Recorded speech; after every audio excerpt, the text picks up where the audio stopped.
Hey Bernie, how are you?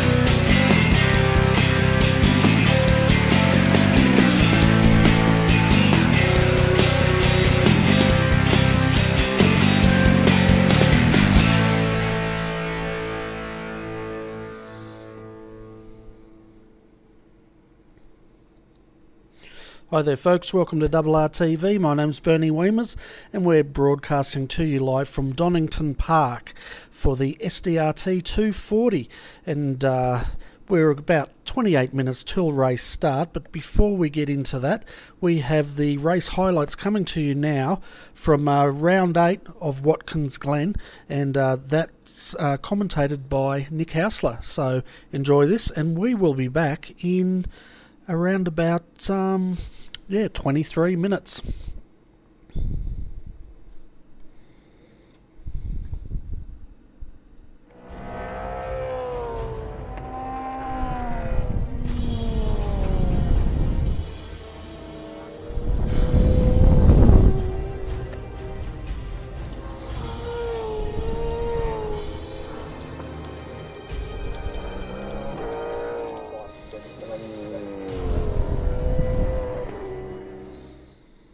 Welcome to round 8 of the SDRT Simulated V8 Supercar Series, coming to you from Watkins Glen, where we've got 50 laps around this fantastic circuit. Having a look at qualifying, we've got Bo Cubis on pole, followed by John Latham making his debut in the series, Luke Harvey in third, Mitchell Cialak, Mick Cracknell, Gorrell, Ford, Blackall, Benson Hammond round out the 10.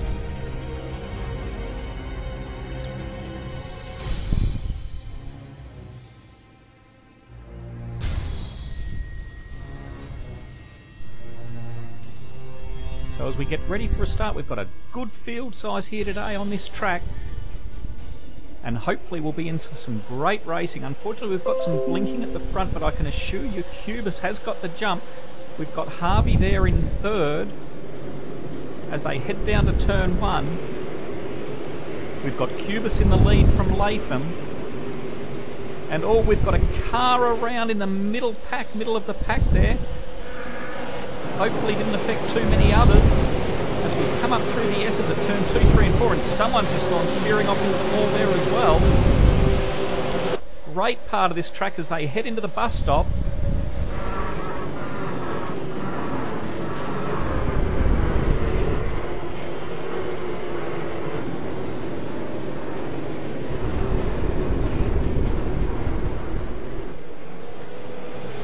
Around the carousel they come and back down the back chute.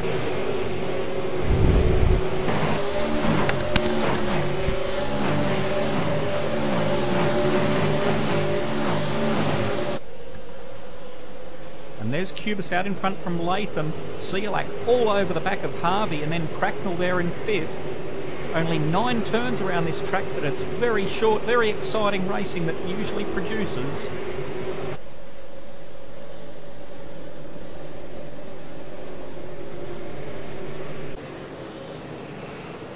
Looking now into the mid-pack here, we've got Thompson and Jones and Sattler and Pozzi there, all in a battle for 12th odd position. Thompson a little bit out of shape as they come out of the chute, and that's going to allow Jones to get through as they head down into turn 8. And Thompson, the back stepped out of him. And big impact there with Smith, and Pozzi got involved as well. And that's going to bring the safety car out. Sattler there, I think it was, with heavy damage to the front of his car. So now as the field resets, we get ready to go on lap 5. The front 3 very tightly bunched up. Cubis got a little bit of a jump over Latham. Cialak, who managed to get past Harvey there in the opening laps. And now Cracknell there having a look down the inside of Blackall, I think that is, in 6th place.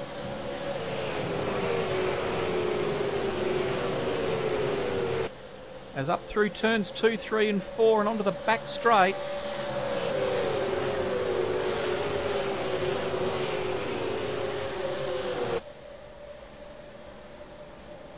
We've got Cubis, Latham, Cialak, Harvey, Cracknell and Ford it was, sorry, back there with Blackhall just behind Ford as we jump on board now with Sialak, putting a lot of pressure on Latham as they come out of the carousel and down the chute.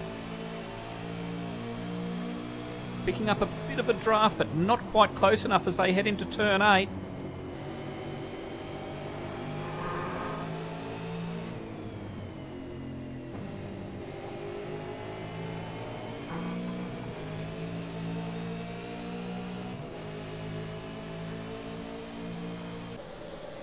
There's half a look down the inside, but there's no real look at passing there, just showing his nose as they head back up the hill. Here a bit further back in about 15th odd position, there's Varga, and looks like caught out a little bit wide there with Chappell and getting through as well. So Varga just out of a bit of position there and lost a few spots as they come down the back straight into the bus stop. Oh, and we've got contact there, I think, with... Was that with Maris and Chappell, I think? Chappell obviously into the wall, but managed to escape without any damage as we head back to the front of the pack. With Gaucho still leading from Latham and Sialak. Top 3 just a little bit of a break over Ford back there in 4th place.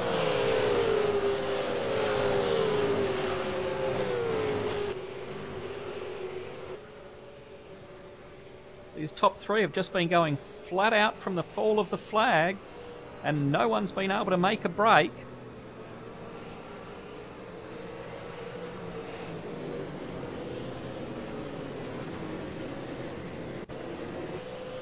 So Latham now right up on the back of Cubis as they come around the carousel and down onto the chute. He might be close enough to have a look at turn 8. He shows the car and then he does make a move, and Latham moves into the lead of the race on lap 12. And Cubis sort of covering there as well from Sialak. Although Sialak's now ducked into the pits. He's the first of the leaders to pit. He's been caught out by safety cars a couple of times. He's going to make sure it doesn't happen to him tonight. As we move back here, having a look at Ford, who's also pitted with Gorrell. Sorry, they haven't pitted, my mistake. Sorry, Gorrell there and Blackhall.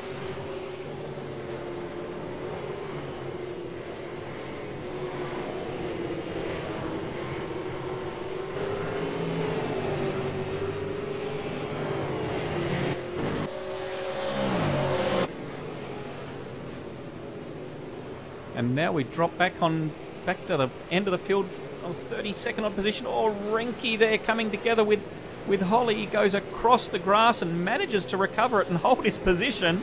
Though that's gonna put Holly under a lot of pressure there from Denya, but he's come back and he's got a run on Renke as they head down the chute. And Denya in there for the ride as well. As Holly goes around the outside. Renke will see if he can get a good run coming out of the final corner, which it looks like he has. And onto the front straight, he moves to the inside as they head down to turn 1. He's up alongside and looks like he's going to get that move made. Oh, very tight indeed. And a little bit of contact on exit, and that's put Renke in the wall and Holly as well. Oh, and we've got an innocent victim there in one of the HTR cars.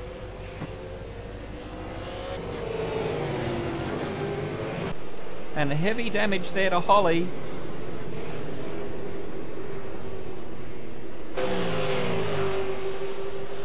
We've got Mark Fee here battling with Sattler and Christian Hinton as well involved. And Simon Tennant just hanging out in the back there, waiting for a possible mistake or opening to really capitalise on this battle in front of him.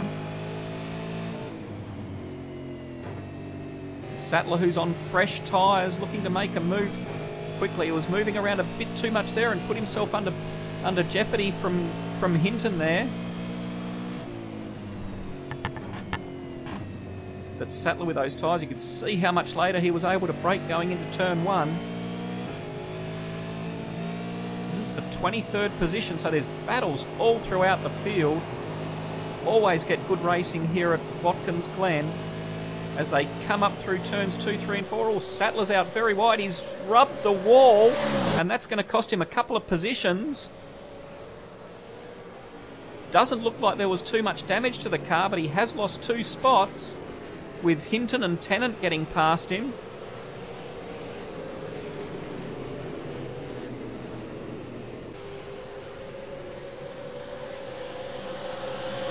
Here's O'Brien under a lot of pressure from Hinton and Cubis. Cubis coming back through after pitting. And that's one of the problems with pitting early. You can put yourself right back in traffic, which can have a profound effect on your race result. And Cubis is finding that now as he tries to battle his way through this field. No one's giving him an inch, neither as they should. And they make it 3 wide into turn 1. They manage to make it through, and Cubis comes out the other end in front.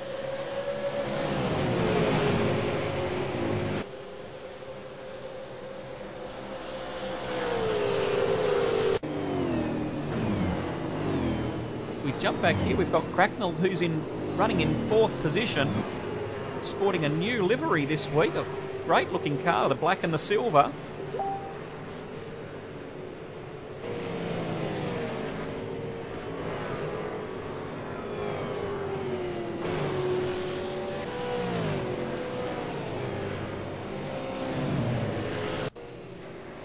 As we have a look now at Latham, he had a huge lead, but he's also the only one of the leaders to pit, and now with the safety car out, that is going to cost him dearly. The field's going to compress. He's going to have to come into the pit, so that's going to drop him right down the pack. And he'll come out in the middle of traffic as we get ready for a restart now.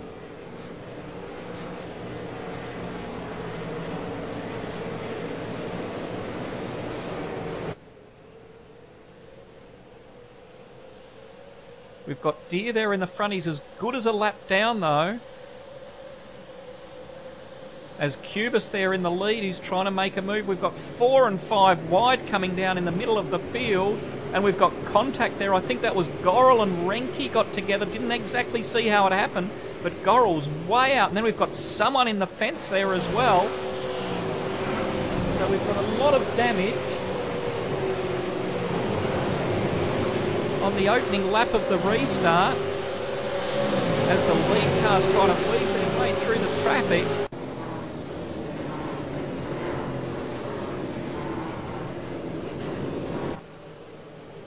But it all looks like it's working out nicely for Cubis and Cracknell there in second.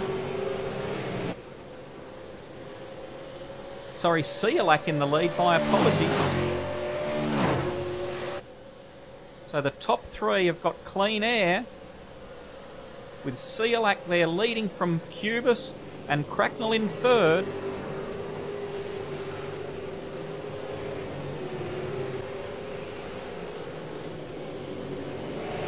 Here's a battle with Carr, Blackhall and Ford for 7th.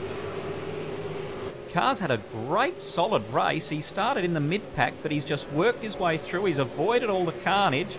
And he finds himself, well, now just dropping down. Oh, dropping down into 8th. It looks like Blackhall, he just went a little bit too deep. Carr went to turn in, but Blackhall was still going straight ahead under brakes. And that's cost Carr dearly.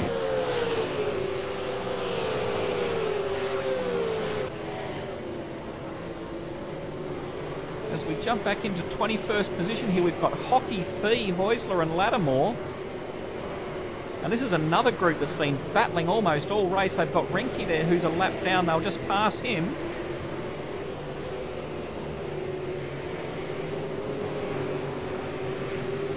But it's been a bit hard to look because there has been battles throughout this field.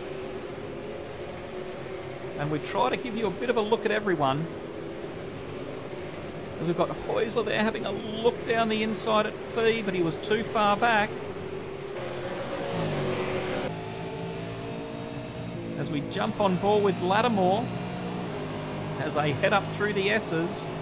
Lattimore will try and get a good run up through here, although he just got a little bit out of shape, and that's lost all his momentum onto the back straight.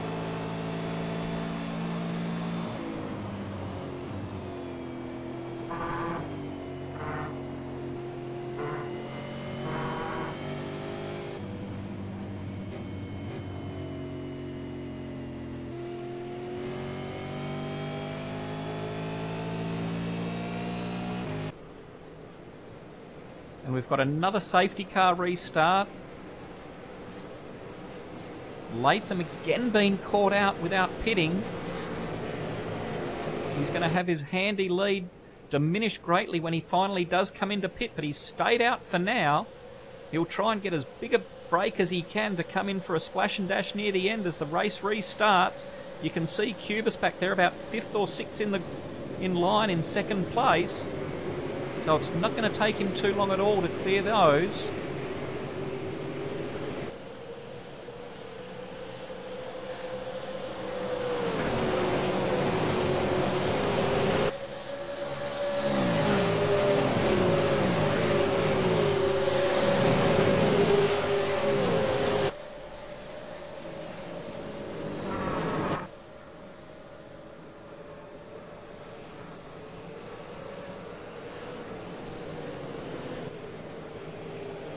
A much better restart than the last one. It looks like everyone's gotten through pretty safely.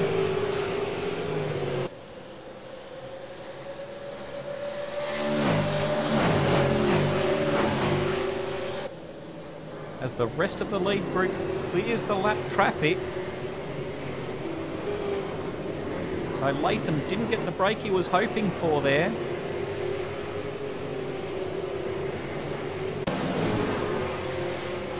And here they are all together, the top 4. Latham, Cubis, Ford and Cracknell. Fantastic race this lead group's had all night. Cubis there having a look down the inside of Latham at the bus stop. He's going to get that move made. Of course, he's got much fresher tyres. Latham's probably in a bit of a dilemma, wondering whether or not he should be fuel saving or just going for it and coming in and taking service. Oh, Ford there, all out of shape through the carousel. That's going to lift and make him subject to an overtake there, obviously, by Cracknell, who now gets past him as they come into turn 8. Gets that move made, so Cracknell moves up into 3rd place. Ford will try and get a good exit of turn 9 to see if he can get that spot back at turn 1. So Cracknell covers the inside line. And Ford really there with no option other than to tuck back inside and see if he can get another run up through the hill and have a look at the bus stop.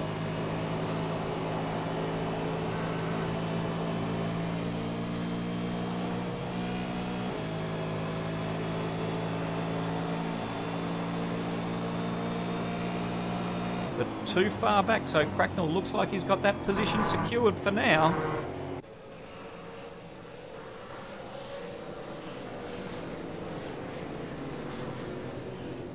Ford closing up around the carousel, and also Latham losing a lot of time around that carousel on those older tyres. And Latham might find himself under attack here at turn 8 as Cracknell shows his nose up the inside but wasn't close enough. And that's allowed Blythe to catch right up to this group as well. He's only a few car lengths behind.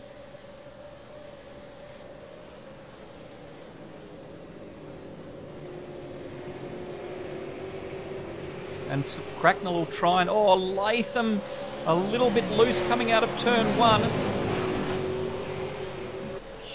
Cracknell's not waiting for the back straight. He's going to go side by side up through the S's. Ford's going to tuck in there as well, and it looks like Latham's probably going to have no answer to the better grip that these two cars have gotten. Cracknell up to 2nd, Ford to 3rd, and Latham drops down to 4th, and he's going to be under attack from Blythe very soon as well. And it's the carousel here where Latham's really been struggling on those tyres. As you see Cubis with a nice little break.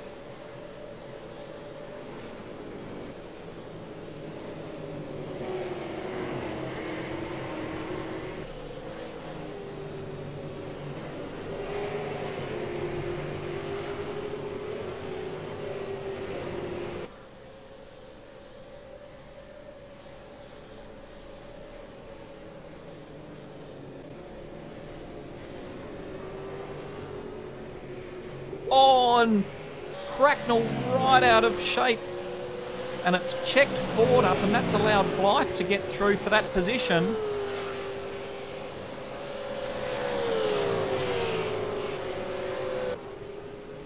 So Cracknell manages to hang on to third, but Blythe moves up. Second, sorry. And now we drop back. Here's Carr again. He's recovered from that incident he had a few laps ago that we saw with Blackhall, and he's back up into 12th place, but under a lot of pressure from Sharp, with Jackson just behind him.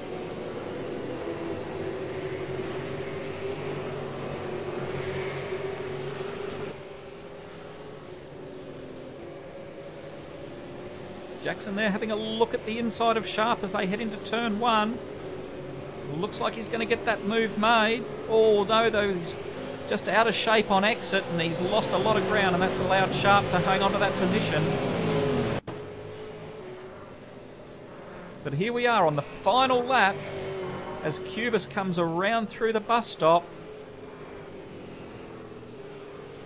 Fantastic race at the front, and a great win by Cubis. He's had some bad luck in some earlier rounds, but this will seal his first victory for the season.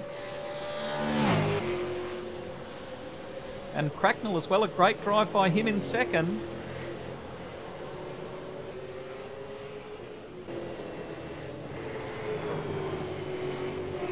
And Riley Blythe there in third to round out the podium. Well, the whole top 5, they've all had a great drive of the day. They've all been fantastic, put on a great show for us tonight. But it's Cubis who comes out on top. So a 1-2 for SDC Motorsport with Cubis and Cracknell. Riley Blythe picking up a podium, a great race from him.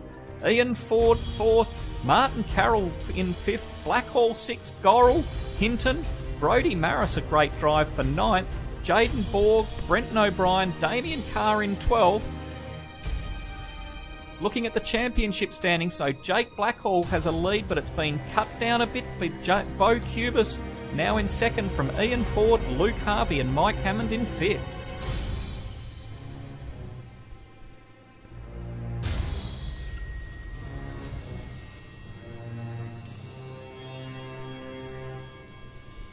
Looking at the Teams Championship, it's ERA from the SDC Black team, with ERA in 3rd and the other SDC Motorsports 3 and 4.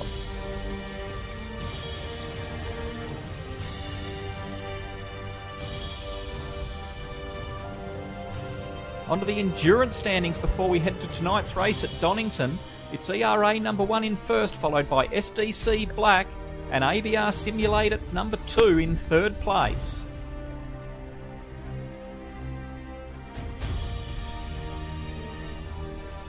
And the non-endurance drivers championship, so Blackhall's leading that as well, but Cubis is only 240 points behind in this championship, with Luke Harvey, Mick Cracknell and Ian Ford rounding out the 5.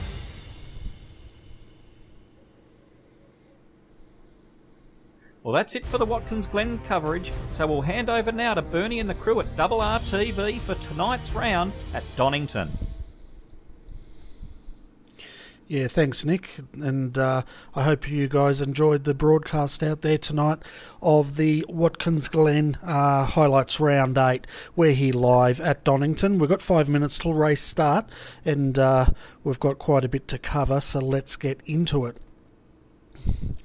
So I understand there's a few rule changes to tonight's race, and we'll have Nick Hausler here very shortly to explain that.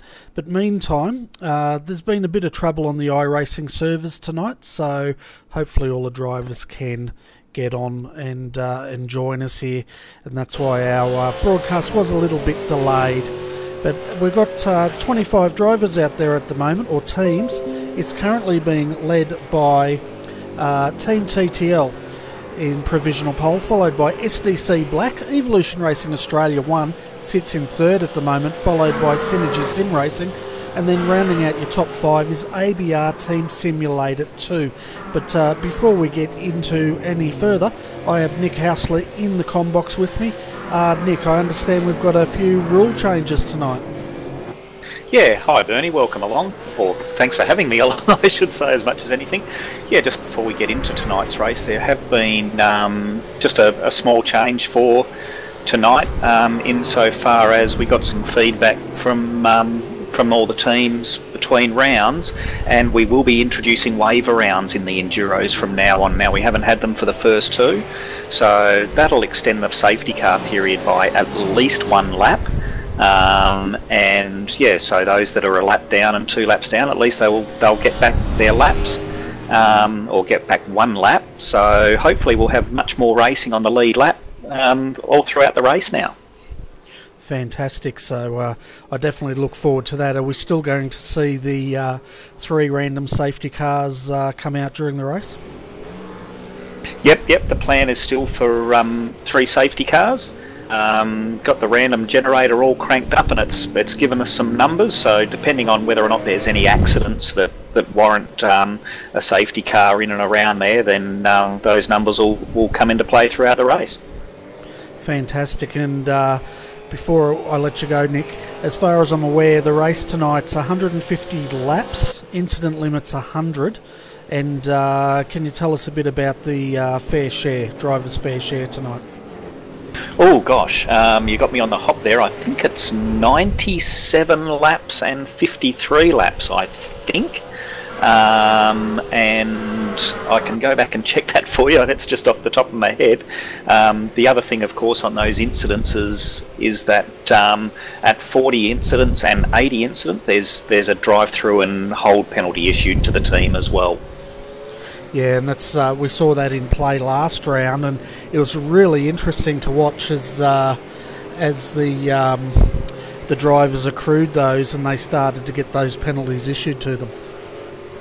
Yeah, and I'll plan on being back in every now and then to give you an update yourself and the viewers an update of where those incidents are at throughout the race, if you'd like. Yeah, that'd be fantastic.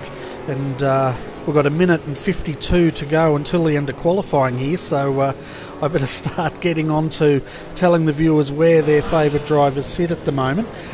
From what I understand, folks, Adrian's having a bit of trouble getting onto iRacing, which I'm not surprised. It has been a bit of a nightmare out there tonight as far as the servers go, so hopefully he'll be able to join us shortly. But let's have a look at our results. So Team TTL, they're still leading for provisional pole, a 1:27.829. There we go. And I'll start that again. It's not our night.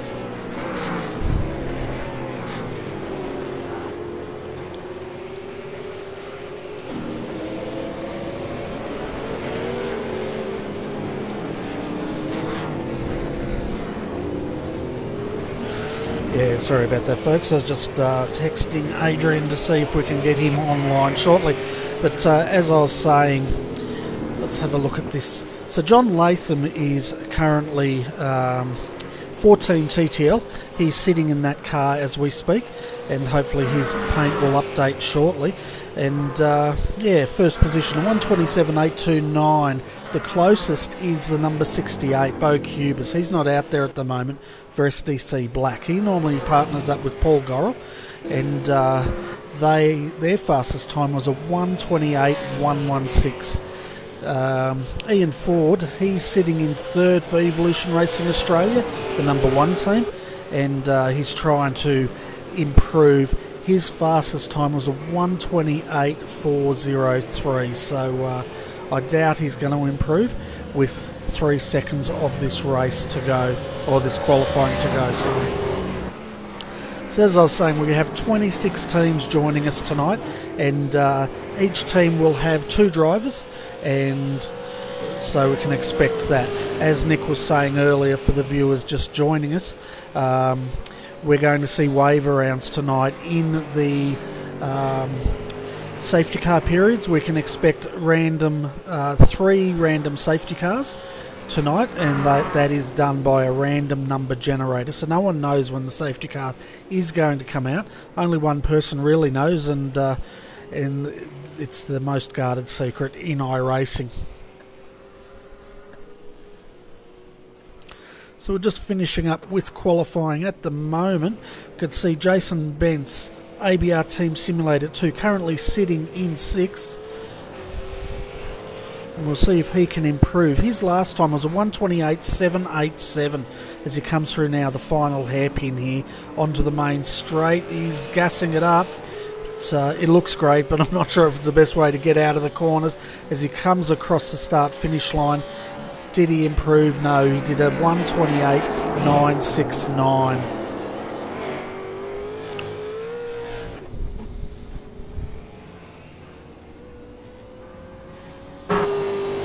As you can see, Mark Fee at the moment, HTR1, sitting in 21st position on a bit of a flyer here. He should get this lap in.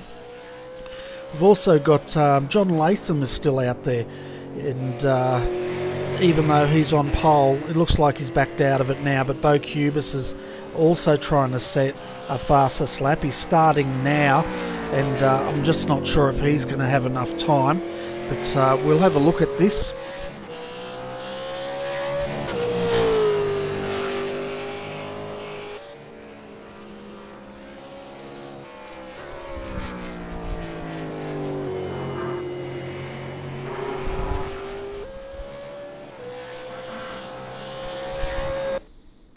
Yeah, he just ran out of time, so let's go through this grid while the guys are gridding up, and you can see where your favourite team will be starting tonight. Okay, Team TTL will start from pole position, followed by SDC Black in second. Evolution Racing Australia number 1 will start out a third, followed by Synergy Sim Racing. Then we have FSR GT Amiga Racing, the number 82, starting out of 5th position. Out of 6 is ABR Team Simulator 2, followed by ABR Team Simulator 1. Then we have KRF Motorsport SDRT starting out of 8th, and Evolution Racing Australia out of 9th. FSR GT Amiga, the number 4, will start out of 10th position. Out of 11th is Redback Racing Team, followed by ABR Team Simulator 4. Then we have Evolution Racing Australia out of 13th, followed by TD Racing in 14th. Laser Racing will start out of 15th. Out of 16th is Performance Motorsport, followed by KRF Aloha Gardens Motorsport. Then we have Redback Racing Team, the number 18, out of 18th. And out of 19th, we have Redback Racing Team number 149. Out of 20th will be RaceOnOz.com. Out of 21st, starting is HTR1, followed by their sister car, the HTR2. Then we have SDC Motorsport Enduro out of 23rd. 24th is SDRT 11, and then of course we have Race Control, who won't start out of 25th. Team Dogbone also did not set a time in qualifying.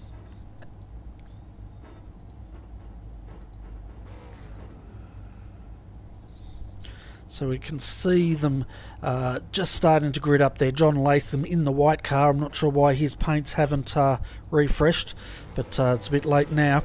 And revs are rising here at Donnington for the start of the SDRT 240. Well, it's a nice clean start here. Can they get through that first corner? John Latham's on the inside for Team TTL. SDC Black on the outside. They better watch it or else they're going to get pushed out.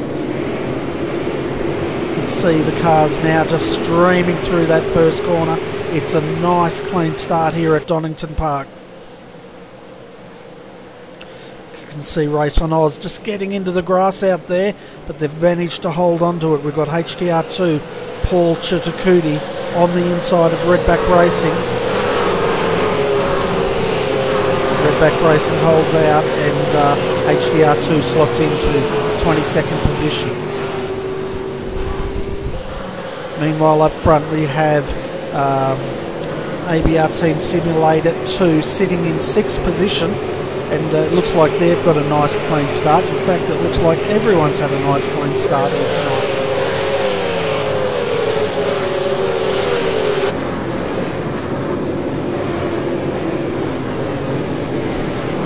See the field snaking through the chicane here. We're using the long configuration at Donnington tonight, and that'll test the guys as we see KRF Motorsport SDRT in 8th position. A great start for them. Christian Hinton is driving that car tonight.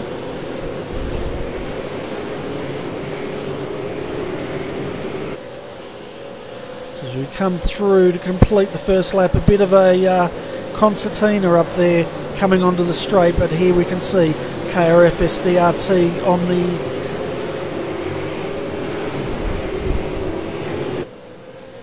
just going to restart my overlay so I can call this race properly. It's one of those nights, folks. Just bear with me for a moment.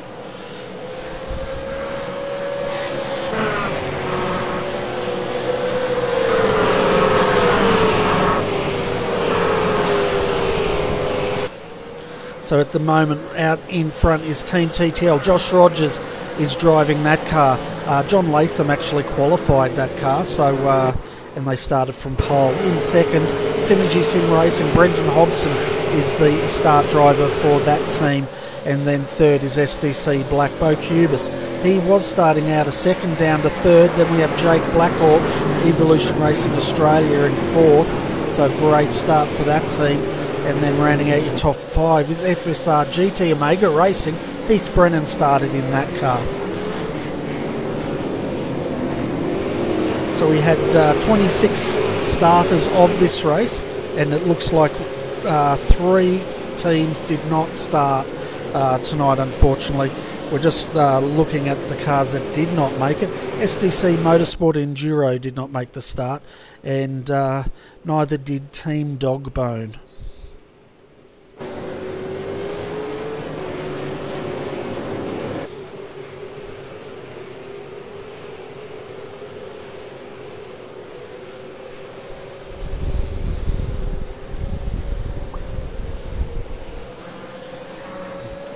So just looking at the live gap at the moment for Team TTL, they've put the foot down. 3.3 seconds is that gap at the moment. So definitely looking at their lap times, they're 1.2 seconds quicker than second place. Synergy Sim Racing, their time was a 129.578. So Team TTL definitely streaking out in front at the moment. Well, they're not streaking, folks, they're actually driving fast, but yeah, but remember, 3 safety cars will come out tonight. It's good to see SDC Black here. They're putting the pressure on Synergy Sim Racing. They just don't want to let them go. You can see a car off in the background. A good start also, ABR Team Simulator 2. And then right behind them is Scott Connors driving for FSR GT Omega Racing.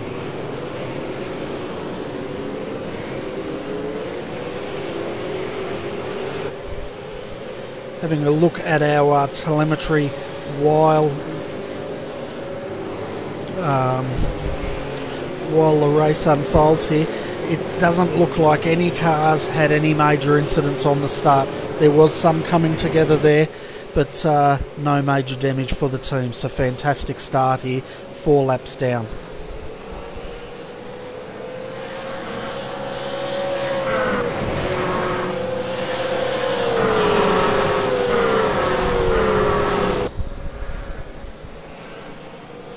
Just seeing the gap there, it's quite large, but we can see now SDC Black is coming under pressure here.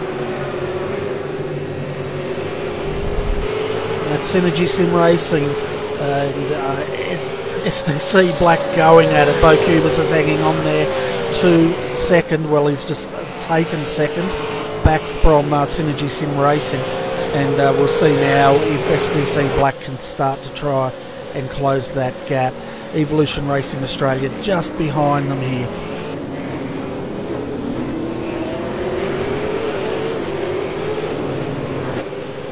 Looking further down the field, we have Blake Neck here, and as the cameraman jumps all over the place.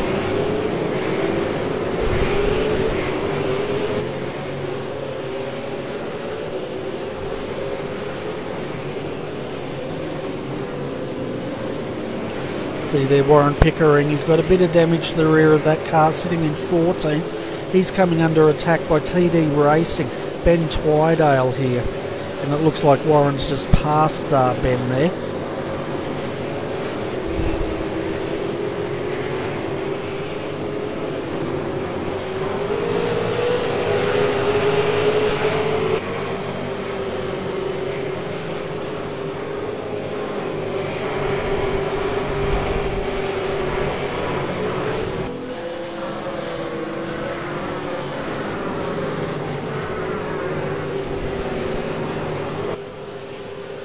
Meanwhile, out front we have Team TTL leading SDC Black. Looking at that gap, 3.4 seconds. We'll have a look at that telemetry when we come through, just to see where the times lie and whether this gap is going to be closed. But Team TTL were way out in front there in qualifying, and they're definitely showing that after race start tonight.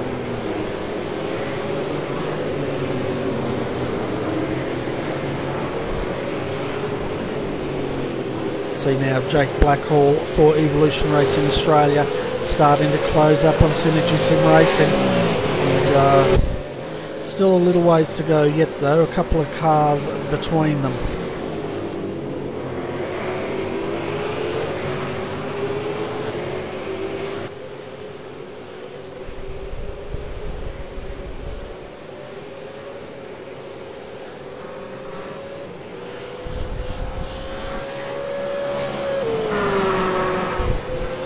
Oh, and we've got a car loose. That's Jake Blackhall there.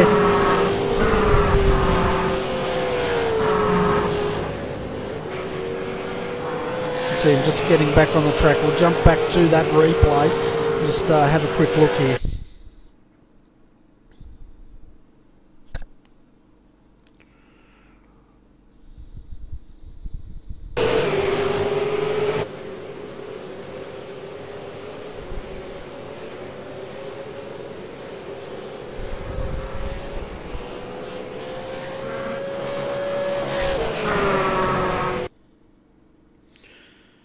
Yeah, it looked like he just caught the wheel on the inside there as he was going through, and got a bit of a fishtail going. Really easy to lose it around Donnington. It's quite a flowing track, but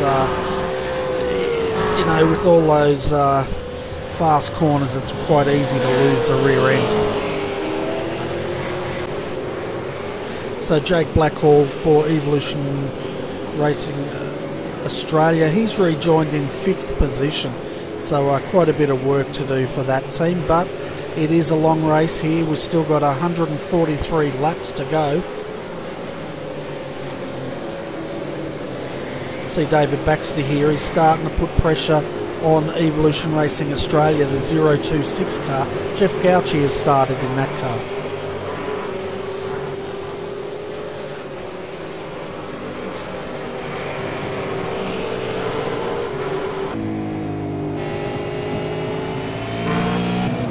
We're right on board now with Redback Racing on the roof cam here, and just having a look at the speed they're going through. It's quite 130 kilometres an hour through that corner.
See the Redback Racing number 18 is carrying a bit of rear end damage there, but I don't think that's going to affect their handling too much. TD Racing though, they are still hanging on the back of this car and starting to put the pressure on that car. Sitting in 14th position, TD Racing.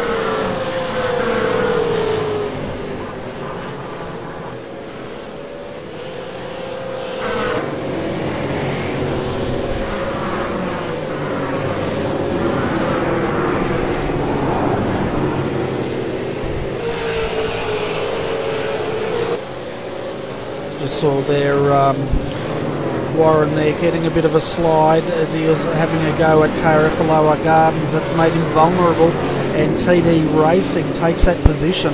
So TD Racing moves up to 13th.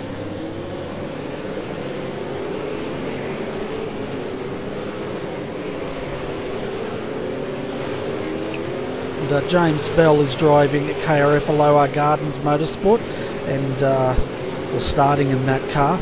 A good start for that team, sitting in 12th position at the moment.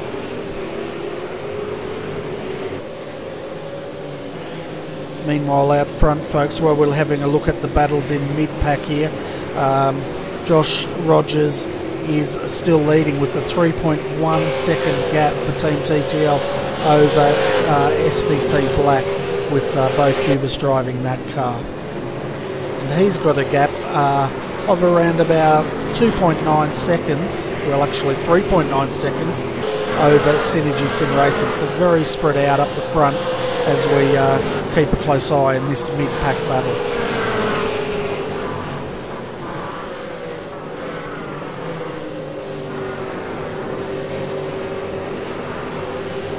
You see now Jeff Gauci getting the blowtorch on the back of his car from David Baxter, and then right behind David Baxter as we have Blake Neck for ABR Team Simulated 4.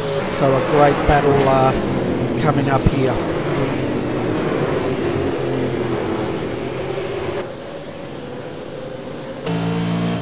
Riding on the top of ABR Team Simulated 4 now, the best seat in the house, folks, as we see Redback Racing trying to get on the inside, just didn't quite make it come off. So Evolution Racing Australia just ahead.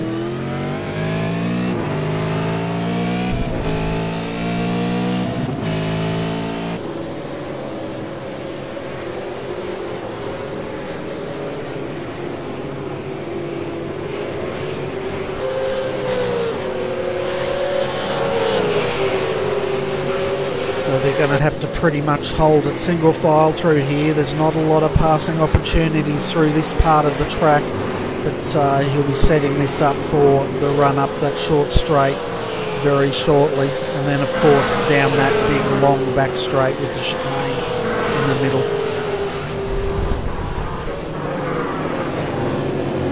So Donnington's very much what we call a momentum track, and as you can see these fast flowing corners, and you get one of these wrong and you will be a sitting duck for the car right behind you.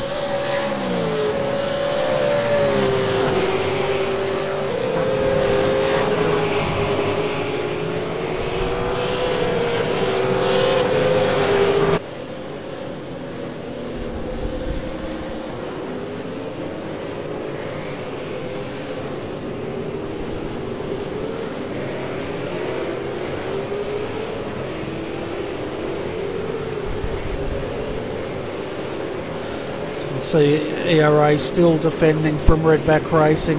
That's allowing ABR Team Simulator to start closing that gap again. They did drop off a little bit, but they're right on the door handle again. Further back we can see KRF Aloha coming under pressure now from TD Racing, and then the second Redback Racing team car.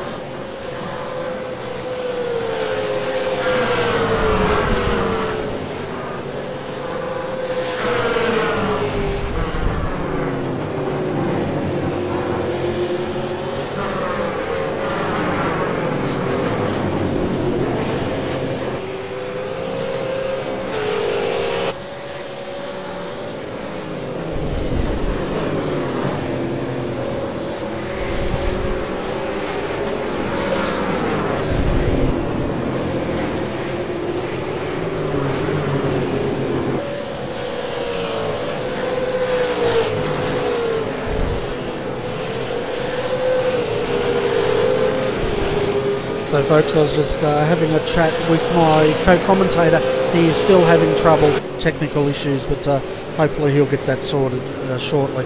But meanwhile, on this race, we have Evolution Racing Australia still defending here, and they're starting to pull that gap out again as David Baxter is right on behind them. Looking at their lap times, the leaders are doing 129.233s. This battle pack are in the 130, low 130s. See Team TTL here, he's had a bit of an incident, I'd say, because we have SDC Black now right on his hammer. We'll see if we can work out what's unfolded here for Team TTL.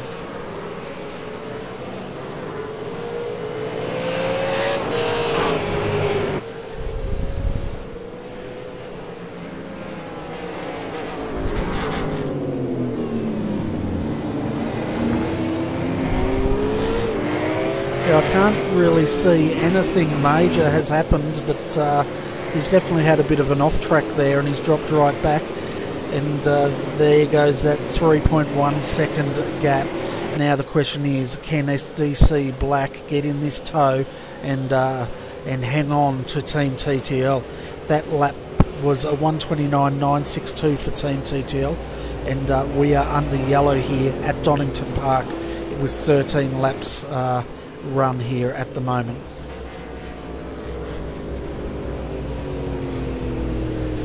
So I'm just having a look to see if this is a scheduled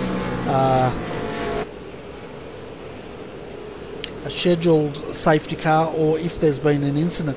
It doesn't look like we have had an incident, folks, so I'd say this is a scheduled stop.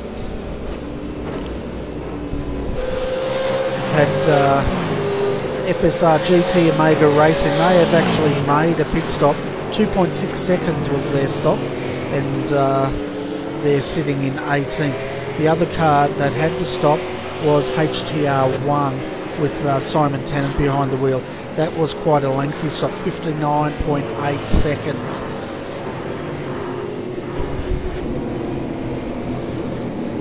Of course, we're going to see tonight, probably not at the moment because there's no cars a lap down, but later on in the evening, at this point, we'll be seeing the wave around take effect, and that's a new rule here for the SDRT 240.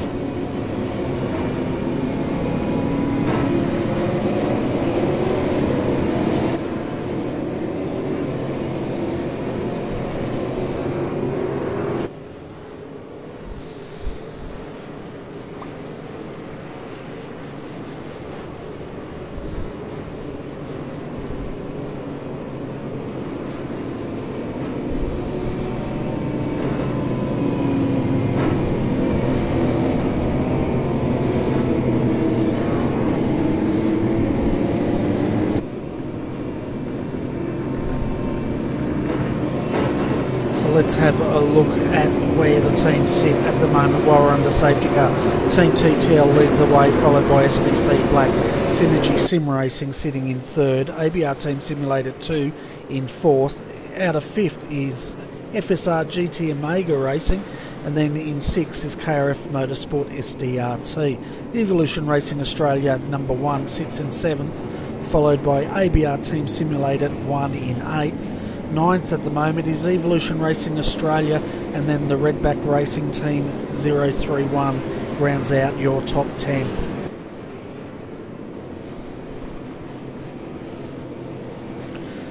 While we're under safety car, let's also cover off the weather because we didn't see it earlier. It's mostly cloudy out there today, folks. Very high wind speed, 23 kilometres an hour, and a track temp of 30 degrees Celsius, as we can now see the cars snaking in to take advantage of this safety car, and all the field looks like they're going to take advantage of this. Rather interesting though, Team TTL stayed out, so did HDC Black. We can see now this wave around taking effect as a 717 gets waved around, and they will get their lap back. So I'd like to welcome to the Combox Adrian Jarvis. Adrian, thanks for joining us, mate, and I'm glad you got the drama sorted out with the website. Yeah, thanks, Bernie. Hey, viewers, welcome to SRD Endurance Rounds. Fantastic to be here finally. A little bit of hiccup in the flights, I think, Bernie. Tickets got lost there, so unfortunately it took me a little bit longer to get here tonight, but fantastic to be here, and Donnington looks like it's a cracker tonight. Oh, it certainly is, and we just saw the new wave around rule take effect for HTR1. They were a lap down and they got waved around under yellow, and they're back on the lead lap. Yeah, so this is a nice, interesting concept by the boys, which should see how well it goes and see if the drivers will like it and see if it improves the racing. Yeah, well, it should keep the packs nice and tight and allow those guys that do slip down a lap to actually get it back, which should make for better racing, that's for sure. Yeah, no, it definitely throws a mix in there and gives the boys a chance to fight their way back through again, which is not a bad little initiative for these enduro events for sure. Yeah, that's right, and for the folks that have just joined us, we had a nice clean start here tonight. All cars got away. We did have 2 non-starters out there, and that was Dogbone Racing didn't make the grid, and neither did SDC Motorsport Enduro. But apart from that, no retirements, and all the cars are looking nice and straight out there. Yeah, they're certainly looking fantastic out there, aren't they? These cars are definitely looking pretty smicko. The ones that definitely work through trading paints, they definitely look nice, don't they? Some of the cars up there, hopefully my trading paints is working fine. Yeah, no, some decent paint jobs out there by the boys. Oh, there certainly are, and we've got a few updates that are coming through now. So, Nick, what sort of updates have you got for us, mate? Yeah, just a couple of quick ones, I guess. Firstly, that car 717, the HTR car there, long pit stop, was due to a penalty imposed for when they had contact with the 058 laser racing car. So they got a pit lane penalty and a 45-second hold for that. And just to give you an incident update on teams with incidents, they're all very low so far, but we've only done 12 laps. The FSR GT Amiga number 82 has 12 incidents. The HTR1 car has 11, and the HTR2 car has 10. So they're the ones that are climbing up the incident ladder so far. Fantastic, and once they hit, I think it's 40, that's when they can expect a penalty to be handed out, is that correct? Yep, that's correct. At 40 incidents they get a pit lane and 30-second hold. Of course, the reason we do the hold penalties in these races is that when you do get a black flag penalty in iRacing, is that it does allow you to take service as well. So the cars usually come in, fill up, take new tyres, and then they have their hold penalty at the end of that. So the drive-through isn't really a penalty, it's just more an inconvenience to put them out of sequence in their pit stops. Yeah, and we also saw the 717, after serving that penalty, they actually got a wave around by the looks of it, so they got that lap back. Yeah, so that it keeps them in the race. They got the penalty, and then they were lucky with the safety car, and that keeps them in the race and just puts them at the back of the field, so they can have a bit of fun now trying to work their way back through. Yeah, it's a great initiative, and as far as this safety car, I'm assuming this is one of the random safety cars that come out? Yeah, it is. It's been a very clean race so far, as I think I heard you say earlier, that the start was very clean. The guys have been behaving themselves nicely, and they're going to get ready in about a third of a lap to go green, so I'll let you get back to it. No worries, thanks Nick, and thanks for the update, mate. No worries, talk to you again. So that's Nick Hausler, our race control tonight, doing a fantastic job up there, and it's great that he's coming in the comm box, Adrian, and giving us a bit of an update. No, it's fantastic. Good to have the officials up here, isn't it? Just give us a little bit of rundown, saves us guessing what's going on. But always, we can always guess, can't we? And keep the viewers entertained with our thoughts and our opinions. I'm sure they love it when we give off these wacky ideas for sure. Yeah, well, I was probably giving off a few wacky ideas earlier when I was up here by myself, but well, I was thinking it anyway. But we've only got probably 3 corners to go, Adrian, and then we're going to go green here. We're about 10% total distance so far. Yeah, so it's not too bad. I haven't missed a lot, so that's good. At least I can try and catch up eventually. But look, now the boys are doing a great job in this series, and watching these endurance rounds are fantastic to see how well these guys go. And it's going to be definitely interesting here on the restart and getting into turn 1 here at Donnington. Certainly is, and the interesting thing is the top 2 guys chose track position over pitting, so the top 7 on the grid chose not to pit where the rest of the field did. So under green here at Donnington Park again, and it's looking like a nice clean start up front. Yeah, good start from the boys, and into turn 1. I don't have the track map tonight, so I'm going to guess some of these corners. But no, the boy. Oh, someone's a little bit loose on the grass there, so a bit tough start there, trying to get these tyres back up to temperature. I'm sure they're going to be squirming around, and the boys at the front have got a lot more work to do than the ones at the back. Yeah, and these cars can be a handful, can't they, on those cold tyres? And if you're going to be tested with your car handling, I reckon Donnington's one of these tracks that'll do it. Yeah, for sure, Bernie. It's a tricky. Oh, it's racing online. I've just got to try and get who is that? Yeah, spinning around, still causing some havoc back there.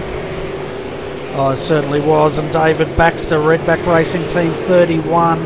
That car is toast. He's lost the whole front end, and we're under safety car. And look at that car smoking.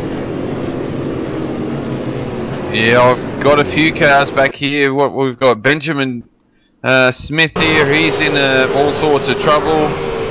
Jake Blackall was also in that incident, but doesn't look too bad. And Brian Borg in the ABR Simulated 1, they've had a no bonnet, no deck lid. I mean, if the steering's alright, might as well stay out there, I reckon. They're pretty quick without all this stuff on them. Yeah, well, that was a big incident. We've had one of the ERA cars into the fence. We've also had the Redback Racing car go up the back of one of the SDRT simulated teams, and that was all due to that green car spinning out. I don't even know what team that was. Oh, David, Bernie. Yeah, that's a heavy hit for a number of teams, and yeah, I don't know what they're going to do with that car. I think it's going to be parked if they can't repair it. I don't know in this series. Do you know, Adrian, about fast repairs? Do they have any? I'm sure Nick might be able to answer that question a little bit later on in I'm sure when he comes up again. But yeah, it's that's car 031. It's definitely pouring out a lot of smoke. I'm surprised he's still driving that. That's going to blow up sooner or later. Oh, it certainly will. And I just sent a thing to our race control just to confirm if there are any fast repairs. If not, this car is it's going to be the end of its race tonight, which is quite unfortunate.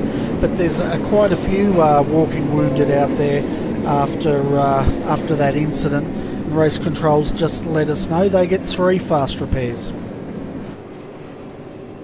Oh, they're quite lucky then tonight, but you're still three fast repairs over an hour. It's not much. And oh yeah, I can also see that it looks like an ERA car, isn't it? Oh, I went the wrong way. Also there as well, supporting a bit of damage there as well. So Mr. Jeff, so he's in 026. He's got a bit of damage there. So see how they go. We'll have a look at 056 ABR Team Simulated 1. Brian Borg driving that. That's a car that got rear-ended by Redback Racing. As we see, Redback Racing's motor has blown up, and they will get towed back to the pits. But as I was saying, Brian Borg's car here, that that definitely looks like a Melbourne taxi, or if he loses a few more panels, he's going to have himself an open wheeler. I can see right behind him Benjamin Smith, RaceOnOz.com. That was the car that got loose, which started this big chain reaction here. Yeah, fortunately Benjamin there causing probably the incident that everyone was trying to avoid him, and obviously, you know, unfortunately everyone's got caught up, and yeah, that 056 is looking very second hand, isn't it? But we'll see if they'll come in and get that fixed and try and get going again. And yeah, it's a shame, isn't it? But wow, what an exciting start. Must be me that comes back in the room, Bernie, to call this, and the boys go APO. Yeah, well, I reckon it's your fault, mate, that all this has unfolded. And also, looking at FSR GT Omega Racing, they're sitting in 9th at the moment. It looks like they've escaped any issues whatsoever, but those guys that were involved in that incident, they're all coming in. So is the number 1 Evolution Racing Australia entry to take service. Yeah, well, these guys definitely needed to come in, and car number 91, I don't think it actually stopped. Just having a look here, that's no, it didn't. He's staying out, so maybe he's happy with not having the bonnet on. We do know if these cars are steering, it doesn't matter how many panels you throw off these cars, they tend to handle like a new one, so maybe he's happy with the way that car's handling at the moment. But we've also got Josh Burden up here in the combox. He's actually in driving with FSR GT Omega Racing. Scott Connors is currently in that car, sitting 8th at the moment. Josh, it's looking good for you guys. Yeah, not too bad. We pitted under that first caution, so we dropped back from 5th in that caution back to 10th, and we made up a couple of spots back up to 8th. That half a lap before the second caution came out, so yeah, not too bad, especially considering Scott and I done absolutely zero practice up until pretty much qualifying. We both joined the server with about 5 minutes to go into qualifying. Yeah, I think quite a lot of people had a lot of trouble getting onto the server tonight. Hopefully no one missed out on this race. But as far as the race goes, what have you I've just read across, wow, okay. I just saw the windscreen with yeah, so what's your thoughts on this race so far? Yeah, not too bad. It's been seems like it's been pretty clean. The track is pretty cold, so it takes a couple of laps for the tyres to actually come on and grip up. It's pretty oversteery, opening 2 laps, so yeah, for people coming out of the pits and when there's not a caution, it's definitely going to get a bit how you're going, but when there's kind of a caution in your pit, you've got them couple of laps to roll around and warm the tyres up, so that's not too bad. But yeah, I think definitely a lot of competition out there tonight. Like, qualifying was crazy close. So yeah, I think the top 2 will be hard to beat, but we never know what can happen at the end of the race. I think we might not have the overall pace for the Synergy and Angry Birds car, but might be able to do something in the strategy to get it up there. Yeah, well, we'll definitely keep an eye on that car as this race unfolds, but it looks like we're going green here, Josh, so thanks for popping in. Did you want to give a shout out to your sponsors before we let you go? Yeah, absolutely. Obviously GT Omega and Daco for all their support. TPR Engineering, GTI Brake Springs, and Dynamic Sim Racing. Also thanks to Kurt Stenberg at Lab Sim Sport for letting us run his paint tonight. Yeah, I was wondering about that paint. That's why I paused when I saw a close-up of the windscreen. But anyway, mate, thanks for popping in. Looks like Scott's got his hand full out there, so we'll let you get back to it. Yeah, no worries. Thanks, guys. So another nice clean start here at Donnington, Adrian. We can see a few cars getting loose back there. and but they're all out of trouble so far. Yeah, cleaner start this time around. Feeling a little bit loose, like Josh said. Cold tyres, and they're a little bit squirrely as at the moment. 012 went for a dive there, took the position. So Jason Bentz there drives up another position, very aggressive there, and that overtake as we're coming down into the hairpin.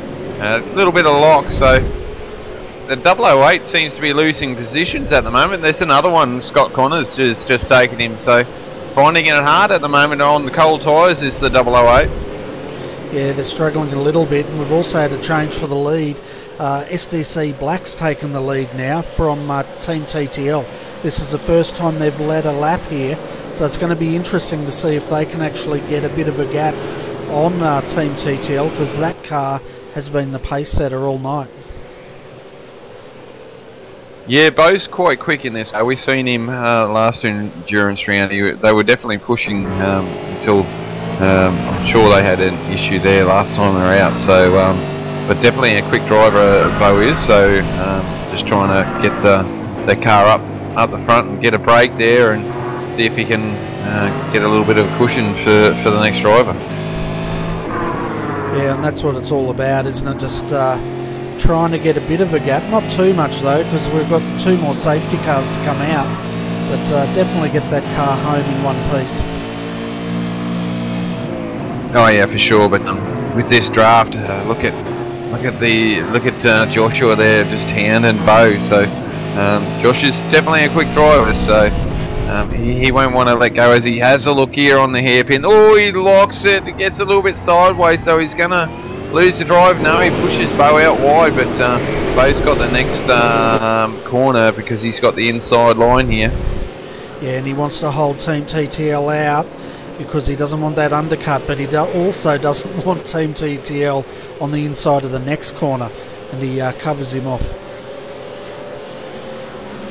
Yeah, good driving there, and Josh was looking there, but thinks better of it, so just trying to set him up, just sizing him up again for an overtake. You know, Josh doesn't want to give up this first place too easily, and Bo knows that, so he's just going to drive it sensibly. He's not going to cut him off, but try and make it difficult for Josh to get it back around him. Yeah, he'll try to make it as difficult as he can, but I tell you what, Josh is really good under brakes. He's all over the back of that SDC Black Holden, and Ford versus Holden here tonight, folks. Yeah, look at him pushing position, that Ford, just being a menace at the moment, isn't he? Just filling up his mirrors full of that car there. As he's going to have a look here, Bernie. This is a... Oh, look at that, as Bo just backs off there, lets Josh take the corner. So smart driving here from the 2 front runners. Oh, they're having a great race, and I'll tell you what, KRF Motorsport SDRT, Christian Horner on the outside here, and we've just had Brenton Hobson take him in the hairpin. The next one's the 012, and that is ABR Team Simulator 2. So another KRF car under a bit of attack here tonight. Yeah, good to see they're doing a good job though, pushing it along away here, so having a good showing tonight. Oh, it's excellent, isn't it? It's great to see KRF out there having such a good run, and they've got 2 cars in the top 10 at the moment, which is fantastic.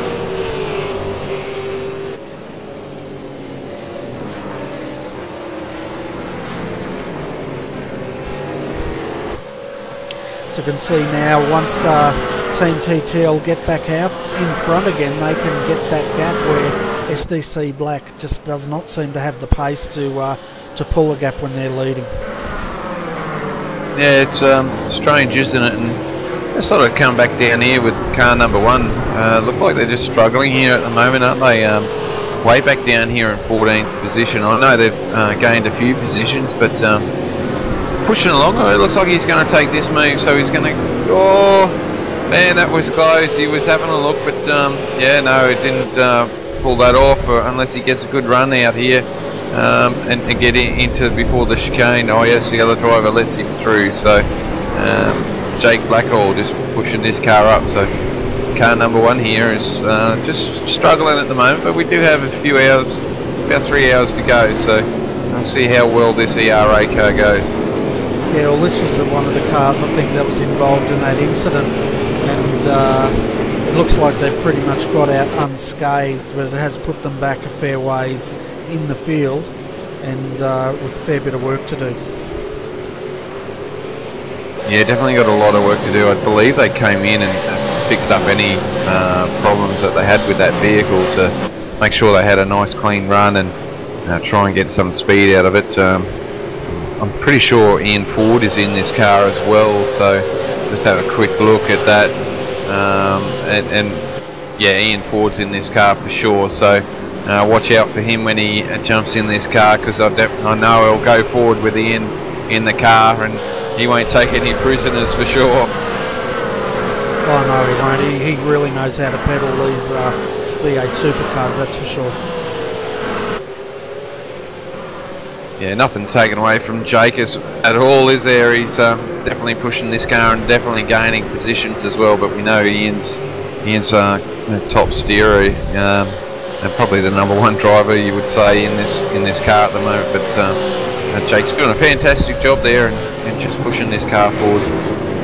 Oh yeah, Jake's a pretty slick driver in his own right, isn't he? And he's definitely holding his own out there as he's trying to get this car going as one of the Redback team cars on the inside, and I thought he was going to clean up that car, and that was Warren Pickering driving that car, and yeah, I had to hold my breath for a moment. Yeah, I don't blame you. I mean, poor old Warren, he was getting it all bits of loose, wasn't he, as he's trying to get around the O2 car of Wayne Taylor. So, and then Wayne was getting a little bit loose as Warren was getting that done as well. So it was getting a little bit hold your own there, wasn't it? It was a bit scary. Yeah, and Wayne Taylor from Performance Motorsports, he dropped 2 positions out of that. He got it a bit loose coming onto that main straight, made himself vulnerable, and Jake Blackhall absolutely pounced. Yeah, and you can see how much the boys lost there in time. Just Warren Pickering was down the road, but look how quick Jake is going there. He's closed the gap back up, hasn't he? Oh, he certainly has. He really knows how to drive these cars, and I tell you what, Laser Racing at the moment, they're coming under a lot of pressure from TD Racing. That's Ben Twydale in the 736, chasing down Gary Cousins. Yeah, doing a fantastic job here. It's not a bad looking paint job, that one. I like that one. By TDR there, and same with Laser, looking very smart, very sparky. That's Laser Racing paint scheme there. Yeah, I see what you did there. Very funny. I try to be, I try and be electrifying. Okay, let's get back to this. I might just ignore you and see how far we get. It's at the moment, Performance Motorsports, he's trying to close this gap back up on Redback Racing, and he's dropped a fair ways back at the moment.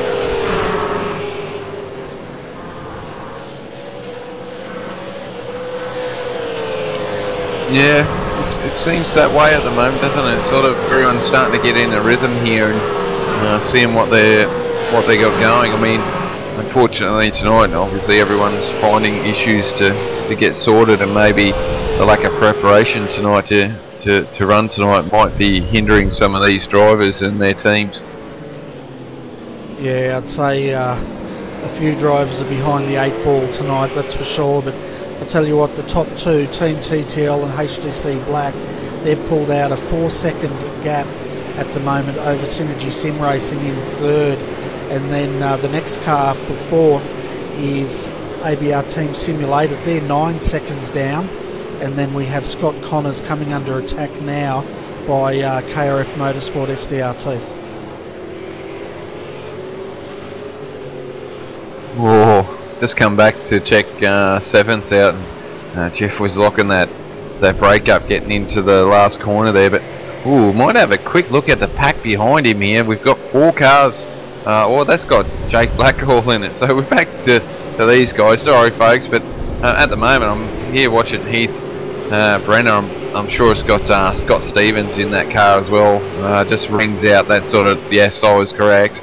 Just remembering from previous rounds that he's doing a fantastic job here at the moment in 8th position. So just got a couple of cars behind him. He did have them behind him, unless he made that move and got around James Bell there, as Jake Blackhall is hounding that 008 car, which could be a possibility there, Bernie. 008 was struggling there from the restart. Yeah, it certainly was. It seemed like its tyres just weren't up to temperature. But I'll tell you what, he's got his mirrors full now of that Evolution Racing Australia entry with Jake Blackhall trying to get his next victim here. Yeah, I think he was definitely trying to get his attention, wasn't he? Weaving all down that back straight saying, hey dude, I'm here. I'm going to go for a move soon. So, whoa, yes, the 008 car just gets a bit sideways, getting out of the hairpin, and that should be that move done for Jake as he really closed in, and I'm sure there James just got a bit balked there and opened up the steering wheel a bit more. So, no, you're a bit close there, mate. Yeah, it looked like he also jumped on the throttle and the back end stepped out at him, which is really easy to do, isn't it, in these cars? Just if you hit the throttle just too much, you're going to lose that back end. Now James Bell's coming under pressure here from Warren Pickering, and they're battling it out for this 10th position. Yeah, just watching that, Warren, he had a chance there, and he sort of backed out of it, and it was, another close touch there. He's getting the drive off Warren, but whereas James isn't, and Warren's just getting a little bit close there. I think he just needs to time the passing right, and I think the hairpin is, there's a couple of cars off there in the back behind him as well, so might have been a bit exciting stuff. I'll go and check that out soon and report on that. But yeah, I just want to keep an eye on this because I want to see how well Warren gets around the James Bell here in the next few corners. Yeah, we're coming down to the hairpins here now, and we'll see how he goes. I don't think he's quite close enough to make a move yet, but as he closes right up, there was a bit of a tap there. So yeah, I tell you what, they close up quick, don't they? Yeah, just you can tell that Warren's very comfortable braking in this car. Where yeah, Jason just seems to be, or James is just seems to be struggling at the moment. It's just doesn't look like he's got the feel for the car underneath him at the moment. Yeah, the car just looks a little bit too loose in that back end. I think he's fighting that setup a bit, but saying that, he's now starting to get a little bit of a gap going, and really he's just got to get that rhythm back, doesn't he, and not overdrive that car. Yeah, for sure, Bernie, and I think even Warren there just got out of that because he did touch the car in front and is going, oof, geez, that was a bit close for comfort, and just gathering his thoughts back up and try again. Yeah, that's right, and last thing they want to do is come together and wreck their cars at this stage of the race. 28 laps down, folks, and we've only really had 2 leaders here. Team TTL, they've led 25 out of the 27, and HDC Black led 2 of those laps.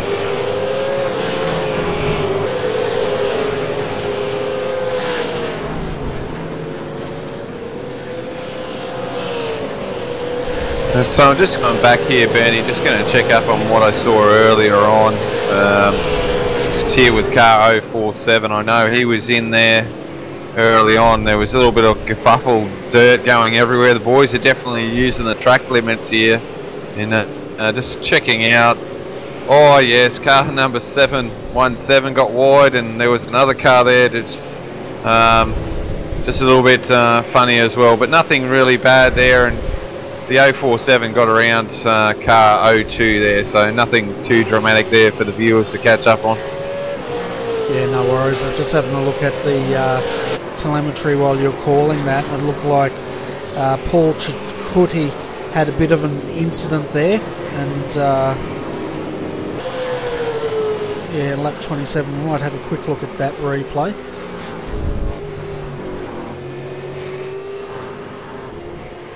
Yeah, that was the one you were talking about. The oh yeah, he got it a bit loose, but nothing too dramatic.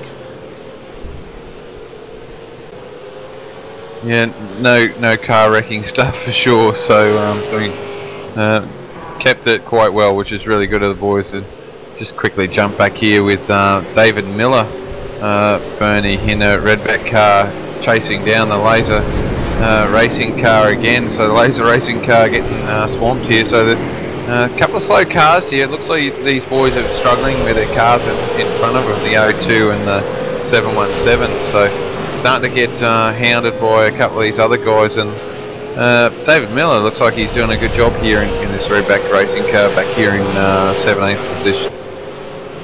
Yeah, he's definitely doing a good job here, as we see Laser Racing just getting it a bit, had to lock his brakes a bit there so he didn't run up the back of Wayne Taylor.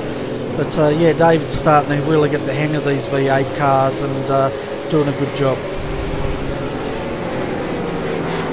No, it's good to see Redback Racing Team having a good run at the moment. You know, always seeing them, they seem to be in a world of hurt, and even early on in a race, which is not good. But plugging away, this is early at the moment. Still 17th, it's not a bad position in a quality field like this, that's for sure.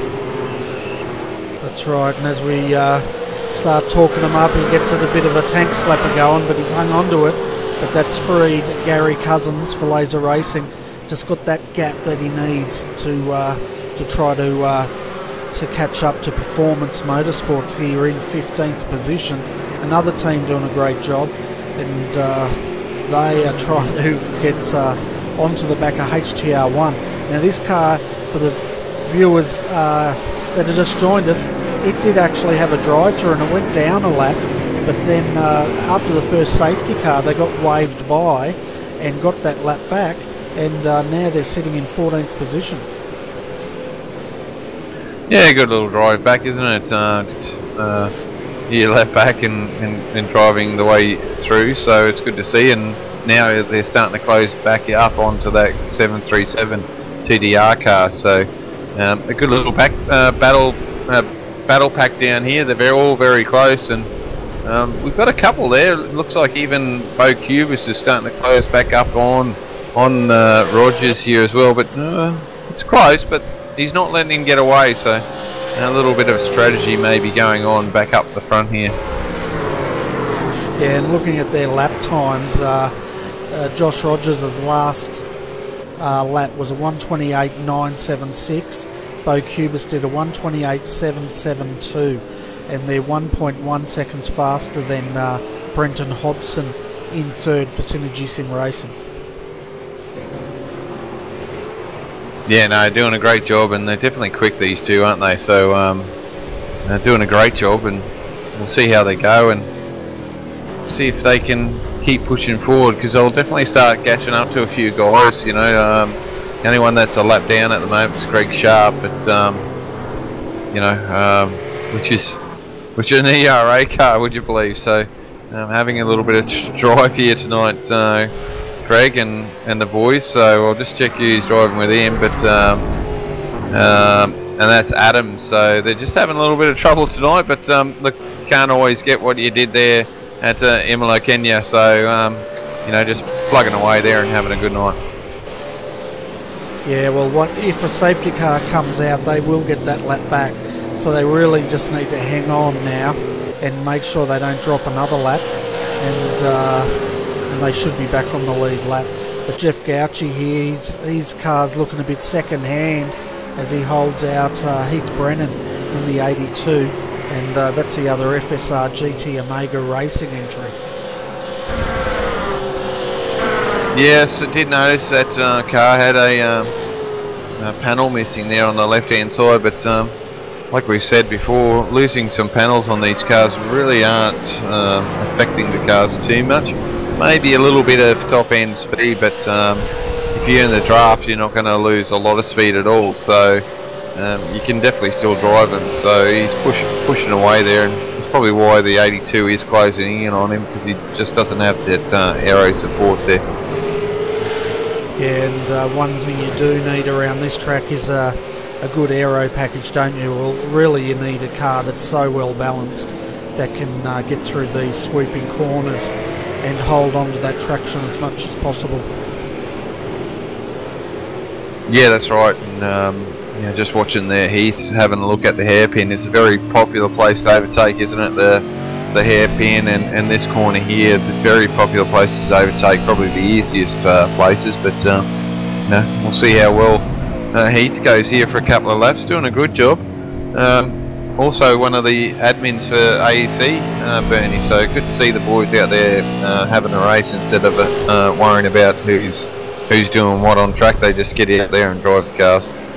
Yeah, this is their time to come out and play, isn't it? And we might even see Scott out in one of these cars a bit later. He normally jumps in the V8s and has a run as well, and you know, very well deserved, that's for sure.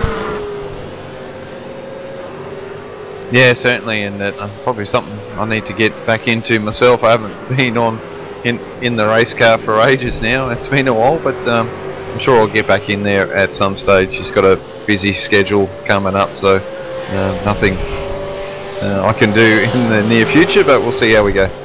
Yeah, I don't know about you, but I don't really have much of a calling to jump back in the cars at the moment. Maybe I've passed my racing prime, who knows.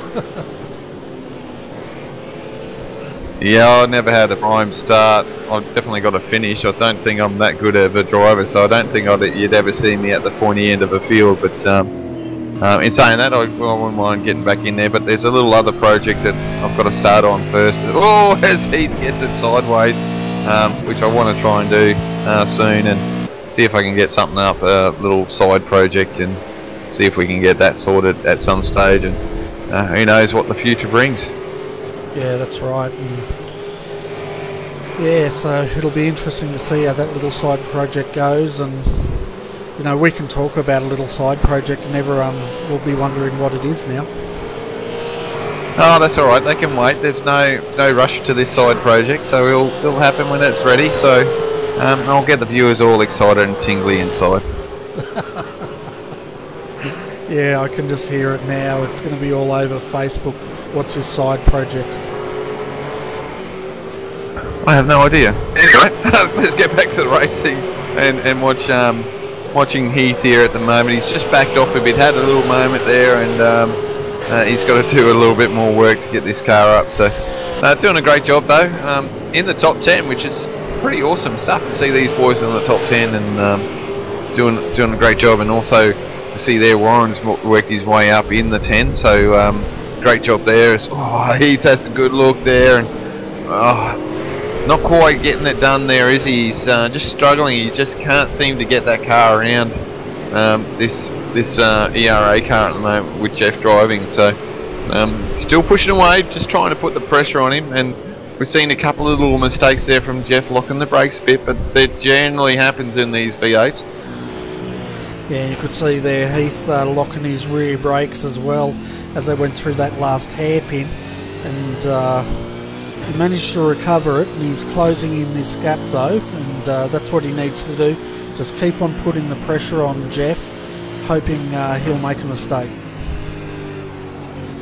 Yeah, it's tough going, isn't it, just to try and get someone to make that mistake. Some guys seem to do it a little bit easier than others, but when you get up near the pointy end of the field, it gets harder and harder to get them to make that mistake.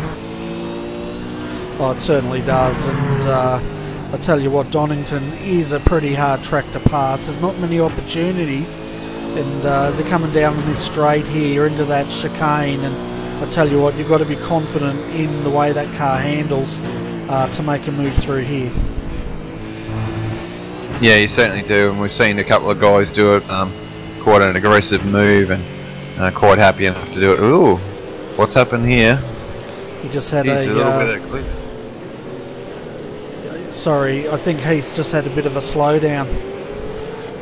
Oh, yep, too much liberty over the chicane there, so as that happens, it drops him back behind into the clutches of that Redback racing car. So got to be careful he doesn't get that let that car catch up to him. Otherwise, he'll be trying to defend instead of attack. So, but that's left Jeff with a little bit of breathing room, so he can worry about what's in front of him and get his rhythm back. Yeah, that's it, isn't it? It's quite amazing for the viewers out there, if you've never driven in these cars, just getting that little bit of a gap doesn't look like much on TV, but it can mean a great deal to that driver, can't it? Just to get that fresh air, take a breather, and sort of gather up your thoughts again. Oh yeah, it certainly can. You know, it's it's hard enough trying to keep these things on the road, let alone having this car breathe down your neck. And you're thinking, is he going to go underneath you in this corner? Is he going to get underneath you the next corner? But you know, you just got to keep driving forward, and it does take a lot out of you for sure. Well, it certainly does. And just having a look at one of the cars out here, the 058 Gary Cousins. Oh no, I thought he might have dropped a long way down. He's down there in 17th, but I think that's where he was before. Yeah, just having a... I think he actually got position back there on 056, so he's driven back around. So it looks like these guys are just struggling with pace at the moment. Cars aren't quite to their liking or anything like that, as 056 has a look in. Gary keeps it out wide here if he can. No, he's got cut off there. Good driving here at the moment, so we'll see how he goes to the next corner. And locks it up. So as does Shane as well. So yeah, just struggling back here, aren't they, for a bit of pace? Maybe they're not happy with setup. Yeah, they dropped that to Daryl Hockey, but I tell you what, that was a fantastic move by Daryl. And in these cars, you have to be decisive, and he definitely showed how to get that car up the inside, place it perfectly, forcing Gary to have to open the wheel a bit. But yeah, that's the way to do it.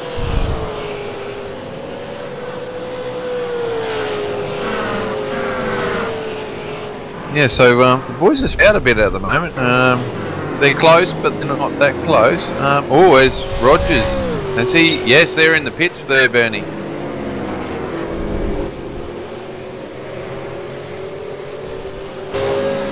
So, which car was that, sorry? 23, TTL. Team TTL, yeah. So, Josh Rogers out. John Latham will be jumping into that car by the looks of it. And they're down in 7th at the moment, but we must be up to pit time. And it'll be interesting now to see if SDC Black react and jump in next lap. Yeah, very long pit stop here. Must be getting tyres and fuel. So, yeah, that's I suppose the scheduled stop for these. So yeah, we'll see when Bo comes in. It should be soon. Yeah, and this is when he wants to do a really quick lap, isn't it? Probably one of the quicker laps he's done to try to get that gap and jump Team TTL. But you're right, Team TTL was in the pits for quite a while there. 67.8 seconds I have for their stop, as they're just coming out now, and they almost go down a lap. Yeah, amazing, isn't it? A long pit stop and how quick these boys are getting around here. So interesting on how that happens, and yeah, it's a big difference, isn't it?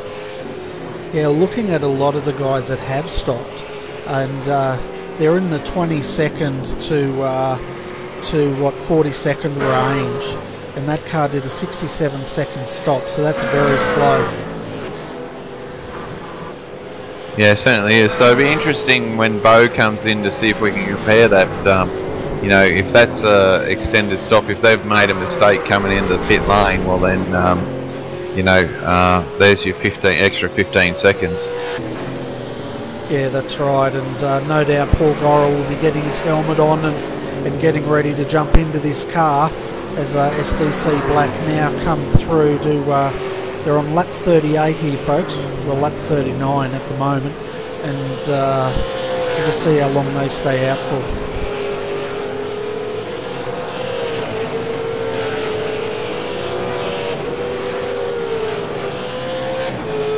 I'll tell you what, Adrian, these guys, Cubis and Goral, they're really well matched, aren't they, in this car? They pretty much can both do lap times as Cubis now brings that car in. We'll see if he jumps out.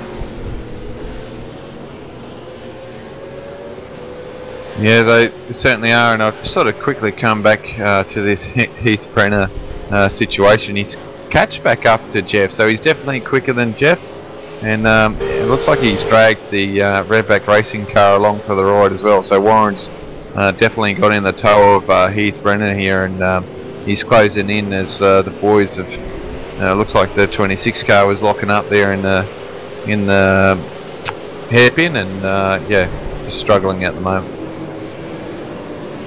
Yeah, well, they definitely got a lot of damage on the front of that car, and you know, generally when you lose side panels, I think it affects the handling more than if you lose a whole front end. But yeah. Yeah, go figure. So SDC Blacks just leaving the pits now. Their stop was 42.8 seconds, and they jumped down into 10th position. So compared to John Latham's time, Team TTL, they've gained a good 18 seconds in the pit lane.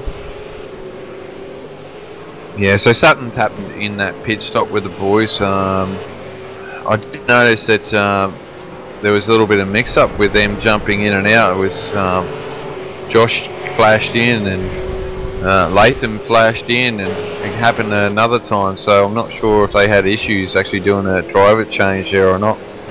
It definitely looked like that, because you're right, when we saw it, John jumped in and then jumped out again. So the drivers might be an iRacing glitch, who knows, but it just seemed a little bit confused down there in Team TTL pits. Yeah, certainly did, and I think I know what's the problem here with Heath at the moment. He's definitely quicker than Jeff, but he's just not, like you said, he's not being committed enough to get that move done. He had a look there just before the chicanes, and he sort of let Jeff take the line in there, whereas he's just got to be a bit more committed and shove that car in there. And excuse me, sorry about that. And Jeff's knowing this at the moment, so he's just doing what he needs to do, is taking his line. So I think Heath has just got to get in there and shove that car in there and make sure he's up alongside him and get the move done. Yeah, that's right. You've got to, as I was saying earlier, you've got to be decisive, get that car placed in right up beside them, and claim your part of the track. But saying that, it's easier for us to say it than it is for them to do it. Oh yeah, for sure it is. I mean, I'm not saying it's an easy task, but as the O2 gives room, but went way too wide. But that gives Heath room here, so Heath's just got to shove this car in here now. He's just got to get out there and just shove it in there. No, he's trying. He was on the outside. He's lost a position. No. I wonder if Jeff's got a slowdown. He has, and he has lost that position, and Warren's taken that spot, diving it in there, as you should do, and he's pushed Jeff out wide, and now Heath is having a run at Jeff. So can he pull it off? I don't think he will. He's going to be out of position, and Jeff's holding his line against. Oh, has Jeff got loose there? Oh man, this is fantastic watching these boys.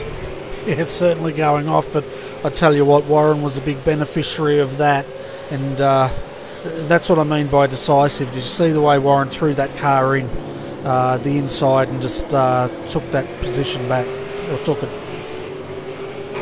Yeah, he just saw that Heath said, no, I'm going to make this move and try and make it stick, but just I think he just left the braking too early. Like Jeff braked a little bit later than him, and you know, just but Heath was committed, you know, and that's what he did. That's what he's got to do: be committed, done the right thing, but yeah, and then Jeff's got went over the ripples, and I'm sure he had a slowdown, and he had to do that, so he's jumped back in front of Heath there to slow him down. But all the meantime, they didn't know that Warren was back there. Oh, Heath was a little bit looser, as and Warren's just said, "Bugger this, I'm in there," and he's dove it down on the inside, didn't he, and showed his dominance. And Jeff was surprised by Warren being there, I reckon. I'd say they would have, but they also lost the momentum in that chicane, didn't they? And when they almost tripped over each other, and that's given Warren that slingshot. As Heath now tries again on the inside, he just doesn't have enough go off that corner to make that pass stick. No, I think he's got to make sure where he wants to move. He's got to decide on where he's going to make this move and then just jam it in there. And I mean, I'll just say jam it in there, but it's not as easy as it sounds. Oh, there's a car coming out of pit lane. Jeff had to make a move there, and yeah, it's a little bit hairy out there, doesn't it? Yeah, I know it sounds. I'm making it sound easy, but it's not easy at all. So, but doing a great job. This is exciting stuff. These boys are turning it on there. Well, they certainly are. As now Jeff's run a bit wide, and will this allow? It does. And there goes Heath Brennan straight past. I say if it's got another slowdown there, he's just ran it wide or something that hit a slowdown, or I can't see him giving it up. He hasn't backed out of anything else, but yeah, now so Heath's away, and we'll see if he can make a little bit of a gap here, because he was quite quicker than Jeff before that all that stuff went down. Yeah, well, it's taken him quite a lot of work to get past Jeff, hasn't it? But the other thing that this car's going to have to watch is those incident limits, because we know when they hit 40, they're going to get a penalty. And that car with a lot of off-track slowdowns, that's going to start chewing away at that upper limit, isn't it? Yeah, it certainly is, and something that's not working on iRacing here at the moment is incident limits that I can see, so a bit of an unfortunate event there for me. I can't check up on that, which is a shame.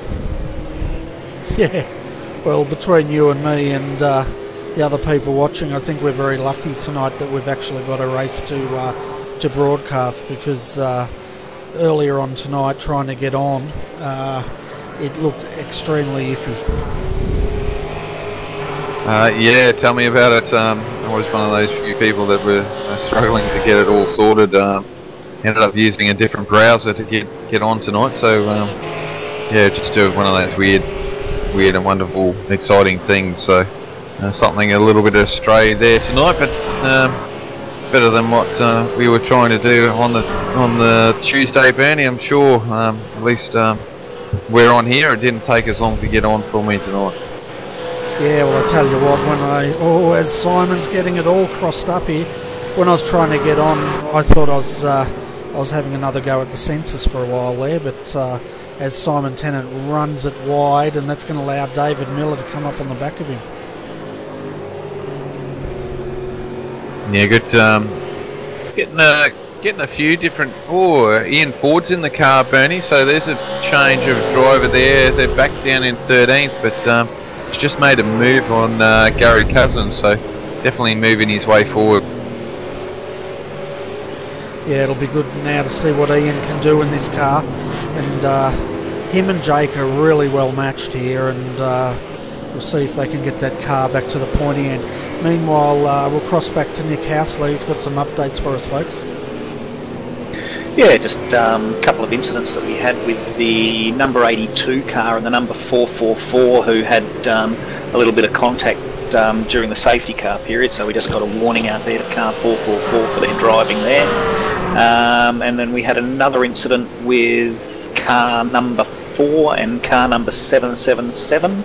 Car 777 just went a little bit too, not too sure if it was on the broadcast, a little bit too deep under brakes at the hairpin, and just gave a tap to the rear of the number 4 car, and they lost a position to the 012 car.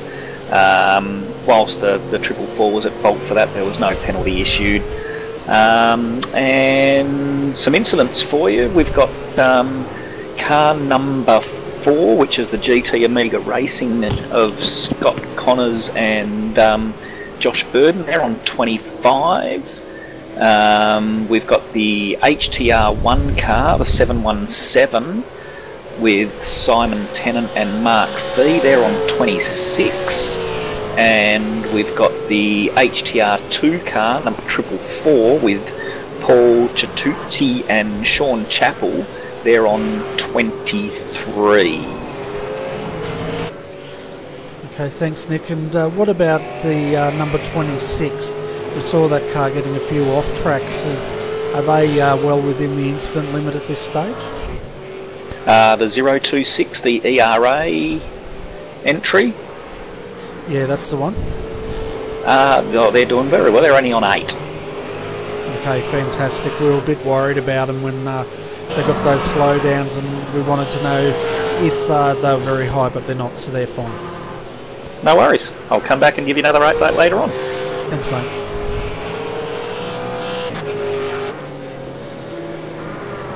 So there's your update, folks, straight from the horse's mouth, so to speak. Race control, and it's a great thing having these guys jumping up and just keeping us in the loop. Yeah, it certainly is. It's good to get some sort of information through what's going on. It's really good. And in watching the racing, it's just spreading out a little bit. Different strategies here. We know that some guys are pitted in lap 12, and some of the boys have pitted again in the last safety car, which is only about 2 laps afterwards. But seeing these boys at the moment, there are different strategies going on, so it'll be interesting to see, because the top 7 haven't pitted yet there's been a few that have, so yeah, it's quite interesting to see what's going on here. Yeah, well, bear in mind, a lot of these guys, the top 7 stayed out, didn't they? Where a lot of these guys pitted under yellow, so that's going to change the whole sequence for the majority of the field. And I guess the cars that are out of sequence was those top 7 that didn't come in. Yeah, so it's been turned around, but just watching Ian Ford here at the moment, he's putting the numbers in. It was a 128, well, 129 this lap, 128 the previous lap, so about the fastest car with that lap time. He was as fast as the top 2 at the moment, but the previous lap he was quicker than everyone else, so definitely a fast man out there and trying to get some track position back. Yeah, well, he's sitting in 11th now. We just took David Miller into turn 1, and he's definitely on a mission to get up the front. One car that did come off pretty bad in those pit stops is the Team TTL. They're sitting all the way back in 15th position at the moment, and I reckon these guys are just, as he gets a bit crossed up, these guys are just hoping that they get a safety car soon. Yeah, just probably a bad pit stop really at the end of the day, and this is you just can't have that sort of stuff being. I mean, it'd be actually something be nice to see maybe in the future when iRacing get all this other stuff sorted, is maybe have a random problem that's throw in there, if you know what I mean, Bernie. Whereas you see sometimes that you'll see a team will drop equipment out in the lane and get a penalty for it. So it'd be nice to see something like that, something random come in for that eventually. Yeah, I reckon they could add that they could come in for tyres and the team could just be not expecting them, or eating an ice cream or something. Yeah, that'd be funny, having an ice cream. I want to pit. You can't. Why not? We're eating ice cream. Yeah, definitely. It's Paul Gorrell at the moment, and this is the difference in pits, isn't it? Like this car had a 42-second stop. They're sitting in 7th at the moment. The other car, Team TTL, their stop was 67 seconds, and they're sitting back in 14th.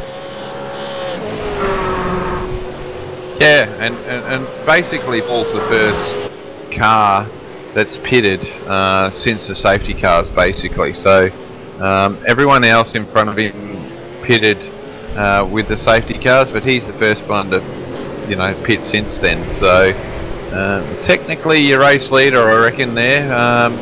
But it's interesting to have a look down there. We've got Blake Neck that hasn't, well, I haven't got him as a pit stop since I've joined, which is, I think it was the second safety car basically. I did join in the first safety car but didn't get any telemetry up, so been here for the second safety car basically, and Blake Neck hasn't pitted since then, and Ben Twiddle there has pitted but only a 20-second stop, so that's I wonder if they've stopped 2 in a row there, Bernie, but I don't think he did. He was actually up near the pointy end in the first safety car, which went around the safety car and then come back in. Yeah, I've got him down all as stopping once, but my telemetry's totally wrong, because we've got Ian Ford here, according to my telemetry, stopped 3 times. And I guess that's included the repair they've had to do, plus 2 pit stops. Yeah, it could be. I mean, at the moment, like I said, I sort of, my telemetry didn't work until after the first safe car, so basically all my telemetry, like for pit stops, have been from the second safety car.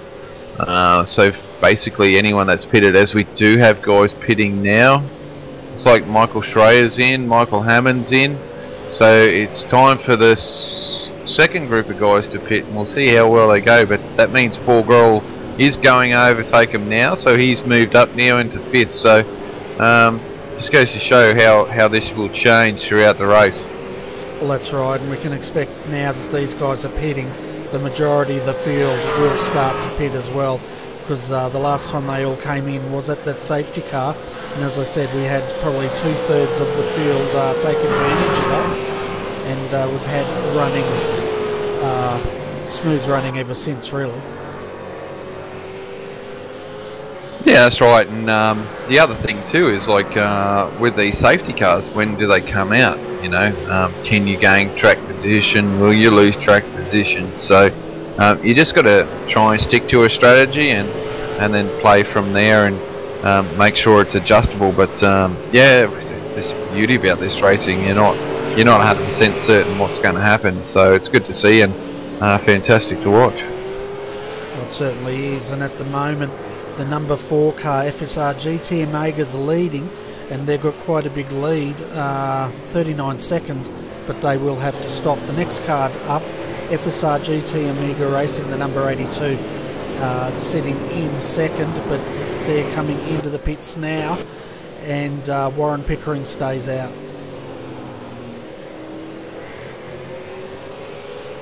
Yeah, because I've had to rush here. I don't have the other telemetry that I usually use, Bernie, tonight, because just because of the hassle. So I haven't bothered booting it up. So I'm using the old one that I used to use, and it's good enough for me at the moment. But yeah, just watching that, and Scott's in the car now. So good old Scott Connors. I don't think we'll watch him too much. He generally makes a mistake. We end up putting the commentator's curse on him. Is that Scott Stevens? Yeah. Yeah, the ugly one. That's the one we're talking about. Yeah, I got it. Yeah, the jet blower for RRTV. Oh, yeah, okay. Yeah, so at the moment, the other guys, Scott Connors, Warren Pickering, Jeff Gauci, 1st, 2nd, 3rd, then Paul Gorrell. The top 3 do have to stop, and then we can expect STC Black to take the lead, and what a lead it's going to be. Yeah, it's definitely. He's got just checking there. He's got 7 seconds on Blake Neck, which needs to pit 2 by the look of it, and then he's got then there's 2 seconds or 2.5 seconds down. So he's got a 9-second lead over Ian Ford. But man, Ian is driving quickly, and he's about half a tenth quicker than Paul at the moment. Sorry mate, I was just jumping onto the RRTV chat channel just to see what the guys are doing over there, and it looks like there's a few blokes out there still having iRacing issues trying to log in, and for the guys that have joined our broadcast late, there's been quite a bit of a problem with that website tonight, and I think they've been getting some tips off the Australian Bureau of Statistics. Yeah, I think so. Or an IBM, I think, is also one of the other companies that they're probably getting a little bit of a hand with that sort of side of things. Yeah, well, I reckon they're going to get a hand all right, and that's going to be from the government, but I reckon it's going to be a backhand. Yeah, that IBM company has been involved in a couple of situations. Bad one up here in Queensland for some of the government payroll people up here been having issues quite a few years ago, and obviously it wasn't nice for those guys. No, anything to do with your payroll's never nice, but folks, we're a third of the way through this race at the moment. It's been quite a fast-paced race, apart from the scheduled safety car, and then we had quite a big incident which brought out the second safety car with...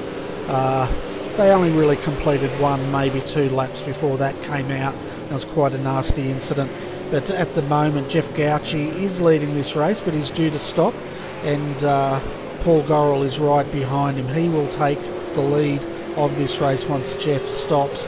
I'm looking at the gap that Paul's got, because the next car that has stopped is the 25. Michael Schreier is in that car, and he's 7.1 seconds down from Paul at this stage. Yeah, so he's not too far away, and again, you know, he was 2 seconds a lap, so he's 3 seconds a lap faster that time. But I won't put down team tactics here, but Paul Gorrell's just struggling to get around Jeff Gauci there at the moment, and you know, Ian Ford has gained about 3 seconds from that. Yeah, well, this is a car to watch, isn't it? Like, when Jake was in it, he was doing a great job. But look at the way Ian's throwing this car around. He's the fastest car on the track. His last lap was a 1:29.051. The race leader, Paul Gorrell, did a 1:31.958. So I reckon, as this race goes, keep an eye on this car, because I reckon these guys, I reckon they could take this one out.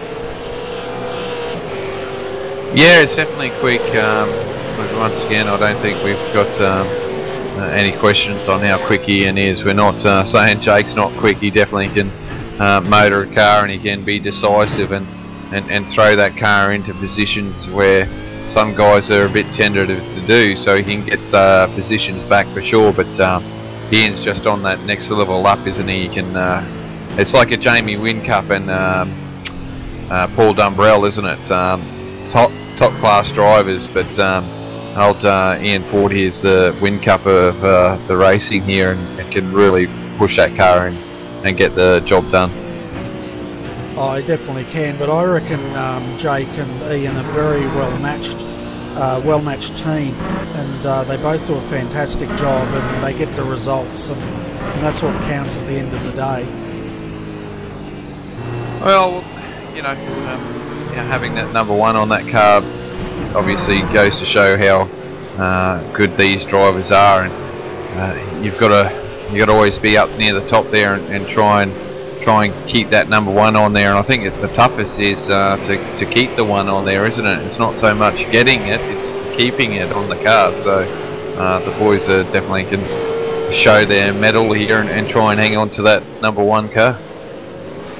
Oh, well, that's exactly right, and they're on a bit of a comeback drive, aren't they? Because I think this car was one of the ones involved in that big incident, and they had to bring that car in for repairs. But I tell you what, they've bounced back. They're in the top 3 now, and the next person up from them, about 7 seconds up the road, is Michael Schreier in the Synergy Sim Racing. And then, of course, we've got Paul Gorrell 14 seconds up the road. Pretty much... You know, he's got the lead to himself. Looking at Team TTL, they're sitting back in 6th at the moment, and not disastrous, but 36 seconds down. They've got a lot of work to do to get that car back up to where it was before the pit stops. Yeah, definitely a lot of work. They've got 2.5 hours, so they could... Oh, just watching Ian Ford here at the moment with Warren Pickering, and geez, that was close. didn't think Warren would expect Ian to be there, but I suppose that just shows you how quick and confident Ian is there. But yeah, it's a lot of work, but with 2.5 hours to go, it doesn't sound like much. But still a long way to go. Oh, it certainly is a heck of a long way to go, and there's going to be a lot of twists and turns.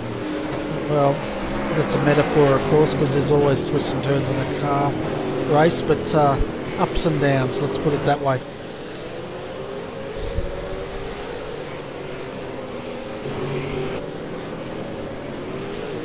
I'll tell you what, looking at the drivers on the lead lap at the moment, we have 13 of the 23 cars here tonight on the lead lap, and most of the cars are 1 lap down, but the number 20, Scott Clark's driving that car, Redback Racing 18, this car is 2 laps down.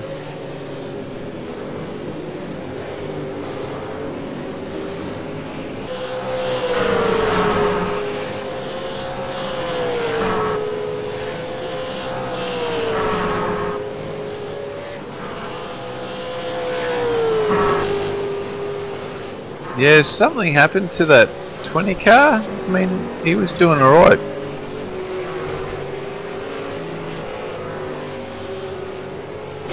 Yeah, I'm not sure. I have a feeling there was an issue with that car. They have swapped drivers, and they did have a very long stop, which makes me think they got into trouble and had to get that car towed, because they were sitting in the pits for 270 seconds, and that generally means a tow, doesn't it? Yeah, it's been a long time. It's such a shame for those boys. That car was motoring along quite well. Yeah, I'm just trying to work out who Scott's teamed up with, so I can have a look at the telemetry to see if there was an issue with them. Yeah, that's the car Warren was piloting as well there, Bernie. So, just seems a bit strange. Must have had some sort of issues with that car.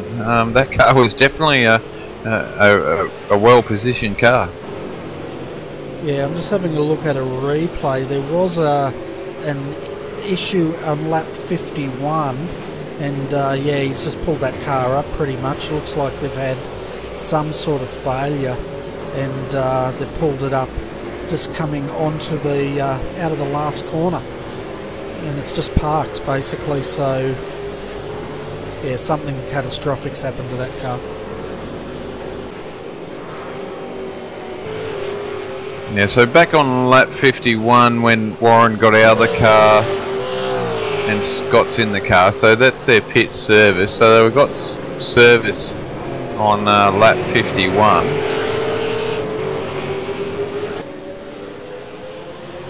Yeah, and they pretty much ran it around that lap, and then Scott's had to pull it up.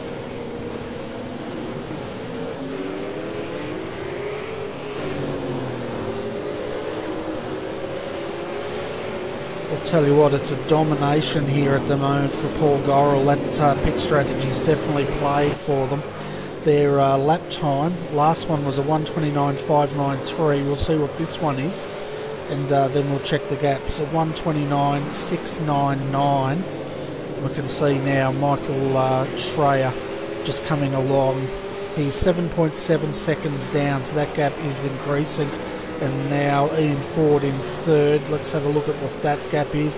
15.267 seconds, and he's the fastest guy on the track at the moment.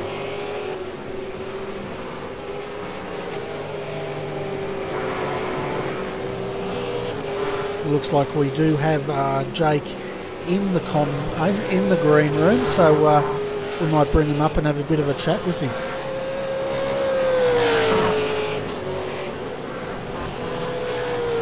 Hi Jake, welcome to RRTV's Combox.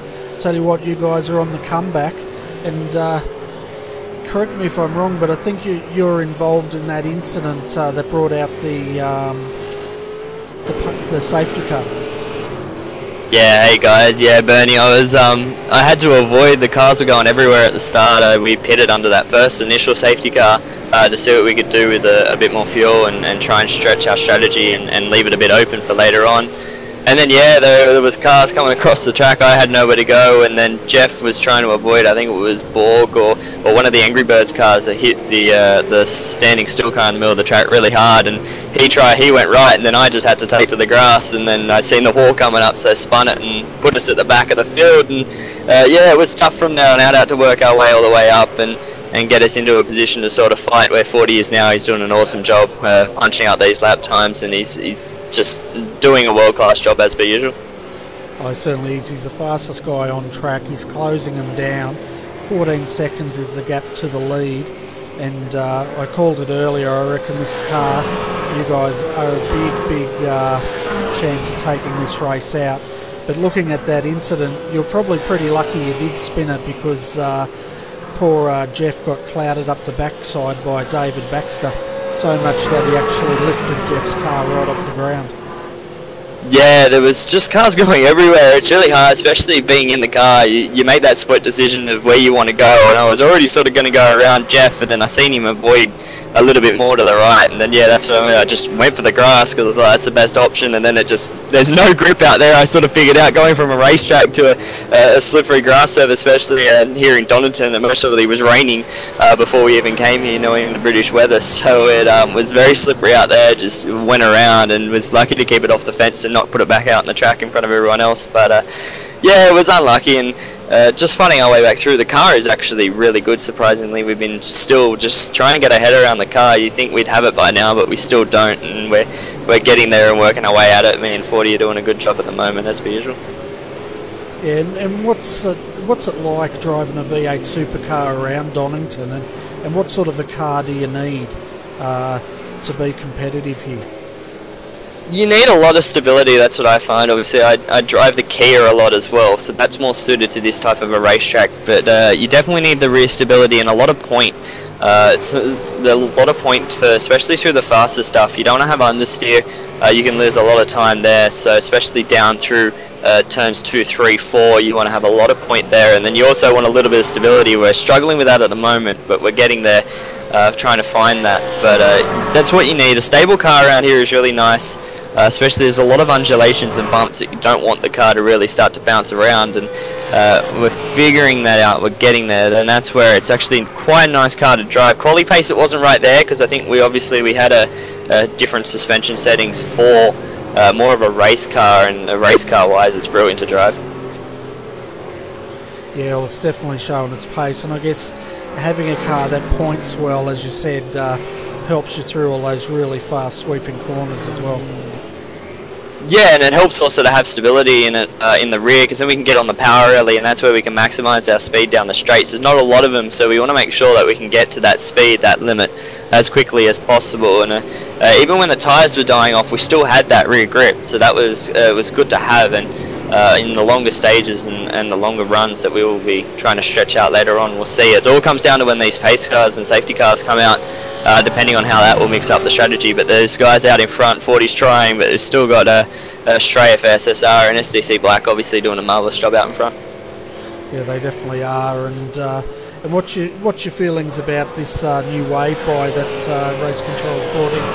Are you in favour of it, or what's your thoughts?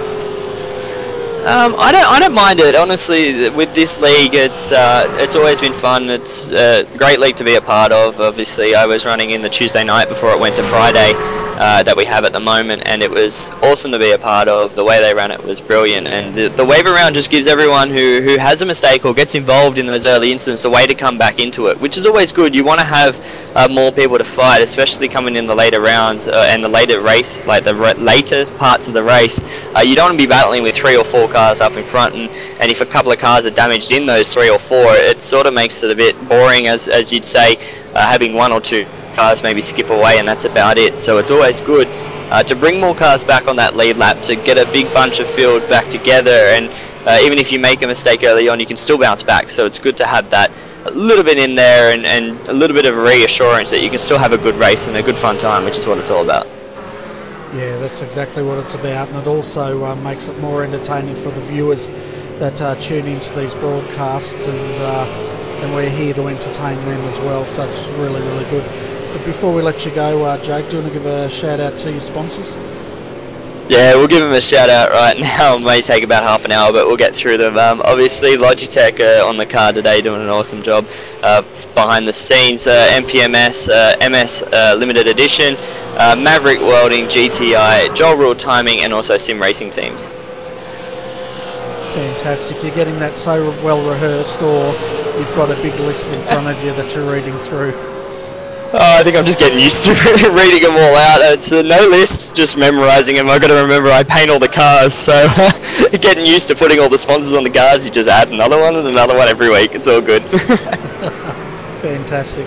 Well, anyway, Jake, thanks for popping in. Best of luck for the rest of the race, and I reckon we'll see you on the podium later on, but I don't want to put the mockers on you. Thank you, Bernie, and have a good call, guys. Thank you.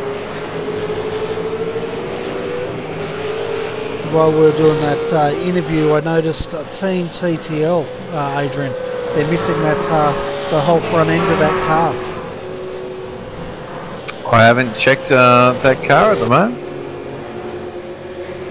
And we've also, Michael Hammond's also had a bit of an issue. We'll have a look at that replay and just see what's happened to them. They're still running in third, so it couldn't have been two, or fourth, so it couldn't have been too catastrophic.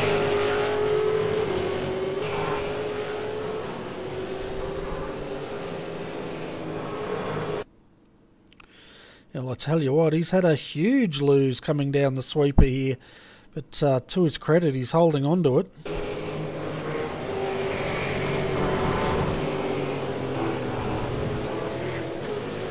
Oh, I tell you what, that was good car control.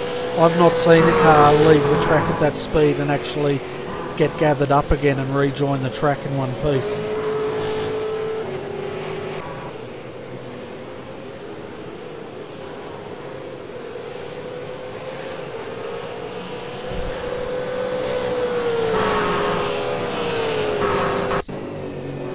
Just jumping back to lap 55, folks, and to see what's happened to John Latham here. Well, he's already lost the front end at that point.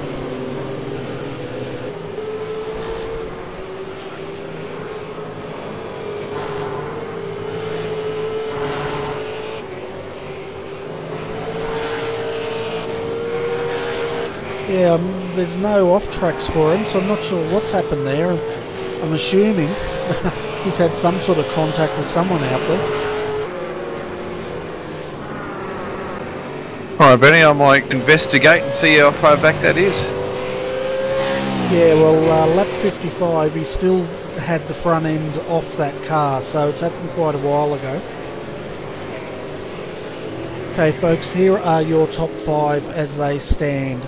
SDC Black, Paul Gorrell driving at the moment. He jumped in from Bo Cubis. They have an 8.1 second gap over Synergy Sim Racing. And Brenton Hobson jumped out of that car. We'll bring him up for a chat in a moment. Michael Schreier is driving it in second. Then 12 seconds down is Ian Ford, Evolution Racing Australia, and they're on a comeback. And they're the fastest car, well, they were. The fastest car at the moment is SDC Black, so they're answering that call. In 4th position, the 012 ABR Team Simulator 2 team, and Michael Hammond is driving that car. And I've just had a bit of news, Adrian.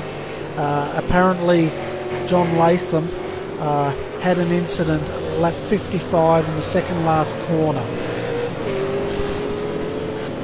Yeah, mate, I'm just on that now. He's had a coming together with 777.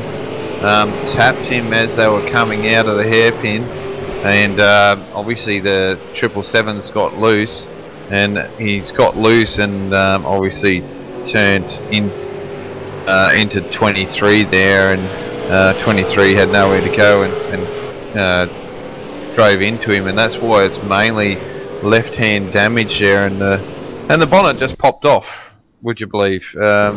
Just magically just disappeared. So I don't think the bonnet would have come off. It would have crimpled up, but yeah, it's just popped up as the caution flag waves. Yeah, we just had a look at that incident on the replay, and it was a bit of an awkward one, wasn't it? They sort of tripped over each other, and Yeah, and that bonnet, as you said, just sort of popped off. Yes, it's just like a champagne bottle just popping off, and disappeared out of nowhere. So very magical bonnet, that one. But yeah, a bit of a shame. But the caution flag is out. Got time to pit this time around, chock it full of fuel again, and get the car repaired and get ready to race their way back up through the field. Yeah, it'll be interesting to see how many drivers come in. Also, keep an eye on the wave around, folks. We have 9 cars on the lead lap. After this wave around goes through, we should have 19 cars on the lead lap. So, you know, that's the big benefit of this this new wave around, that's for sure. A couple of cars, there's 4 cars 2 laps down. They should get one of those laps back. No, it would be good to see these drivers get their lap back, just for the fact to make that racing a little bit more exciting, for sure. Oh, that's right, and it you know, as we've seen, it gets them back in there, and we saw that with the 717, didn't we? They were a lap down, they got it back, and they were quite racy there. Now they're a lap down again, but they will get that lap back again and go again. Yeah, that's it. So really makes it good. We'll see how they battle on, and this will close it up, and we'll get some more racing again. Yeah, that's right. And a few guys will probably jump in the pits for service. Other guys are going to jump in to repair those cars, and then we should be all ready to go again. We're just having a look. 66 laps down of 150. So not quite at the halfway mark yet, but not too far away. Yeah, getting close to the halfway mark. 66 laps of 150, so got a little while. Says 4 hours, so obviously whichever one comes up first, I suppose. Yeah, well, that's right. I'd expect it to run out the full 150 laps here. It's been a fairly fast-paced race. We've only really had one unscheduled safety car, didn't we? But apart from that, it's all pretty much been plain sailing. Yeah, no, the racing's good as per normal.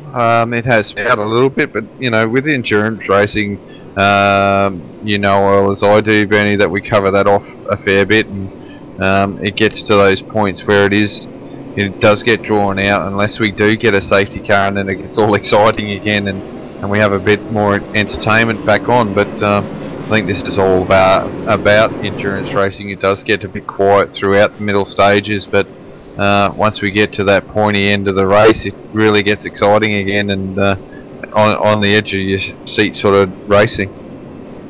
Yeah, well, that's right. You get that lull, don't you, where we're at about now, and but it definitely picks up. Looks like Brenton Hobson might be ready for an interview. Should we bring him up and you have a chat with him? He's driving with Michael Schreier, and they're sitting second at the moment. Yeah, Bernie, bring him up while we're under safety. Hey Brenton, welcome to the RRTV comms. Looks under safety car at the moment, so pit stop boys, or looks like you stayed out there. Hey guys, how's it going? No, we're in the pits. I think everyone will pretty much come at this point in the run, so we'll just jump in, top her up with fuel, and be off again. Yeah, it's been a pretty good race tonight. The boys seem to be doing a great job, and yourselves at the moment. Yes, I can see your car there now, just catching up slowly, but doing a good job there. I think you're in P4. P3 you were actually, weren't you? Or 2, sorry, P2 before the pit stops. I finally got it right. Been a long night, mate. Just trying to get to Donnington with all those issues that we've been having, flight delays and all that. But back into P2. Look at that. So you haven't lost anything at the moment? Yeah, no. I think that we should have popped back out in the same spot that we came in on. So Yeah, all going according to plan at this stage. We're just rolling around out there, and we'll see how we shape up towards the end of the race. No, doing a good job there with Michael. How do you two compare with your racing? You know, how different do you have to try and get this car? So for compromise, is it much of a change, or are you two fairly similar in styles of racing of these cars? Michael's got a lot more experience than me, so he can probably drive it however suits me. But I think, all things considered, we're pretty happy with the same sort of things, like the same characteristics with the car.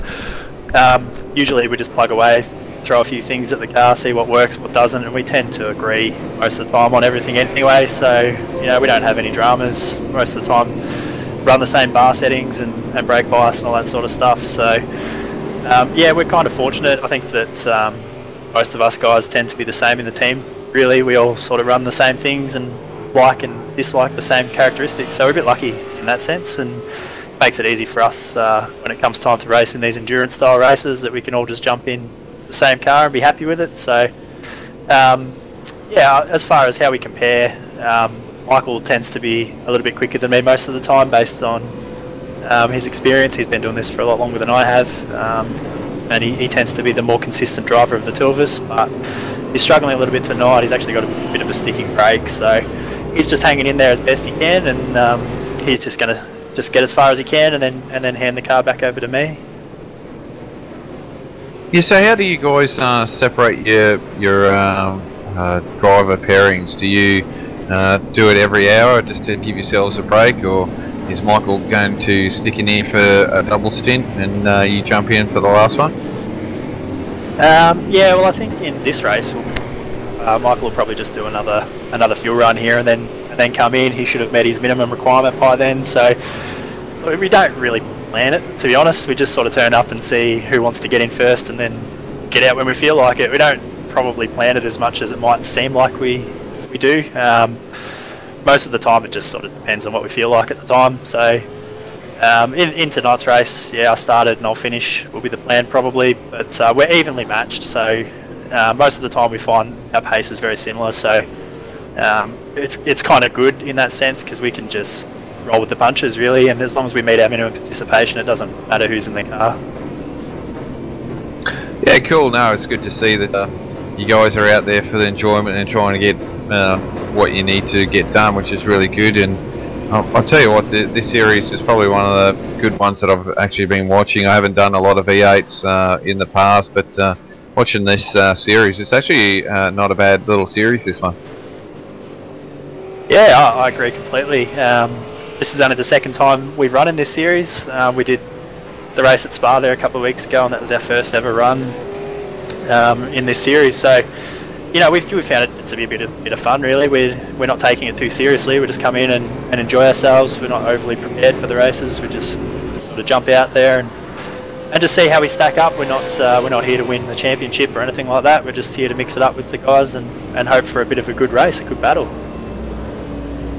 No, it's good to see, mate. And it's always good to see the drivers come in here and you have a good time, which is generally what the admin would like to see and hear, is that people are enjoying the racing and like to see what happens. I mean, I know Bernie and I, we do a lot of these enduros, and we sort of get into the rhythm of this, and probably not too bad at these enduros now and quite enjoying them, but in all types of forms. So maybe we should work out a different enduro. We'll throw a little mix in there, do a Caddy and MX5 and probably a Kia endurance round series. That'd be a crazy one. Yeah, that'd be a bit of fun for sure. I think that the endurance racing is really good. It's very rewarding as a driver to be able to come away with a good result for the team, especially when you all work together to get that result. So you know, our team seems to go fairly well with endurance racing. We hold up pretty well in the AEC, and this sort of thing, we just decided to do it really because it was an endurance race, and we'll potentially do whatever ones that we've got where we've got two drivers that are free throughout the season, but we just jump in because the endurance racing's fun, you know. Yeah, no, that's great. it's always good to see that people are getting involved. I think it's probably one of the biggest initiatives that iRacing has come out with, the driver swaps, where and it's really kicked off. I think us Aussies for some reason don't mind a good, nice, long endurance event. So I just need to tidy up some of this safety car stuff for us road course races and make it a little bit more interesting for us. Yeah, I know there's a few people out there that would like to see iRacing spend a little bit of time investing in the safety car procedures for the road courses. It's a bit clumsy, really, the way that the admins have to work with it, but they do the best they can, and you know, at the end of the day, we get a good race out of it, and it can be done. It's just still a lot nicer if it was built specifically to work for us. Good.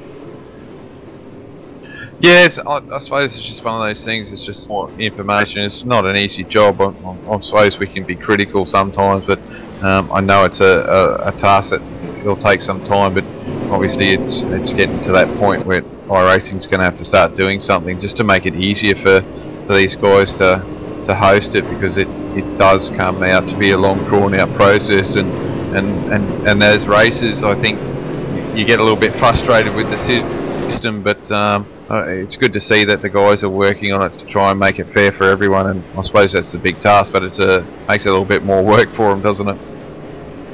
Yeah, absolutely. I don't envy the job of race control at any round of any race, to be honest, but especially these enduros, when you get safety cars and stuff like that involved, live admin.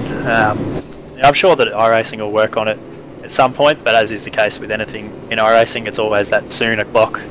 It'll get here when it gets here sort of thing, so we'll just hang tight until it does and make the best of what we can.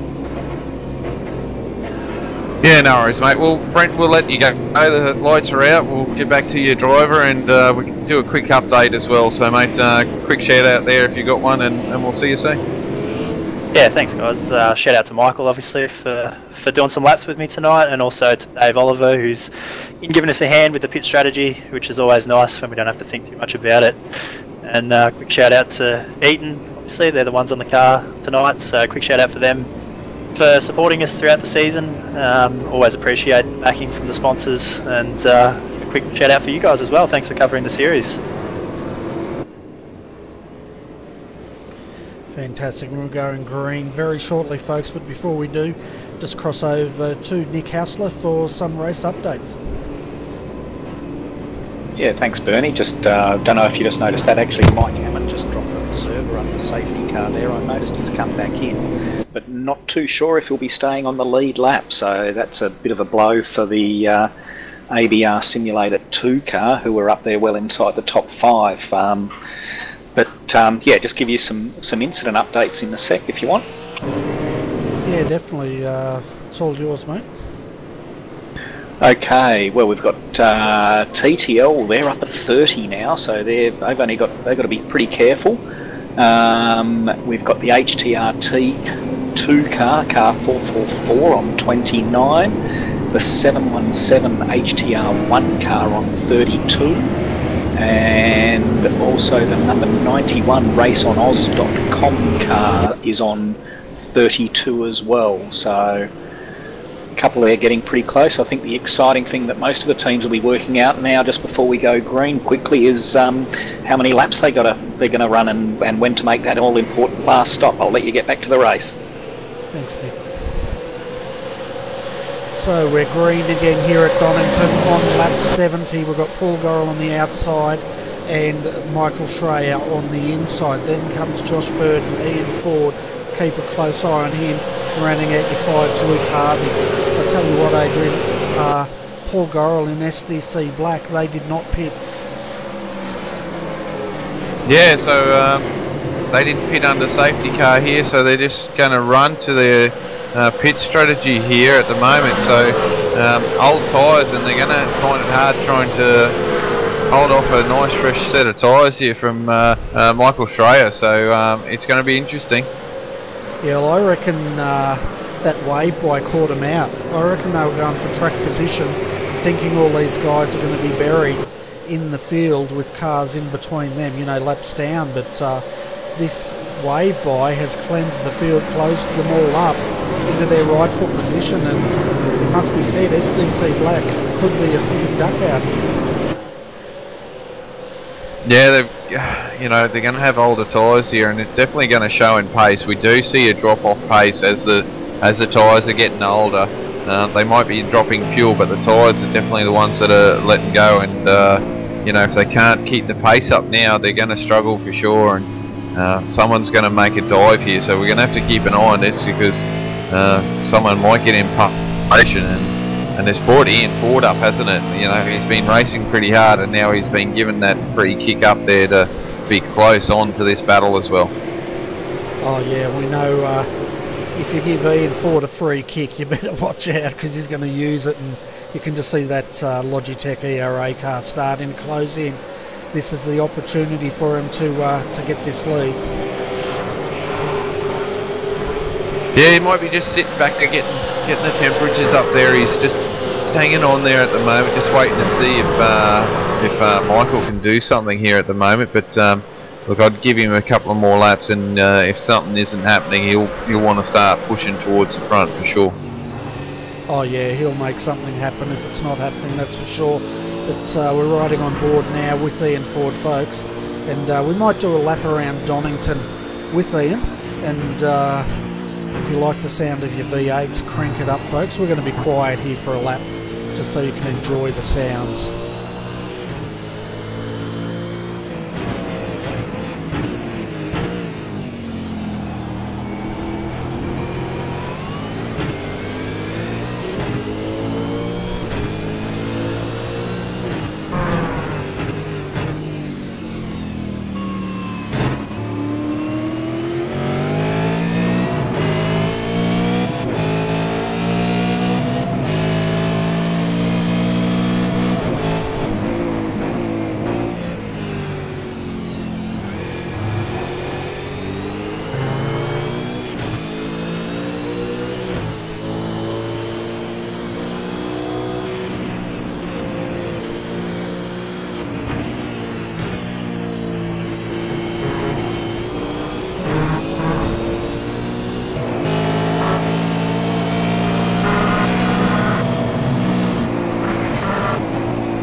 That was a lap around Donington Park with Ian Ford, but I'll tell you what, Michael Schreier is putting the pressure on Paul Gorrell, but Paul's not cracking at the moment. Yeah, I can't see Paul cracking here under pressure. He's a great driver, and look at Ian here, he's looking hungry as well, so I can't see him hanging around here. He might try and make a move as well to get around Michael so he can start pushing. Like I said, Ian's going to sit here for a bit to get his temperatures up, but he'll be keen to move forward. Oh, he certainly will, and in the back of their minds they know two of the random safety cars have been used. They do have a third one if the race control chooses to use it, but once we get that third one, it's going to be turning into sprint race mode, I guess. Yeah, which is always what happens, doesn't it? So we'll see what happens. As we can see here at the moment, you can see now Michael's a little bit too occupied in his rear view mirror here because Bo's stepped out here at the moment. So Ian's definitely starting to put the blowtorch here on Michael. Yeah, you could tell, couldn't you? Michael's starting to look back at Ian, and that's freeing Paul up a little bit.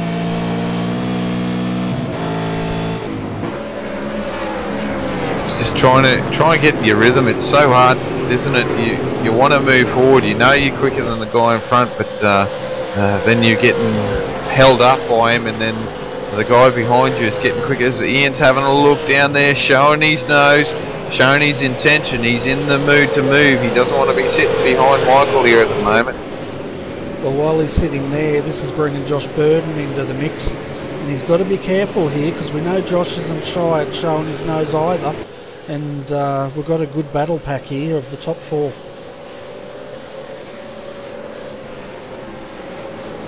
Ian's had a look as he piped it in there. Yes, what a move here. Ian's wasn't waiting, was he? He was definitely in the mood to keep going forward, but Michael's hanging in out there. He's had to pull that in. It's not really good being too wide there, and now we've got Joshua Burton there keen to move forward as well, so he'll be putting the blowtorch here onto Michael. Yeah, and this is the time, isn't it?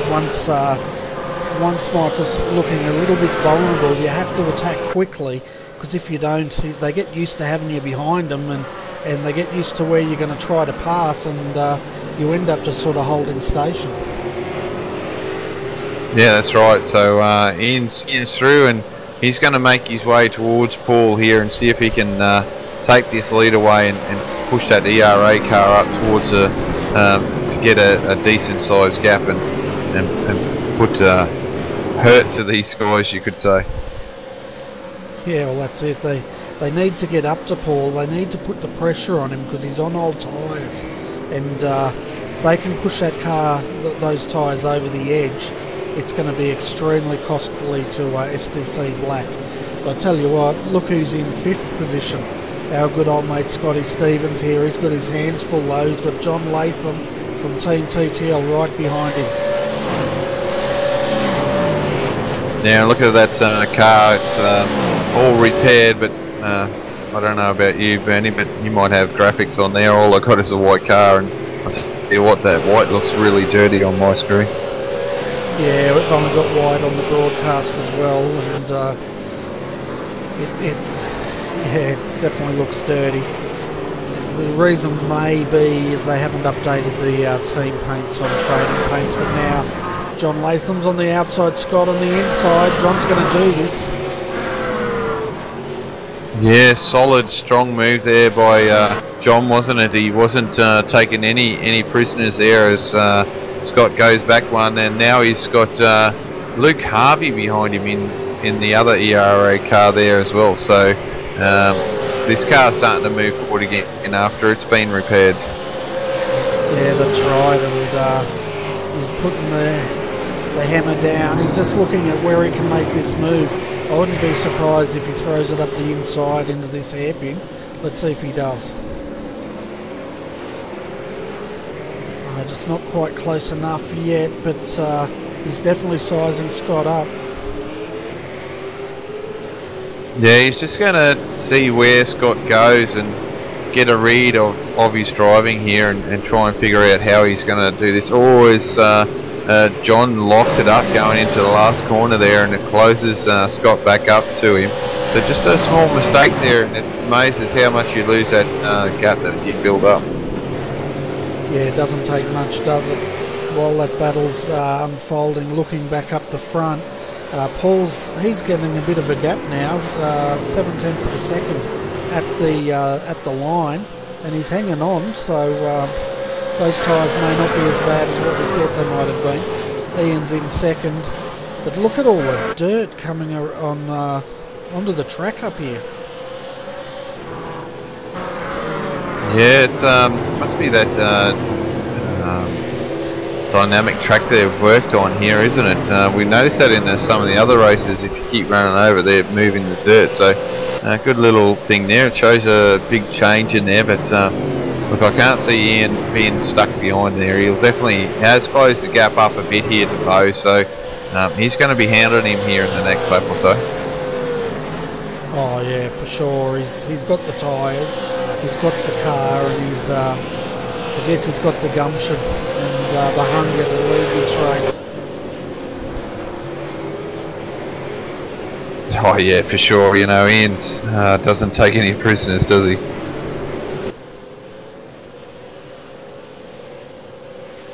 Oh, he certainly doesn't.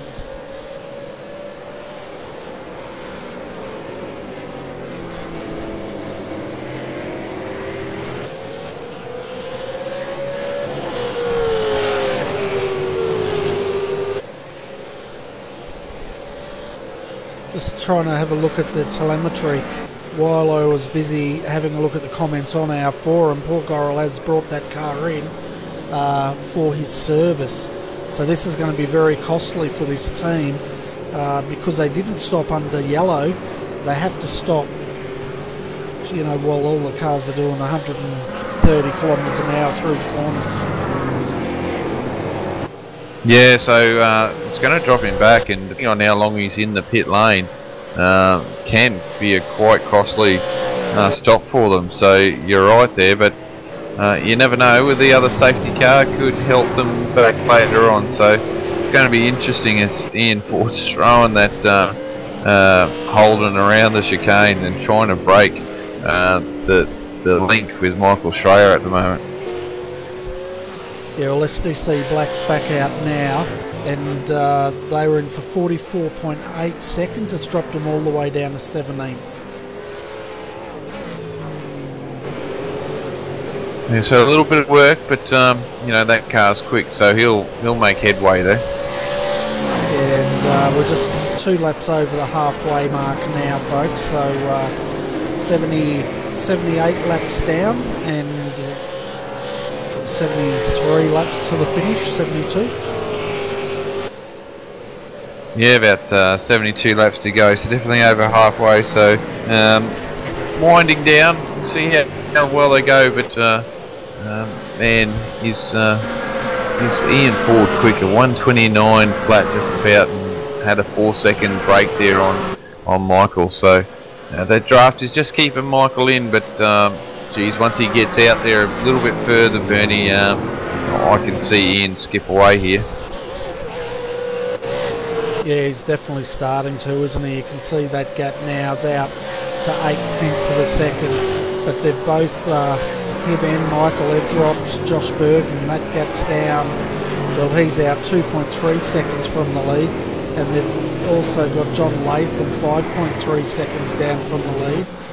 And then your top 5, Scott Stevens, he's hanging on there, 6.8 seconds down from the lead.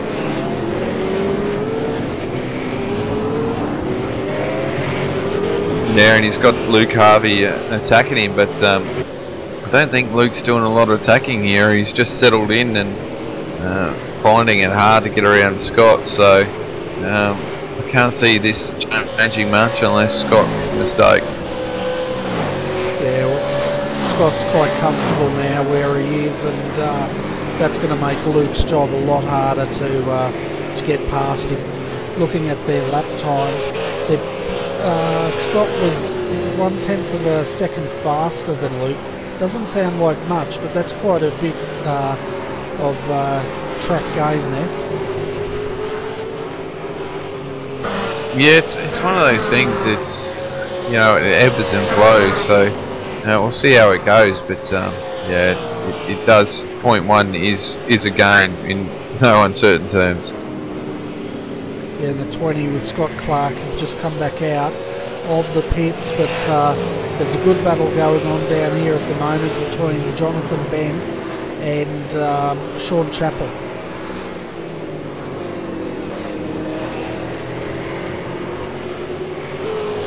Yeah, and getting back on that 20 car, that looks like he's just having some technical issues tonight. So Scott's just struggling there as car 08 locks it up, doesn't it, there, and the 444 gets through easily there. Yeah, he had his hands full, didn't he, with that brake lock up, but he kept it on track. And did you see how quickly Sean just jumped on him and took that position away? Yeah, just hey man, you left the door open. See ya, I'm in. Yeah, and then sitting in 15th at the moment, ABR Team Simulator 2, Michael Hammond back behind the wheel. As we got from the race update, this car dropped from the server, and they got back in, and they're still on the lead lap, so I wouldn't count this car out just yet. No, these boys work hard, and once again, it's one of those things that if you can get in and hang in there, and with the safety cars you can get back up in there. So, and once again, you know, you're hearing the boys, they're just struggling with little bits and pieces, and obviously tonight as well, getting here, also having issues getting in here, haven't helped their lead into this race. Yeah, that's right. And Sorry, I just had my mind on other things there, Adrian. No, that's right, mate. And that 08 car struggling there. He's locking it up, so not really happy here, Jonathan. He's lost another position there. Yeah, this car's been having trouble with the handling all night, hasn't it? It was quite loose earlier on tonight, and it looks like now he's got brake lock-up issues.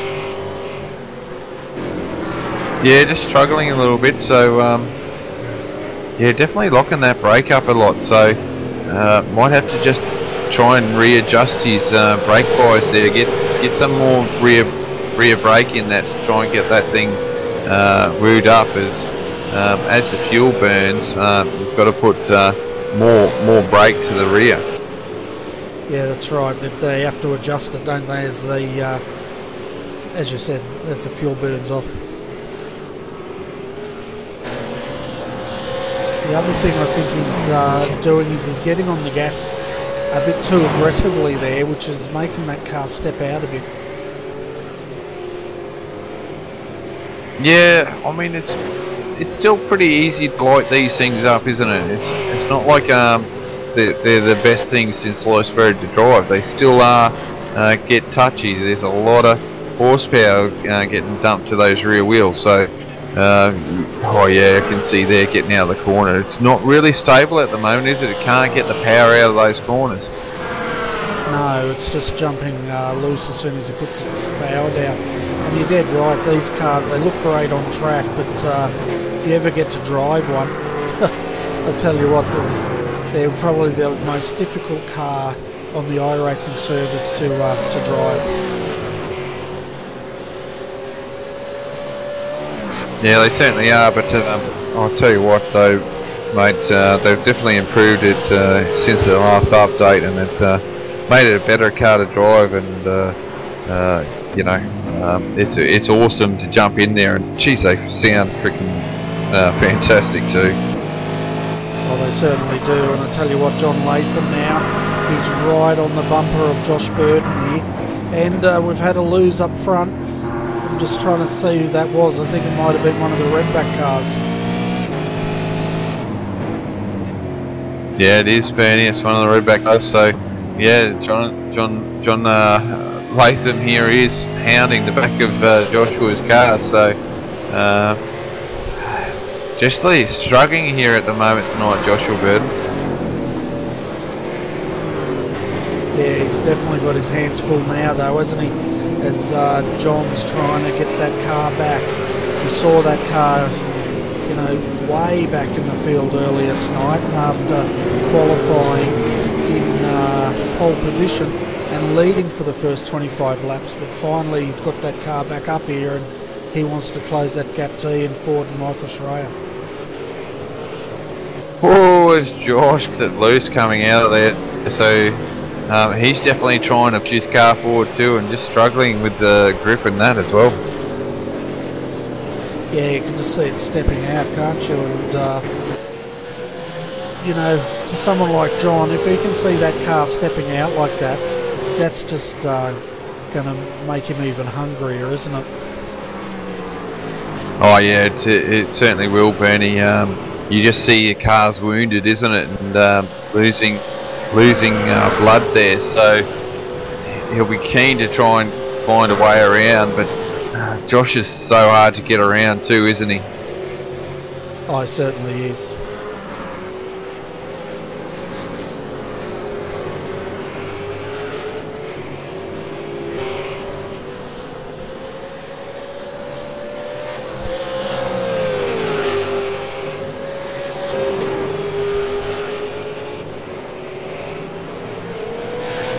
So it looks like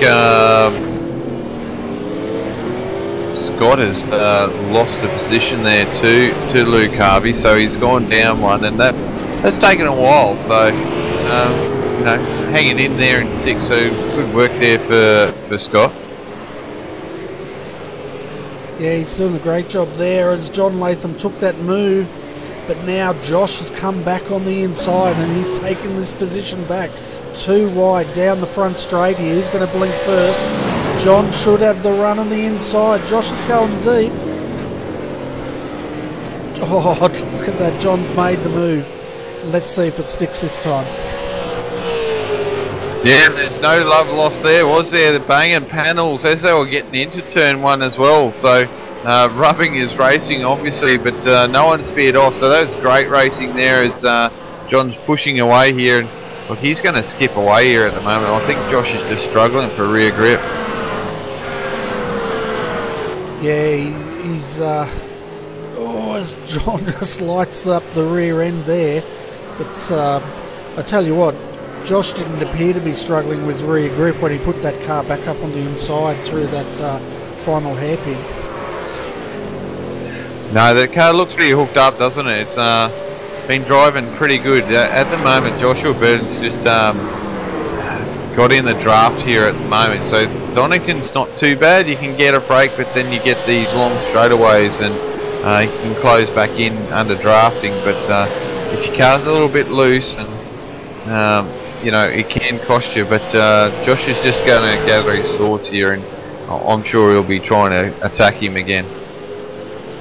Oh, for sure. And for the folks watching out there on the chat channel, there's been a question about how TD Racing's going. They're actually sitting in 7th at the moment. Stephen Lattimore's driving.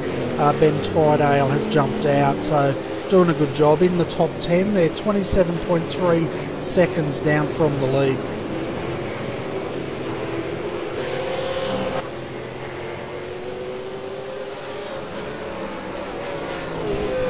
Yes, there's a few battles here. We've got Scott Stevens and Luke Harvey. They're still going at it again, aren't they? So not too bad. And then we've got Michael Hammond down there. He's racing against Sean there as well. So got a couple of little races going on at the moment. Yeah, and it looks like Luke's actually got past Scott, because last time we saw him the other way around, and now we'll see if Luke can actually get a bit of a gap going. And I guess, you know, with Michael down in 13th, he should be able to get up through this field fairly easily. The trick is, though, he's got to do it cleanly. Yeah, just jump onto him then, and as you were saying that, I think we come into the other hairpin down the bottom of the hill there. He got a little bit loose, trying to outbrake the 444, but he's got the job done now. Got around him. He's definitely on a mission here, Bernie. He's been very aggressive in his overtaking and doing a fantastic job of it too. Oh, he certainly is, and you could just hear the car skipping then, almost like a wheel spin as he came out of the corners there. You could hear it hopping along the track. The next person he's coming up to is Mark Fee in the 717. And then he's got Stephen Varga just ahead of him in the Redback Racing. Yeah, I'm sure he's going to distribute this 717 soon. Look how close he closed in there under braking in the hairpin, and I reckon he'll have a look here. No? No, not yet, but I tell you what, he was so heavy on the brakes you could see that car almost standing on its nose, and he's just looking where he can make this move. Jeez, look how much road he takes to turn in there. Lucky no one's coming out of the pit lane, because they would have got a Angry Birds right in the side of their car. But yeah, I wonder if he's going to try and do... it looks like he's got a signature move down here, Bernie. He did it last lap. Look at this, where he... Yep, inside. No, just wasn't close enough. Oh, locks it. Yeah, this bloke's on a mission. He certainly is, and he's up against Sean Chappell's teammate here, so he's feeling like he's in a bit of a velo paint sandwich, and he wants to break out of it. Yeah, he's keen to push his car forward for sure. Looks like we've got Scott Connors down there for the number 4. He's teamed up with Josh Burton, currently sitting in 3rd. So I might bring him up for a quick chat in a moment. And I sort of don't want to leave this battle, but I guess we should bring him up. Yeah, you can bring him up, obviously, as it gets interesting. As Michael having a look there, he's got the inside. Can he yes, he's kept it in tight, but lost momentum because he's kept it in tight. Will he have a look down here? He's stuck his nose in. Oh, hard on the brakes. No, doesn't get it done there. Does he get... Oh, he's getting the power off. He's doing a good job here. Will he have another look here in turn 1? He's in the mood to move, but Redback Racing Car must have an issue because the 717 was having a look. Oh, a little bit of a tap there and pushes him wide. I wonder if Race Control will see that and see what happens out of that. But yeah, he's through now and he's off and racing again. Yeah, there was a little bit of a bump and run there. No doubt Race Control will look at it, and I guess, you know, Mark sort of got checked up a little bit by the Redback Racing team, and here he goes around the outside of Stephen Varga, and he makes that move cleanly and easily. Yeah, he's on a mission, isn't he? He's not waiting. You can see that he's you know, in the mood to overtake. He doesn't want to hang around, and I think you could see the frustration starting to come out. He knew he was getting held up there and had to find his way around. I don't think he intentionally pushed the 717 out the road there. It was just a bit of a racing incident, and you know, it's just gained that position. But he's definitely in the mood to move forward anyways. Yeah, I think what happened was Mark got checked up by Stephen Varga and Redback Racing, and Hammond was coming in pretty hot and just got that tap happening. We're about to bring up Scott Connors, but he's it looks like he's busy again doing some sort of strategy, so we'll cross to him as soon as we can. Could see one of the Velo paint cars coming in now. That's Mark Fee coming into pit.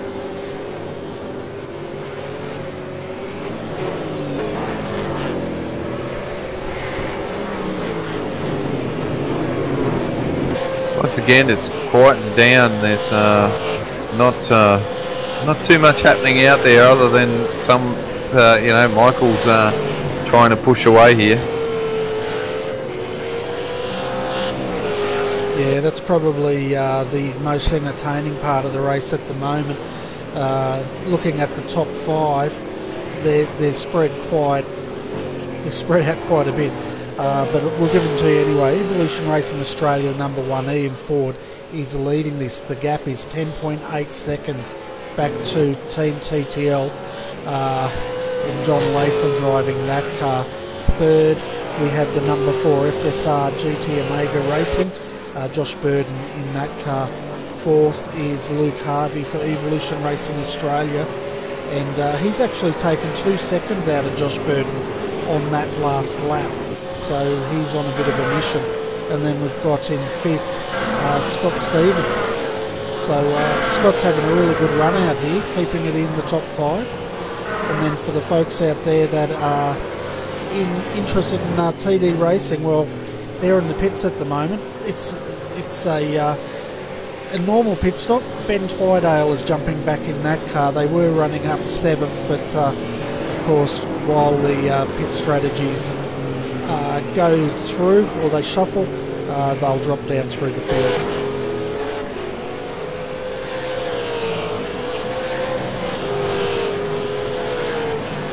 Hi Scott, welcome to RRTV, and it's looking good for FSR GT Omega at the moment, sitting there comfortably in 3rd. Yeah, it's a bit surprising, to be honest, Bernie. I didn't have much faith in me and Josh. I think it was a very late decision. Oh, jeez, you got a bit sideways then. Yeah, it was a pretty late decision to race tonight, so we're actually doing pretty well.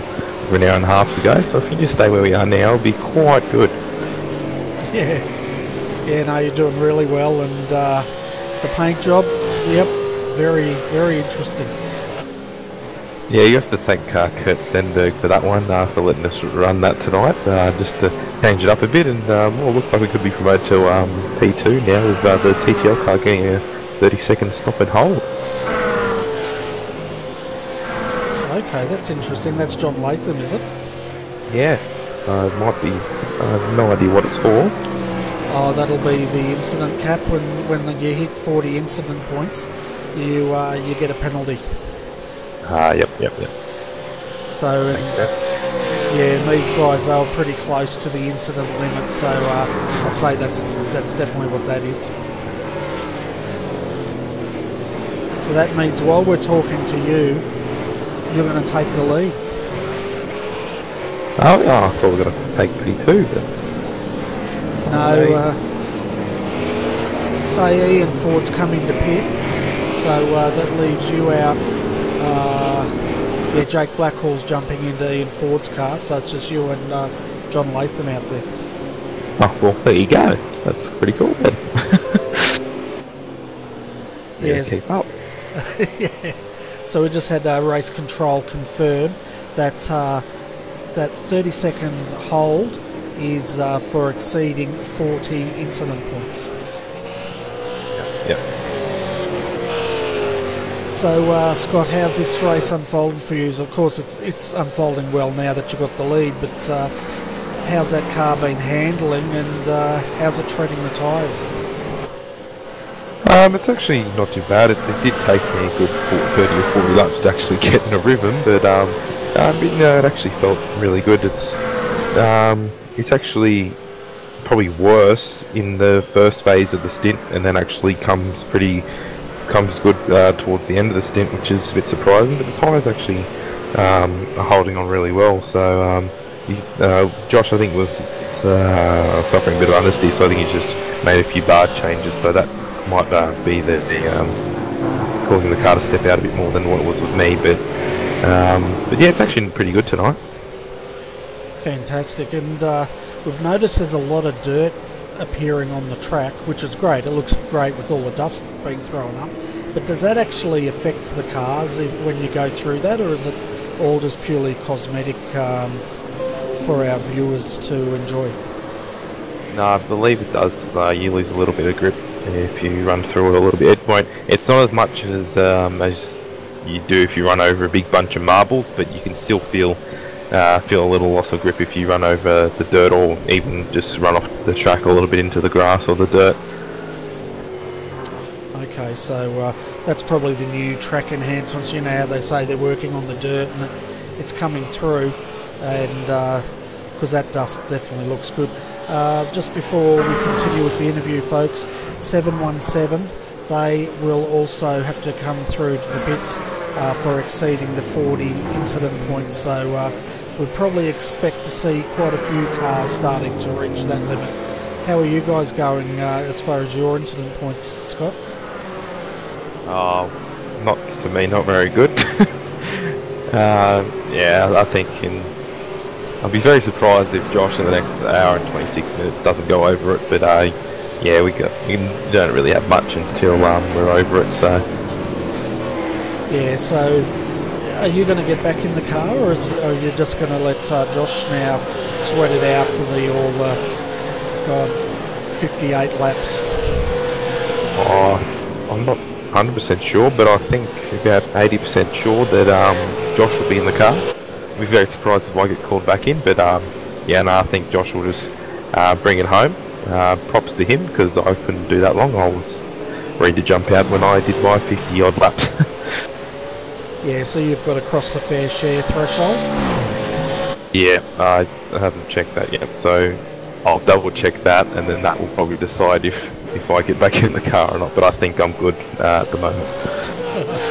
Fair enough. Well, before we let you go, Scott, do you want to give a shout out to all the sponsors?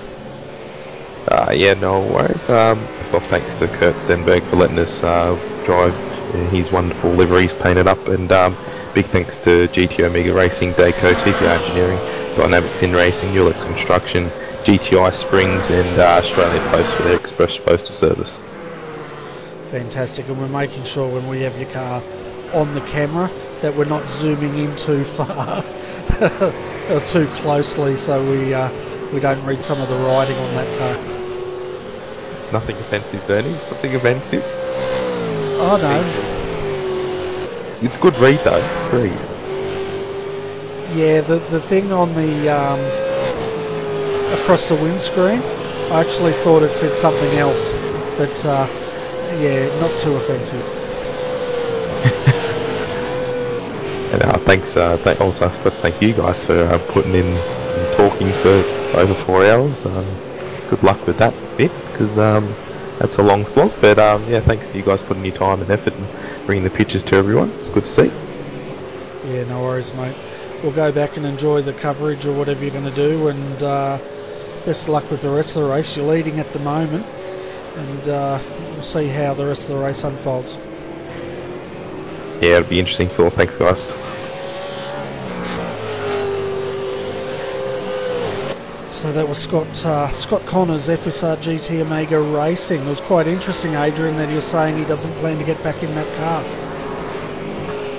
Yeah, just checking fair share. It looks like he's definitely covered off his fair share, so yeah, he won't have to get back in that car theoretically. And I suppose at the end of the day, you look at that and try and have your fastest driver in the car to try and keep that car up near the pointy end. But what is also interesting is that they're close to their stop as well, so they're going to have to pit shortly unless he keeps it on track for another hour and a half. Pretty good. Yeah, it's a heck of a long way to go though, isn't it? Oh yeah, it certainly is, and Nick was reading out those limits, and I mean that was only like what, 40 odd minutes into the first part of the race, and some of the guys were already close to half their limit, so it was going to be a long night for those guys. Oh yeah, it certainly will be, that's for sure. And I tell you what, it's going to be a long night for quite a few of the guys out there. You can see the Redback Racing car, that we saw that go off earlier. We've got Aaron Lee driving that car. We normally see him in the HPDs during the Australian Endurance Championship, but lately he's been turning his attention to V8 supercars, and he quite enjoys these cars. Yeah, no, like I said, I think the improvements on them are good, and if you can get the setup starting to get turned out alright, these things are definitely a decent car to drive now, so I can see the popularity of these V8s just getting stronger and stronger again. Well, there's definitely been a bit of a resurgence, hasn't it, since the new handling packages have come out on this car, and I can see why. It's actually, I've never driven a real V8 supercar, but what I've heard is that it is getting closer to what the real car feels like. Yeah, and that's good. You know, there's something that we want in simulator, isn't it? So we want to know it's fairly close to the same thing as what they're driving, so you get that same sort of sensation. Obviously, in our sports, it's a little bit harder. We don't get that ride in the pants sort of seat, but you know, it's good enough for us for sure. Yeah, that's it, isn't it? With sim racing, you're pretty much getting all the feedback through the steering wheel if you've got force feedback, and but quite honestly, it amazes me, even though you're getting feel through the wheel, you can actually feel when the car starts to slide and catch it, and you can actually feel the bite of the tyres as well. Yeah, that's right. It's you can't. Oh, is the car off there as Josh goes close to him? He just got a little bit balked there, but yeah, no, it's definitely. Oh, as he gets a little bit loose there, so just yeah, a bit. Oh, as again, it's looking a little bit untidy, that car, but yeah, no, it's good stuff, and you do get to feel a lot of stuff through the steering wheel. It's that 717 is also struggling there. Yeah, I thought Josh was imitating Shane van Gisbergen's drifting for a moment there, but he's gathered it up and continues on.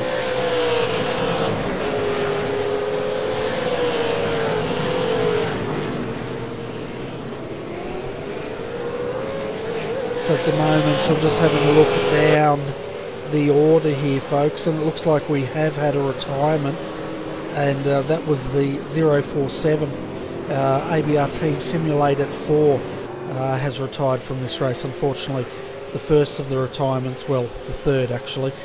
Josh Burton now our race leader, he's in the pits.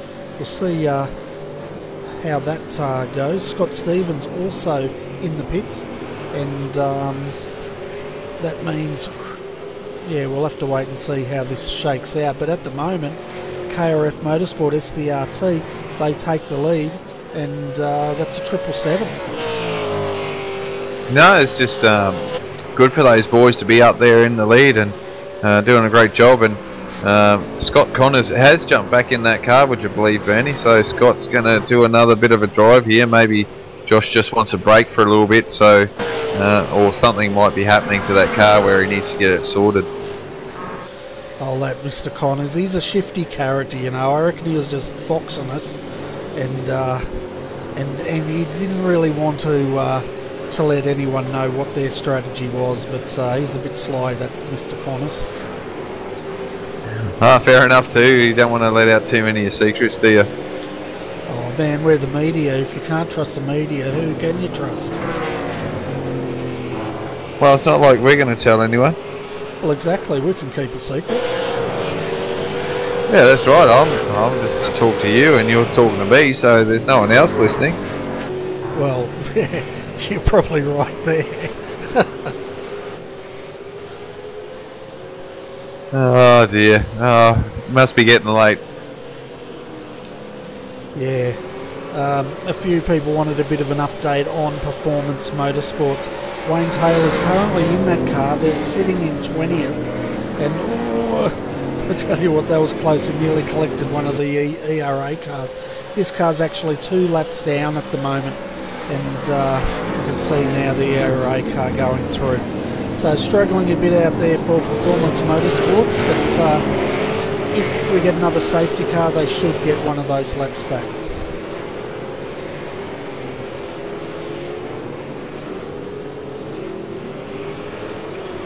Okay, we'll cross over to Nick Hausler here, and we've got another race update.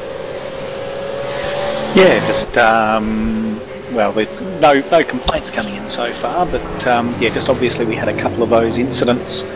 Penalties being handled out for TTL for John Latham and Josh Rogers, and also for the HTR1 car 717 for 40 incidents. We've got, well, Scott Connors, he's just jumped back in the car and unfortunately had an incident which has tipped him to the 40, so he's going to be doing a trundle through pit lane very shortly once I finish here. And then we've got the KRF Aloha Gardens, the 008 car, they're on 39, so they're about to go as well, and HTR2, the 444 are on 38, as well as the race on Oz.com, so you should see a few of those trundling through pit lane in the next half a dozen laps or so, I'm guessing, but look, pretty happy. The racing's been nice and clean, and the wave around seem to have had the desired effect of keeping a lot more people interested in the race as it's coming along. Oh, it's definitely been brilliant with those wave arounds. And we were saying to the viewers that the last safety car we had 9 on the lead lap. After the wave arounds we had 19. The other thing that's great is it cleans the field up, so it allows those guys up the pointy end to get on with the racing. Yeah, and look, I was watching that with interest when Paul Gorrell decided not to pit on the last safety car, but one thing with these cars and this new tyre, cars and the new tyre model is that they don't really seem to have the drop-off as the previous tyre model, I think, and you saw Paul there just still putting in really good laps at the end of his run. Yeah, he certainly was, but I think not pitting under yellow was a mistake, because that car is down in 11th at the moment with a lot of work to get it back up the pointy end. Yeah, it's tough. I know that they had a lot of bad luck. Well, they say bad luck, I guess, at Imola with being caught out by the safety car where they felt that they could have won that race, and obviously I'm pretty sure they won the Spa round and were looking good here as well. That it might be a decision they regret in an hour and 15 minutes time. Well, that's exactly right. We've still got a third of this race to run, but you know, it's such a fast pace. It's a bit hard to get those cars up. Although Ian Ford did it, but then Ian's a bit of a freak, isn't he, when it comes to these cars? He is indeed. He was on it there for a while. That was great to watch. Yeah, it certainly was. Anyway, Nick, we'll let you get back to race control. Thanks for the update, mate. It's really great you doing that. No worries, guys. Talk again soon. While we were talking, folks, Michael Schreier has just overtaken Christian Hinton for KRF Motorsports. So that means Synergy Sim Racing takes the lead once more in this race, Adrian. Yeah, good driving by the boys, isn't it? Good to see this show go on, and doing a fantastic job out the front there. Oh yeah, it certainly is. But as far as this battle, this is probably the battle of the race at the moment. The field is getting spread out quite a bit. Jake Blackhall's back in the ERA car. He's sitting in third, but he's 12.5 seconds off the lead at the moment. And then fourth is Luke Harvey for ERA 026, and he is a good 34 seconds off the lead. Got a nice little battle here. We've got 9th and 10th at the moment. Sean Chappie and Stephen Varga. These guys are battling away here for position for the top 10. Yeah, this is starting to get a good battle here, and it's good to see Stephen having a good run there in the 149, and also the 444 HTR2. This car's been pretty strong, and they're definitely enjoying their racing tonight. No, it's definitely great to see these guys. It's fantastic. You know, throughout the field, they're all got their own little battle packs, and it's fantastic. As we just have a look behind now of Sean Chappell's car, just see the Redback car just closing in. It's interesting to see how the guys go, like the Redback car goes in deeper under brakes and faster in the corner, but then the 444 HDR2 car gets a better drive out of the corner. Yeah, it's good to see the different strengths as weaknesses. As 149's having a look on the outside, seeing if you can make a move there. That doesn't work, so coming up to this next corner, having a look in, and still not close enough at the moment. No, he's sizing him up, just trying to work out where he's going to make this move. And yeah, I guess the favoured spot to make moves have been these hairpins, hasn't it? Yeah, it's generally the hairpins are the easier place to get, especially down here in this section, to get the job done. And you can also do the switchback if you're clever enough and get that done moved, but it doesn't really put you in a good position for the next corner though. No, it doesn't. I tell you what, these corners, when you're actually in one of these cars going through these corners, they feel so sharp.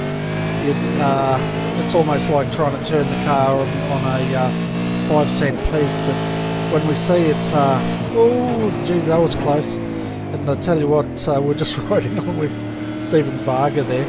Donnington's pit lane exit is quite a dangerous exit, isn't it? Yeah, it certainly is. It's I think it's really up to the guy that's coming out the pits that needs to know where these guys are. So it does make it difficult though. It's one of the worst ones that we've seen on iRacing, or actually as a racetrack, to be honest. So yeah, it's a difficult one. Yeah, because they're pretty much coming out, very short pit exit, but they're pretty much coming right out onto the racing line. And there was a bit of contact there between Varga and Chappell, but they continue on. They're pretty much coming right out on that racing line, and if you're not careful, it's very easy to get cleaned up. Oh, for sure. I think we've had a couple there very close to doing that tonight, but this is a good race here with Stephen and Sean. Stephen's having a look here now, Bernie, but not close enough, I don't think, but shows his nose. But yeah, no, good move there. Oh, he's put the pressure on, but then he's made a mistake coming out of the corner, so status quo for these two. Yeah, he sort of gassed it up a little bit, stepped out, and now the velo paint's coming into the pit, so Chappell's gone, okay, well, You're free to do what you want to do.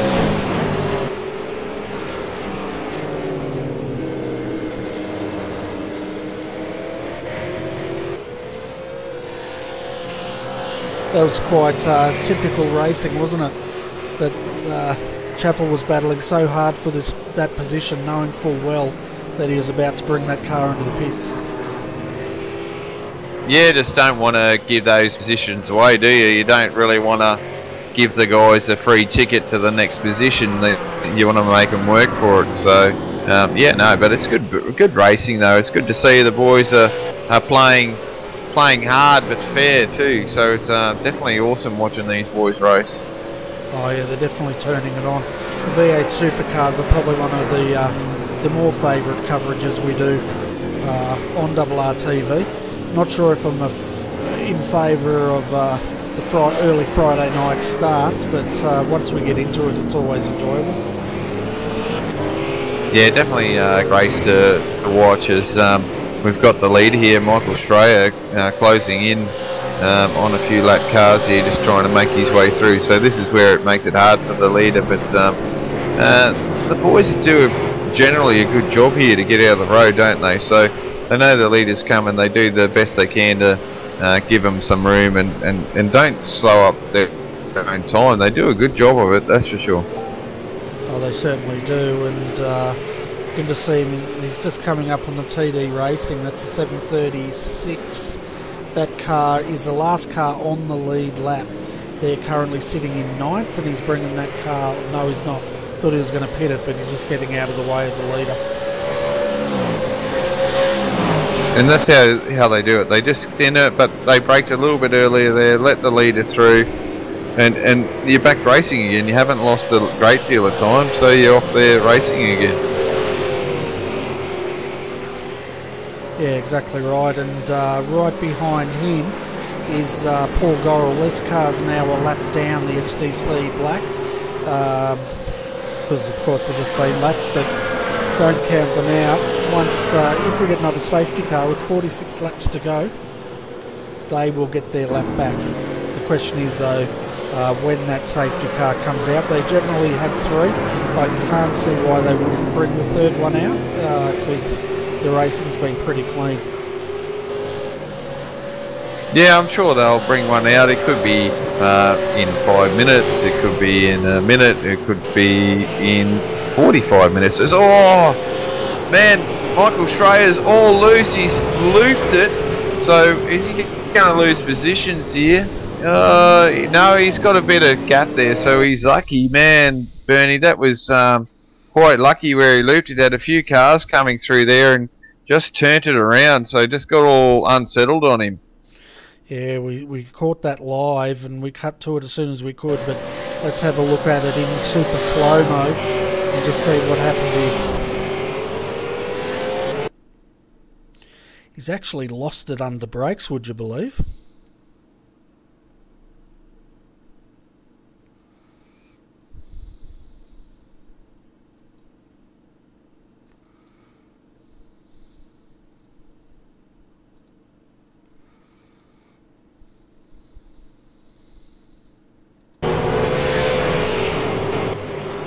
I'll tell you what, he was lucky he had such a big gap, wasn't it? And that he didn't get cleaned up by one of those cars behind him. Yeah, he was really lucky that he didn't get cleaned up. I mean, it's one of those situations you don't want to be getting tangled up with another car, getting hit and getting damaged, so quite lucky. Yeah, and that gap before that incident was 35 seconds. He's now got a gap of 26 seconds back to the 26 of that's an ERA entry of Luke Harvey, who's driving that car at the moment.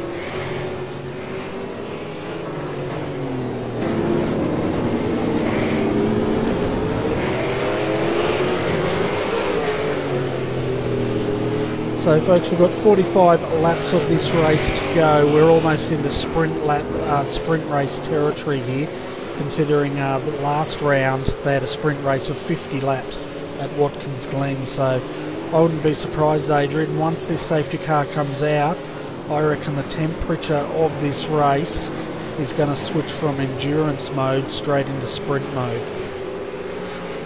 Yeah, it certainly will, and with the clock counting here at the moment, probably got another 5 minutes or so, and the boys probably might be clear. I'm not sure on how much time it takes to run these cars on a full tank, but you know, it'll be interesting if it falls within their pit window or not, and if it does, you'll be right, it'll be a sprint race to the end. Yeah, and we've seen it before, haven't we? I think the last one we saw was the AEC, where the safety car came out and they were in endurance mode before the safety car, and as soon as the safety car went in, we were straight into sprint mode, and it was like a completely different race. Yeah, and that's what you've got to do in endurance racing. You've just got to keep these cars nice and clean and tidy, stay on the lead lap and up near the front of the field, and then when it's got 30 minutes to go, you just push and go for the win.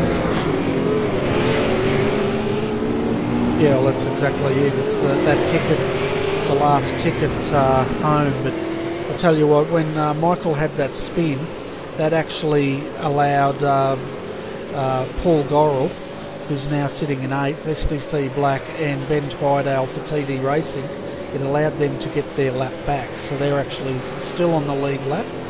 And Ben's the last one on the lead lap. We only have 9 on the lead lap now, folks, out of 22 runners. And we've had 3 retirements. 2 of those did not make the start, and then the 047 is our latest retirement. Yeah, so it's not too bad for retirement. It's only one in Browse with these things. It's a brilliant effort to see the boys still pushing away. Oh yeah, it certainly is, and it's been a very clean race and quite an entertaining race so far. But then again, you know what happens, we talk them up and then they all lose the plot and start going a bit crazy. Yeah, they do that.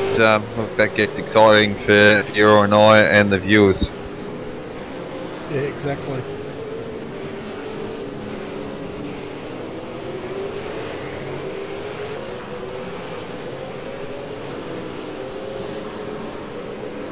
So yeah, speaking of the viewers, we hope you're enjoying our broadcast of the SDRT 240 here at Donnington Park.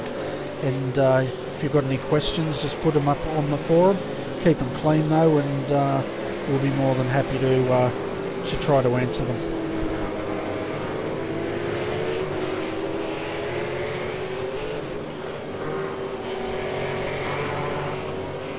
So we're under yellow here, so this will be the final yellow of the race.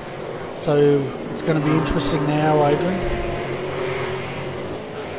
Yeah, so is this going to be enough for them to get home? 42 laps. Like I said, I don't have too much going on there with telemetry and haven't kept up with it, so it'll be interesting. 42 laps, yeah, close one to the end for sure.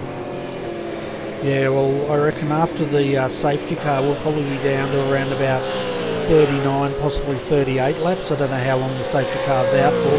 Generally 3 or 4 laps, and then it'll be interesting to see what unfolds then.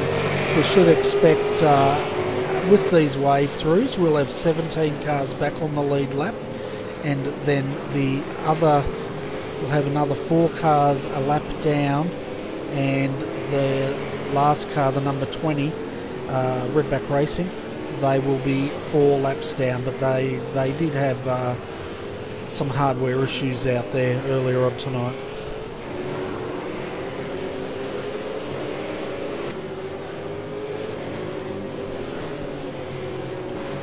So I'm going to go out on a bit of a limb here. I reckon we're just about going to see every single car come into pit lane here to put some new boots on and fill these cars up to try to get to the end. I concur with that. I'd be very surprised if no one comes in, because these guys are going to need something. Oh, there's a redback racing car goes off there, Bernie, under safety car. I don't know what that was about, but just seen him flash past the camera there. But the guys that are probably sort of in the box seat that have only just pitted recently, because they won't need to put as much fuel in, and their pit stop will be quite a amount shorter. Yeah, well, that's right, and it'll allow them to jump the some of the field there. We're just having a look at that replay. That was very, very strange. It was almost like some sort of steering problem in that redback car.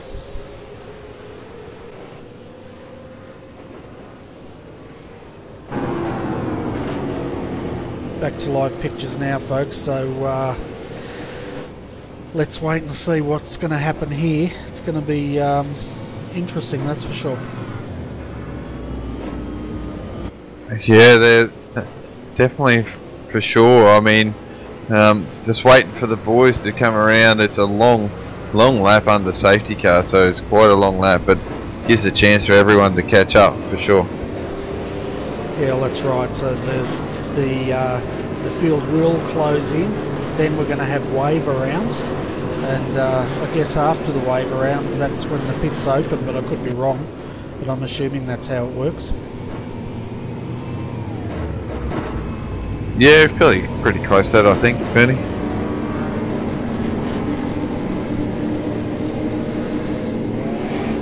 Folks, if you like your GT3 action, join me tomorrow night, 10:45 PM, for the Sim Racing Asia Clubman GT3 Championship.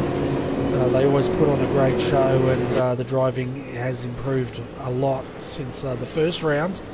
And definitely worth your time watching. But if you can't join us live, you can always check out our replays on our RRTV live YouTube channel, which you're obviously watching now because you're watching the coverage or whatever. So there you go, that's my wisdom there.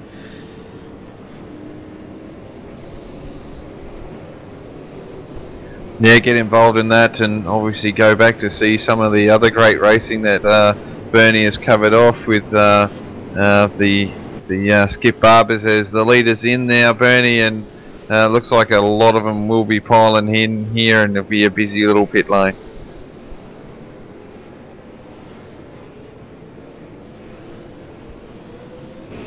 Yeah, it certainly will. I was trying to go blimp view, but blimp's not as good as the TV1 camera. But yeah, it's a busy pit lane, alright. We've probably got, we don't have all of them in, but our leaders in. And so is TTL, they're putting new boots on it for the run home. And I'm just trying to see SDC Black, I think they stayed out again. Yeah, sticking to their pit strategy. I hope they can make it home, because at the end of the day, this is the last safety car, so this is your first free shot into the pit lane, and if you can save a bit of fuel now and try and run it home from here and run on vapors, this is your best chance to do it, as it looks like the car 25 here lost time in the pit lane. Yeah, it definitely does look that way, doesn't it? So bit of an update here for you folks. The top four stayed out, so Heath Brennan, FSR GT Omega Racing, they're rolling the dice and staying out there. They have track position and they're first in line. Then we've got KRF Motorsport SDRT having a great run. Daniel Ackland's jumped in that car for the run home. Then SDC Black, Paul Gorrell, he stayed out as well, and so did the number one Evolution Racing Australia with Ian Ford behind the wheel. Looking at the first of the pitters, Evolution Racing Australia, the 026 did pit, and they're sitting in fifth. And they actually jumped Synergy Sim Racing. Brendan Hobson's in that car to bring it home, so that could explain why they dropped a position. They were changing their drivers.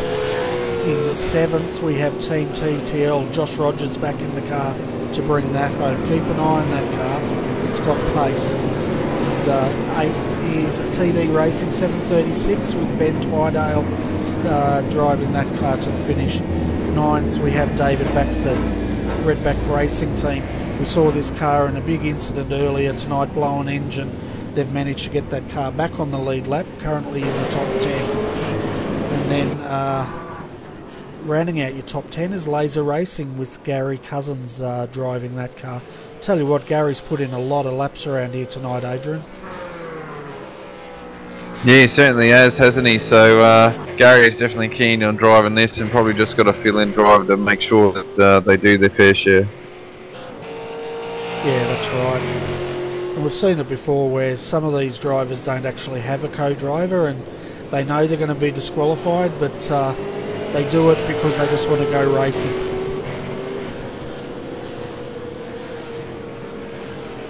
Yeah, enjoying it, aren't they? They get there and love. You got dedicated V8 drivers out here, and they love doing it. See some of the guys pitting under this lap. Yeah, it's quite interesting how they've sort of staggered it, isn't it?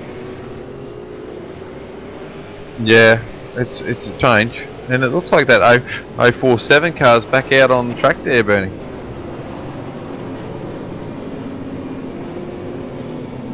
The 047, I'm just having a look. Okay, so that was a car we thought had retired, and ABR Team Simulator 4's back, so I'm not sure what happened to that car, but it's good to see them back. They're 38 laps down, but they're obviously wanting to get that car to the finish line. Yeah, trying to, maybe they've had some issues with the internet tonight, or maybe hardware or whatever, so and decided, look, they wanted to finish the race. Yeah, good on them too. And Phil Piggott has jumped into the Laser Racing entry and to bring that car home. We've also got 717 Simon Tennant in that car, HTR1, and they're in for their final stop. Mark Fee's jumping into that car.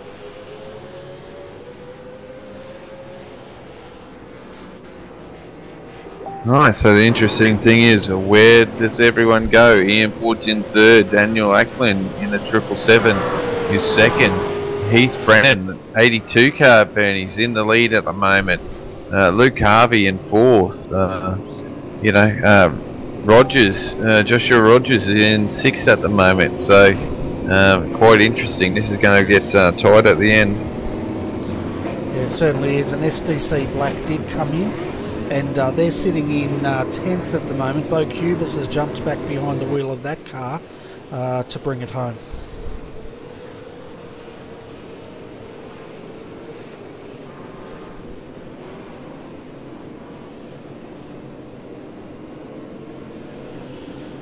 So 39 laps to go, folks. The safety car lights are off. It's almost time for us to put our mouth where our mouth is here, Adrian, and try to back a winner. So my money's on Ian Ford at the moment. I reckon your money would be pretty good for Ian. Be the quickest guy here. The other guy I'm liking too is Joshua Rogers here. They've done their instant limit now and sitting back there, so he's got a fast driver though in front of him with Brenton Hobson, so it's gonna be hard, but we know Joshua, he's a hard driver. He certainly is. We know that car's fast. It was a pole sitter, led for the first 25 laps of this race, and we know Josh can pedal as well. So here we go, folks, green light. Heath Brennan will bring him down to the line. We've got Ian Ford right behind him. Brenton Hobson on the inside. He wants this, and he's going to take second. Yeah, and Joshua Roger moves up into fourth as well. So the two movers there have moved forward, and look, they're not going to take any prisoners here. So look at this, Ian Ford hounding the car. Oh, Rogers dives underneath Ian Ford there, but loses momentum. So this is a brilliant start to the end of the race. It certainly is. I don't know how he pulled that move off, but he did. And I tell you what, it's on now, folks. All of a sudden, Josh Rogers is into third, Ian Ford fourth, and not finding a way around. But what about Brendan Hobson in Synergy Sim Racing? What a move. He's got that car up into second, and he's Brennan. Well, FSR GT Omega, they are pushing it. No, it's fantastic to see that car up at the pointy end, isn't it? But it's going to be tough work here as Joshua Rogers looking on the inside. Is he going to get that move done? Look how aggressive he is, and he's pushed him out wide and taken a body panel off, and that's aggressive driving there just to try and take that position away. As oh, look at this, Brenton Hobson on the inside of Joshua Rogers, and is he going to get that position? No, Josh is going to stay there. Watch this to turn one. I think Josh has got this move finished. Yeah, I was waiting for the return of serve there from Brenton, but he didn't, and he's going to get pushed out again. He's got to watch the road. They touch again, and Josh should get that move done now. But I tell you what, Brenton's not going to lay down and just let him run away with this. No, and you can see the damage there. Both of them are missing panels after that little touch. I think it's a bit extreme on that part of it, but you know, they'll keep going and push forward. But the man to beat now is Ian Ford. He's right behind Brenton here, and he'll be keen to get around him now. Yeah, well, we'll see if he can get around him, because Brenton's looking pretty racy out there for Synergy Sim Racing. And speaking of racy, Josh Rogers, he's already on the back of Heath Brennan. These guys know there will not be any more safety cars unless there's an incident, and they're racing to gap them. But here comes Ian Ford inside of Brenton Hobson. Yeah, Ian Ford's on the inside here. He's going to take the inside line as there's another ERA car there, the number 026 with Luke Harvey in it. But Brenton's got the inside line for the next corner, so we'll see how it goes. Ian brakes a little bit harder and gets into that corner. Sorry, that was Brenton. He does well there, keeps that position. Yeah, he loves that move, doesn't he? When they come down the inside, he just hangs on the outside there and snaps back on the next hairpin. It serves him well. But at the moment, Ian Ford is all over the back of this car and looking at making a move. Yeah, hasn't this safety car turned it on here? The boys are really racing hard, and this is what it's all about, endurance racing. Just keep racing right up to the end, and nice and cleanly, and then let it all hang out at the last hour. Yeah, well, this is what we're talking about. We're into race mode. Here comes Ian on the inside.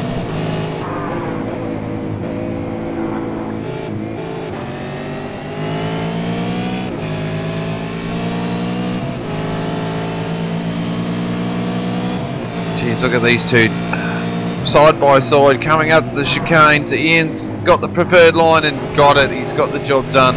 Well done by the boys. That's brilliant racing. As looks like Brenton got a slowdown there, and he's had to lose another position. So hard racing, and then penalised just by overshooting the chicane there. Yeah, it's a bit nasty, that chicane, if you overshoot it, isn't it? You don't have to go off by much.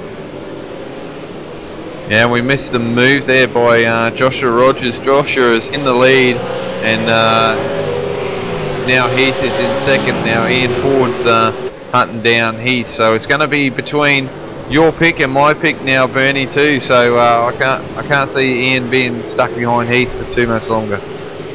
Yeah, and back here we've got Brenton Hobson side by side with Luke Harvey here as they go down, and right behind him is Jason Bentz for ABR Team Simulated. And I tell you what, these guys, they are fighting hard for these positions. Looks like Brenton's had a slowdown, so he's backed out of it, and all of a sudden that car's down to 6th. Yeah, so these instant limits are going to go through the roof, so some of the guys are going to have to be careful they don't do 20 incidents in this, or 40 incidents in this last hour the way they're driving. Yeah, well, that's right. The first 40 they get a penalty. I think the second 40 they also do. But we can see now Ian's back up into second. He just passed Heath Brennan, and Josh Rogers is starting to clear out. That gap was 1.5 seconds. Let's have a look at the live gap. Well, it's 1.2 seconds. Yeah, he's cleared out here at the moment, but Ian Ford in second, so he's got that done. So it's going to be to see who's the quickest, and I think we'll try and gauge that on the next lap, since Ian's broken away there and he's in second, because lap times aren't going to be too easily judged there, because Josh was a little bit quicker that time around. Yeah, certainly is. And for the guys watching this live who are on our little chat channel here, let's do a poll with our viewers. Who do you think is the favourite to win this race tonight?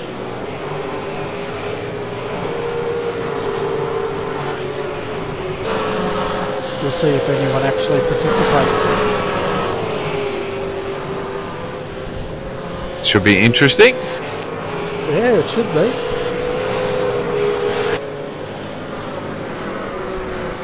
At the moment, that gap 2 seconds now from Josh Rogers back to Ian Ford, and Josh is starting to stretch the legs in that Team TTL entry. We know that car's fast. As I said, pole sitter, he dominated qualifying, led for the first 25 laps of this race, and is leading again now. Yeah, he's a quick boy, this one, and so is Ian though. We're nothing taken away from Ian, we know he's quick as well, so we'll see this time around how much speed difference there are between these two, and see if Ian can do anything about it, or is there enough fuel in these cars to keep pushing them as hard. So if you're not going to make it, you may as well keep pushing and throw it quick, try and get a break and do a splash and dash at the end. Yeah, I'm just not sure what the fuel window is on these cars. Maybe if any of the viewers out there that know these cars tonight, give us an idea. Do you think these cars can get home from here? I'm assuming they can. Yeah, I think they can too, but I suppose depending on how hard they're pushing them, they might use a bit more fuel. So it'd be interesting, as I think looks like Josh might have a lap car up ahead, or is that just something that I didn't quite get hold of earlier? I'm not sure. We'll go to Blimp Cam and just have a look at if we can see the state of play here. The track's looking pretty clean out for Josh. I can't see any cars in front of him. Yeah, which won't be for long, the way they're going. So we've got a couple of here. Bernie, Scott Connors wants car number 23, TTL. I don't know why, mate. That's it's not a fast car, dude. You're gonna have to try and pick someone else. Martin Carroll reckons SDC Black, so they've got a chance here if they can get through the field. It's what have we got? Under about 40 minutes to go, but a fast driver in there, so we'll see how he goes. Yeah, Bo Cubis at the moment 7th for SDC Black, and a lot of work to do. This car was really strong up until that pit stop strategy, that when they stayed out. I think that was their undoing at that point. But you know, 32 laps to go. Let's see. They look like they are 13 seconds off the lead, so there's chance on that. Yeah, so Scott Connors reckons Josh Rogers is going to do this, and he's looking pretty good, I must admit. Yeah, Josh is caught up here to a lap car, which is TDR, so they're struggling back there now. So seeing who's in there, Stephen Lattimore, I believe, yeah, so just struggling now, going a lap down, so still doing okay, but it looks like lost a little bit of pace in that car. Yeah, well, we went to Blimp Cam and we didn't even see that car on the Blimp Cam, so I don't know where that's come from. But you called it, you said there was a car there. But at the moment, Josh Rogers, the last lap time he did was a 128.6 compared to Ian's 128.68. So let's have a look as they go across the line. It's a 129.28.9. for Josh Rogers and a 128.6 for ERA Ian Ford.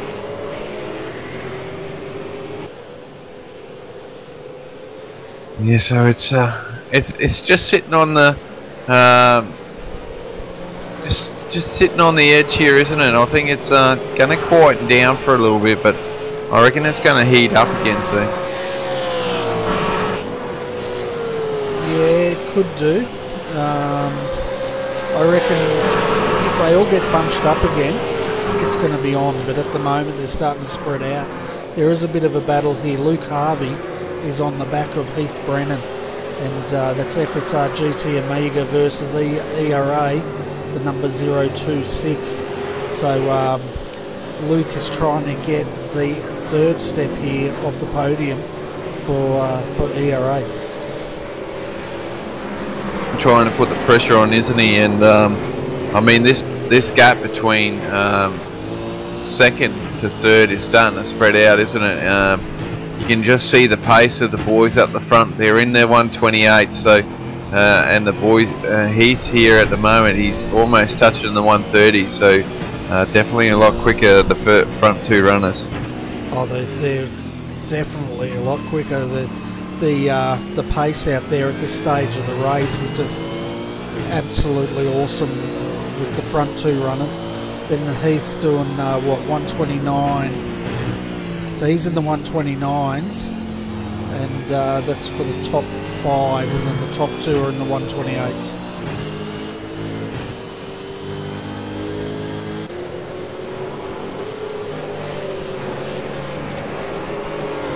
Yeah, those two up front are definitely in their own class, aren't they? They certainly are, but I'll tell you what, Brendan Hobson here, he's starting to close in again. He did fade off, didn't he? And I think he had a bit of a slowdown penalty, but it's taken him a few laps now to get his momentum, but already he's on the back of Luke Harvey. Yeah, just had a couple of offs, didn't he? He's just lost a little bit of momentum, probably lost his focus there, just had to gather it all back up, and now he's got to fight his way forward again. Yeah, and get through a bit of traffic, and as well as not only getting through traffic, he's got to try and close in on the front too, and I'm not sure if they're going to have enough time to do it. Yeah, time is running out. 30 laps to go though, quite a few laps to go. We can things can change in that short period of time. Oh yeah, for sure, and we've seen earlier with that big incident how quickly things can change around here. I think they all got locked up there going into the last corner, as you can see.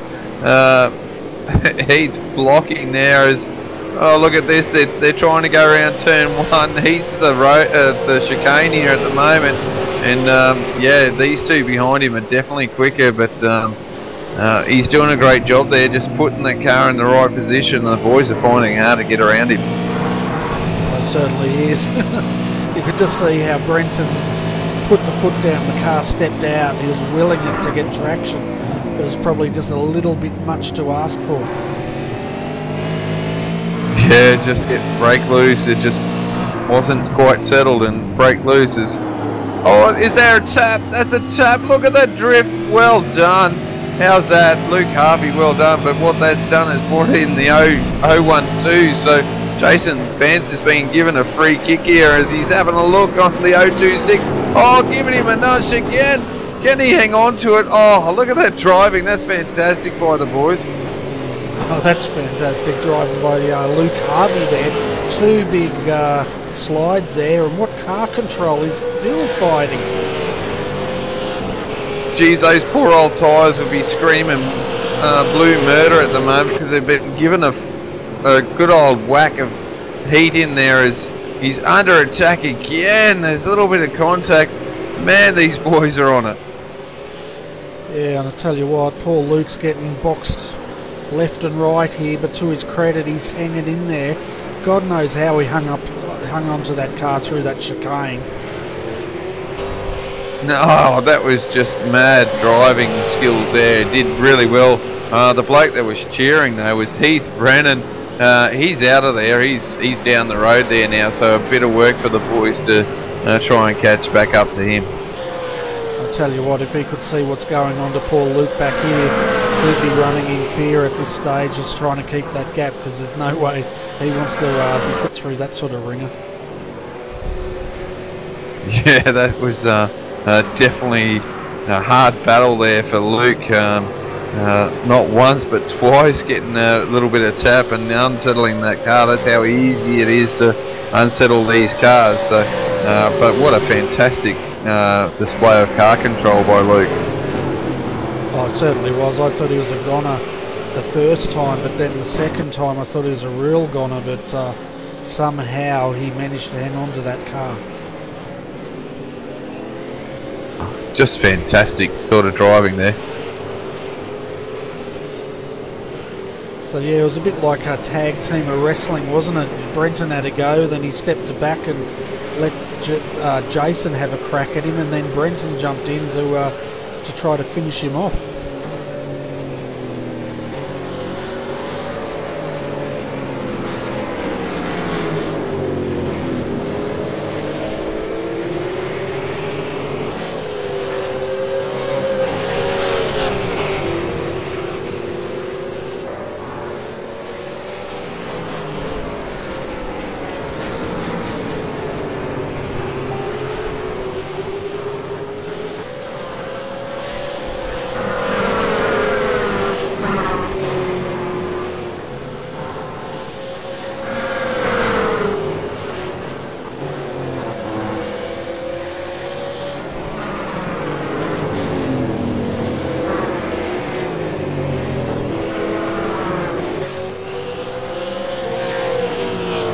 Yeah, so we just heard from Shane Rayner. He's bidding on car 31 to take the win. That's the SDRT 11 Ford Falcon. I think there may be a little bit of bias in that opinion, but anyway, that's a good one. Also, we've heard from one of the viewers, Adrian, on lap 117. Something happened to TD Racing, which could explain why they're a lap down. Yeah, just a little bit of incident there on that lap there, Benny. So not good for those boys there. They've been racing pretty hard, and a little racing incident there, and yeah, just a shame to see that car go back there. But you know, that's part of racing, and we've just got to keep going on. Oh, exactly right. We've got Heath Brennan now. He's coming under pressure here from Bo Cubis, and correct me if I'm wrong, but Heath must have had a bit of an off, did he? Because all of a sudden he's back here in 6th position. Yeah, he's just struggling. No, just one of those things. I think it's just racing, and he's just trying to hang off on these guys, and they're just beating him up here at the moment. So. Oh yeah, he might have 137 that last lap, so he might have had an off. Yeah, well, he was in front of Luke Harvey by a long margin, and all of a sudden now he's down here in 7th position, and he's coming under assault from Josh Burden. Yeah, well, it must have happened somewhere on lap 124, so I'll just have a quick check to see what's going on here. Yeah, so I had an off-track on lap 123 for Heath, but that's the only one on my telemetry. Oh, he had an off there down the bottom of the hill there, and it cost him a bit of time there, and yeah, the boys have caught up to him through that section there, which may have got him into a situation where he got overtaken by by a couple of them here at the moment. Yeah, so it sounds like he's just lost his momentum and they've all pounced, and we can see now Josh Burden on the inside of Heath trying to have a look, and sits back there, but all of a sudden Heath is under a lot of pressure. Yeah, he got pushed wide there on the last step in as well, so that dropped him back a couple of positions, and then he had a fight to get that one back, but then oh yes, he looped it on the last corner, and oh, he nearly got collected. So that's where he's lost all his positions. He just had a big lose there on the last turn. Yeah, so what lap was that? Was that lap 125? Yes. Jump back and see if we can have a look at this, folks.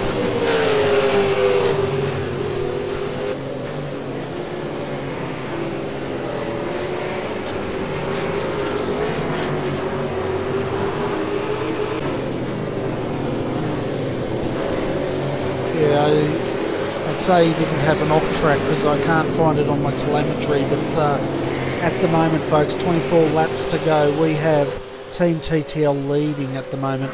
The live gap update is 2.3 seconds back to Ian Ford in the second. Well, these two have just made a huge margin on Brenton Hobson.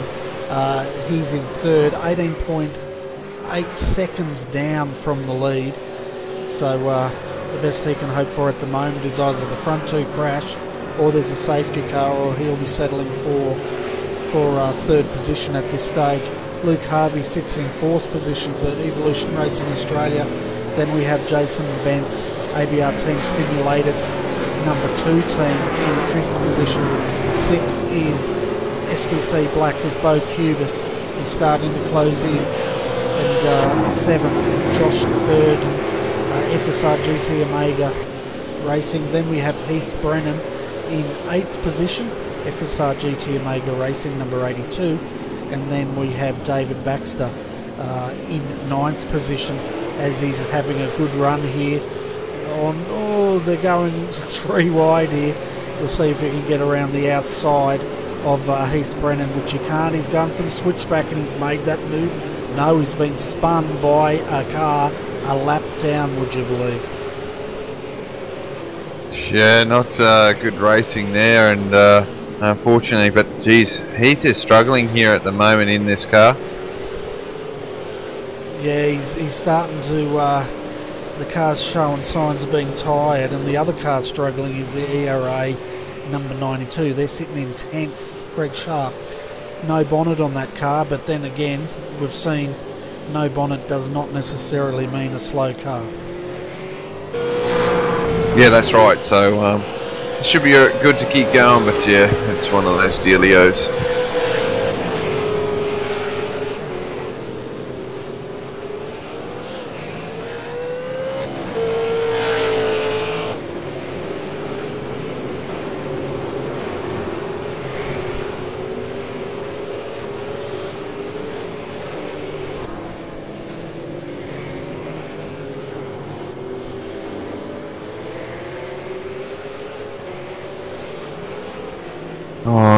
Oh geez, Jason Bentz here just getting a bit loose. Bo Cubis is there with him, so a little bit of battle here at the moment with these guys. So Bo's lost a position, I think, here at the moment, and Jason Bentz has moved up, but they're still battling away. They're fighting pretty hard for this 5th position at the moment. And Jason's car just steps out and Bo's back in on him. These guys are 21 seconds down from the lead, so the top 5, they're still, you know, the top 6 really are still within 30 seconds of each other.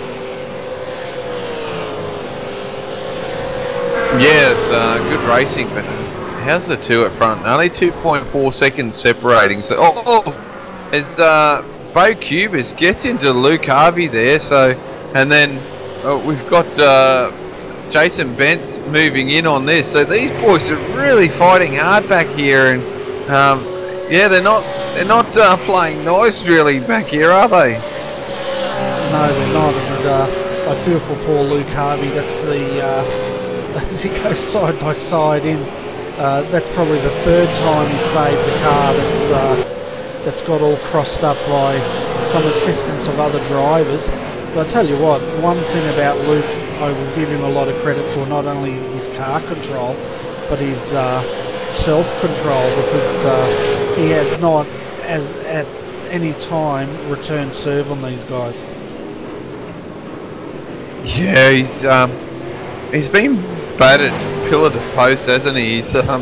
He's suffered quite a few big hits here in this last hour, so I think he might be just saying, okay, enough's enough, I just want to get in and get this race done and try and get my rhythm back. So looks like he's just going to settle in there behind Jason Vance. Yeah, and all these hits that he's been copying mustn't be helping his incident threshold either, because we know every 40 incident points you cop a penalty. Yeah, you got to be careful of that too, and just a shame, but the way that things have been happening with him, he's just been getting knocked around a bit. But look, I'm sure he's just going to gather it all back up and try and finish the race. Yeah, well, he's sitting in 6th at the moment, so it's a good result so far for that team. And tell you what, it could be a lot worse, because he's saved that car 3 times, and he could have, if he didn't do that, God knows where that car would be now. It probably would have been in the pits there, Bernie, getting repairs, because it would have hit a wall pretty hard for sure.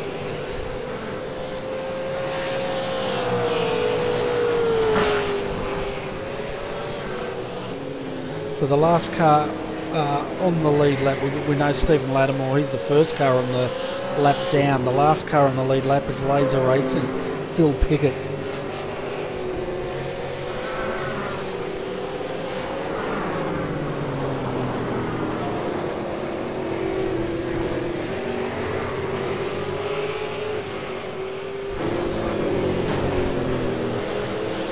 Yes, I'd like to welcome back to the Combox Nick Hausler. Nick, how's the racing from your perspective?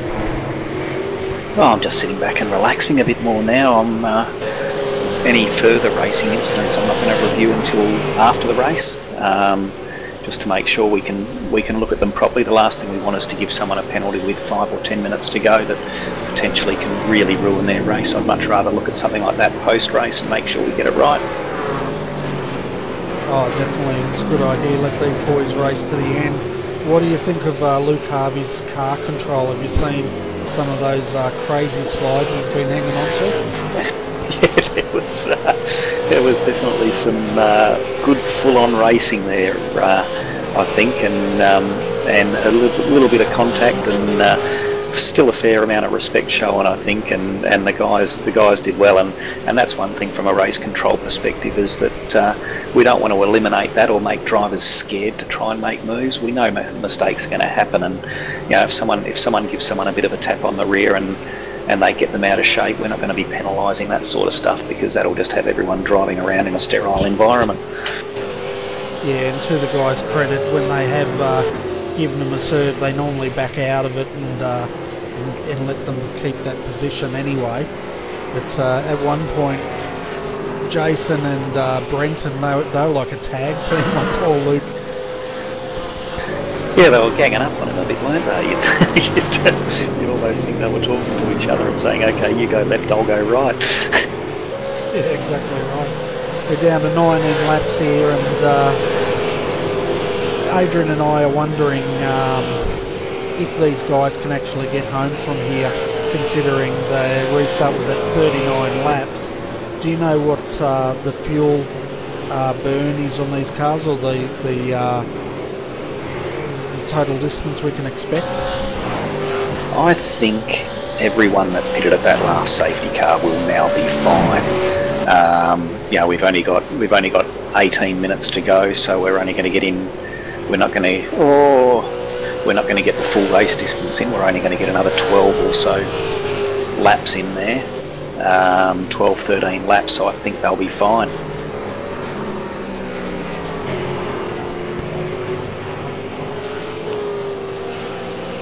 Yeah, so at the moment we've got Josh Rogers in the lead, 1.9 seconds up the road from Ian Ford in second, then third is Brenton Hobson, 20 seconds down at the moment, but 3 seconds up from Bo Cubis. Looking at the lap times, I reckon Bo's starting to close in here, Adrian. His last lap was a 128.98 compared to Brenton's 129.6. Yeah, definitely quicker that time around. He's only not even 3 seconds off behind him, but also look at the front there. Ian Ford's closed that gap down to 1.7, so it's still fluctuating. Ian was a little bit slower, but it looks like he's trying to catch up, so it's going to be interesting here. I'm sure they realise the time's running out and they've got to get this a little bit closer here, so it's going to starting to get real close up the front. Yeah, I think, well, we all know Ian Ford's pretty good on fuel. I'm not too sure on Josh. I think he might be, potentially, I reckon Josh might be a little bit worried on fuel, and he might just be trying to, do the old famous win at the slowest possible pace. Yeah, he just had a bit of trouble. Sorry, Bernie. He just had a bit of trouble there getting around a lap car, so that closes in Ian. So we know Ian's quite quick. So it'll be interesting with this lap car as that lap car gets a little bit loose.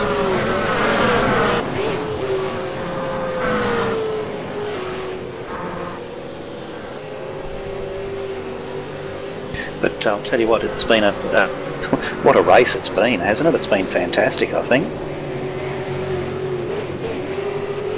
Well, it's been a brilliant race. There's been a lot of drama, but a lot of really good racing, and that's what the viewers want. That's what we want.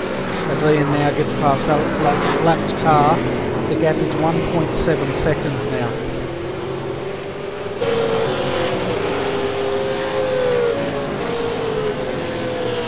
As I said, I think Josh might just be trying to save a bit when he can, and then I reckon he'll be win it or roll across the line if it push comes to shove at the end, I reckon.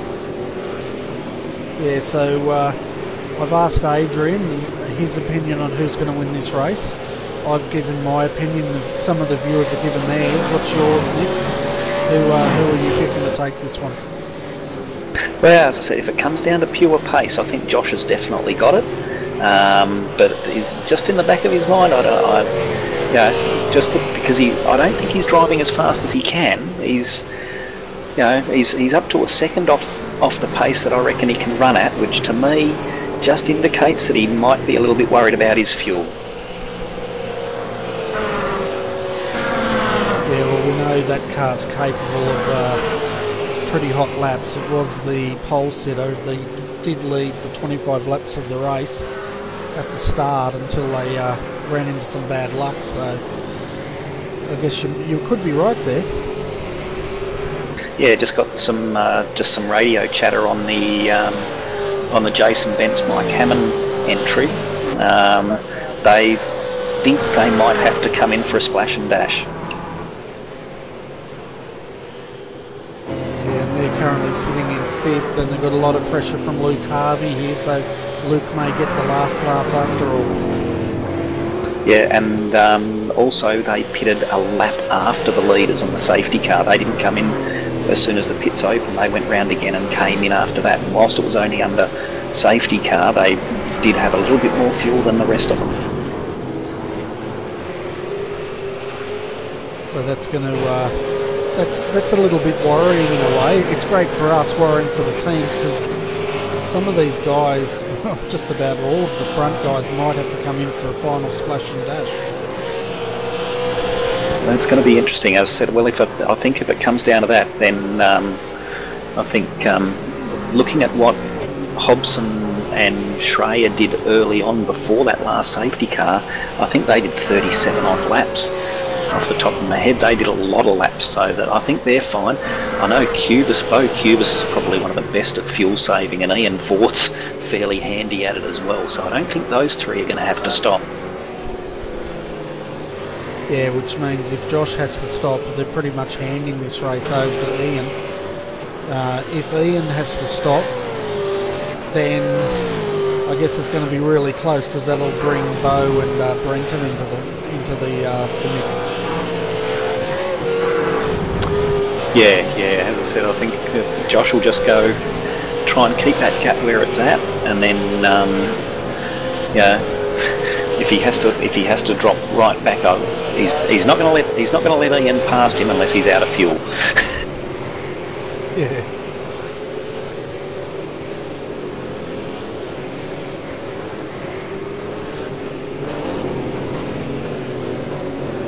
It was great to see also the 047 getting back on track.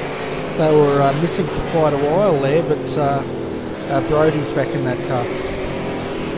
Yeah, he had a system crash, and he's got major internet issues at the moment, which impacted on them. But so yeah, he came back in to give it a run. And just looking now, this is going to be pretty interesting now whether or not Bo's going to be able to get past Brenton for P3 here. Yeah, well, he's right on the hammer now, and we know one of the viewers picked Bo to take this race, so we'll see what he can do now that he's on the back of Brenton Hobson. Yeah, well, looking at his last lap, I think that was his, a 28.8. I don't know, I think that was his fastest lap of the race. I'm not too sure if Paul Gorrell got the 28.3 or if that was Bo, but nevertheless, it's only half a second off the team's quickest lap of the race, so they've got the eyes on here for the end of it in the last few laps. Yeah, and this team has a lot of pace, doesn't it? And the best thing is about this team is Bo and Paul. They come across as very compatible with each other as far as the way they drive, the way their car's set up. They can both put in consistently fast lap times, and they can both lap pretty much at the same sort of lap times. Yeah, they are. Oh, here we go. There's a little bit of a touch there as they come around the hairpin, and I think Bo's got it done. Yes, he has. Yeah, he's cut straight across to take the inside line, push Brenton wide again. He's just got to watch for the switch back up here, and he's going to go back on the inside. Brenton's given away. You think he gave it away? Or do you reckon Bo took it? No, I think it was a case. I think Brenton, he was going to try and hang around the outside, but he just lost a little bit of rear traction there coming onto the straight. But he's going to try and fight another day, that's for sure.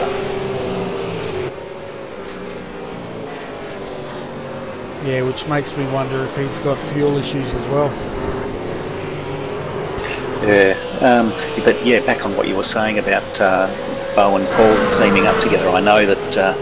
Speaking to Paul after Imola, they were pretty dirty that they felt that they should have won that race, but just got caught out with a safety car. And I don't know if you remember, what was it, about an hour and a half, 2 hours ago, we were saying that they might regret the decision not to pit when that second safety car came out. But yeah, them and Ford and Blackhall have been a pretty class of the field in the last few Enduros.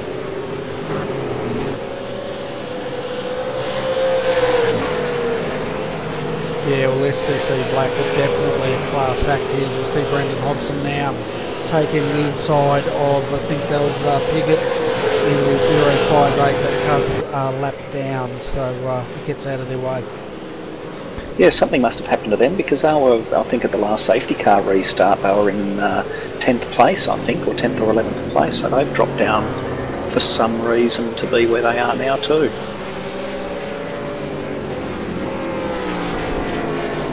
Yeah, I'm not sure what happened to that car, but I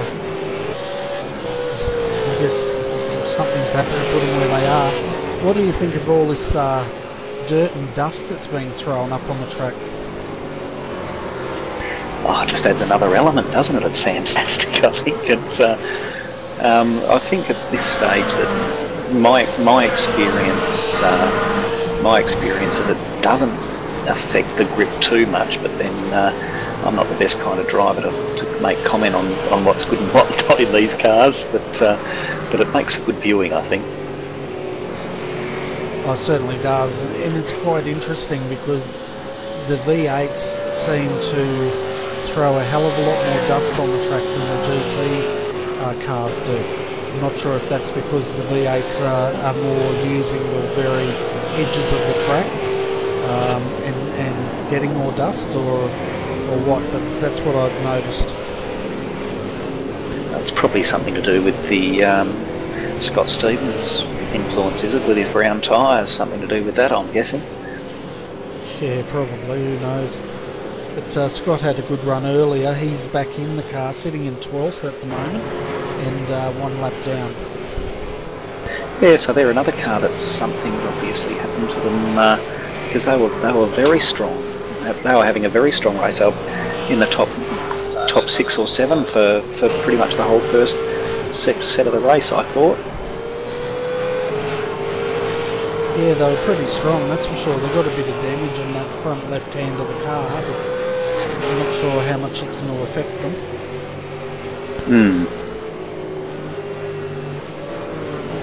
So meanwhile, folks, out front we have Josh Rogers, 1.6 seconds. He's really just managing that gap at the moment, and Ian's just stalking him.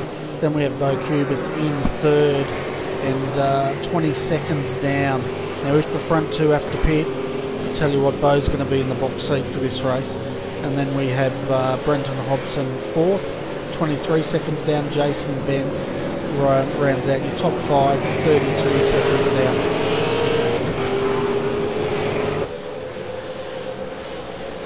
The other thing I think that sort of comes into play here as well is that Ian Ford and Jake Blackall have got the overall championship and the endurance championship more on their mind as much as a race win as well, I think. Whereas Josh and John, they're only part-time racing in the series, so you know, ultimately they've got nothing to lose, and I think Ian and Jake have got a lot more to lose. Yeah, so if it's looking at the big picture, they're probably happy to settle for second if it guarantees them points instead of risking everything to try to take that win. Yeah.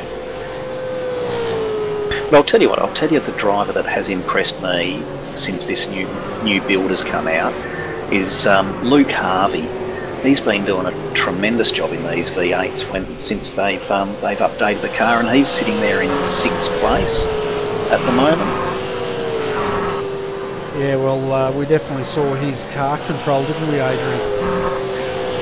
Yeah, that's right, Bernie. He had definitely ability there to keep it under control, so enjoying this car and showing the skills in there. But being in a team like ERA, getting the assistance there is definitely going to improve your driving, for sure. Yeah, I think 6 odd months ago he would have been running around probably tail end of the top 10, 12th, 13th position possibly, but he's just gone up the next level since he's joined at ERA, and he's turned into a very handy driver. Yeah, I suppose that's the beauty about ERA and Brenton. He definitely knows the talent out there and can score a few good drivers in that team, which we see that. But like any other team, they do have their ups and downs. But tonight, Ian Ford doing a fantastic job with Blake at the moment. So and that's what they're trying to keep on to, like you alluded to, try and hang on to that number 1 car.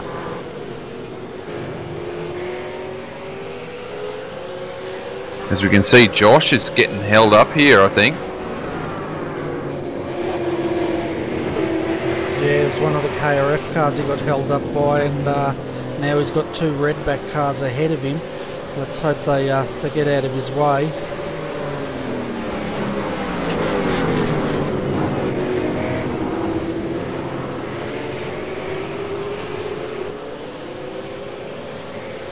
Tell you what, Ian could smell an opportunity, couldn't he? Look at him go. He's taking a bit of a risk here, trying to get the cars on the inside. He clears them better than Josh there, Adrian. Yeah, just he knew that Josh got held up there. Josh caught up to these cars at the wrong time, and it slowed him up. And we can see there in the telemetry there, he's lost half a second. And if the lap time comes up, you can really notice it. Yeah, definitely half a second there. So lost a lot of time there behind those guys, and it's closed up and just given Ian a little bit of a sniff there, and just made him probably take a little bit more of a hard look into that corner to get that car out the road, so he can try and close in again on Josh. And you can see Josh there pushing hard as he went out wide again. So definitely a hard racer here. These are probably the top 2 drivers you want to watch battle out at near the end of the race. Yeah, for sure, and it'll be interesting now to see if Josh now pulls that car back out to about a 1.7 second gap and then manages it from there, or whether he doesn't have much left in the tank. Yeah, well, looking at the time, I'm looking at the iRacing time. I don't actually have my other telemetry, like I said, and usually it's pretty well spot on with how many laps we've got to go. So I'm looking at here, we've probably only got about 2 or 3 laps to go now. Yeah, the overlays reckon we've got 8, so I don't know which one to go for. I think we've only got 2 minutes left. I'm not 100% sure what's going to happen here with the white flag and everything, but I guess we'll find out soon enough. Yeah, well, if it's time certain, then what Adrian's saying is dead right. It will only be 2 laps of this race to go.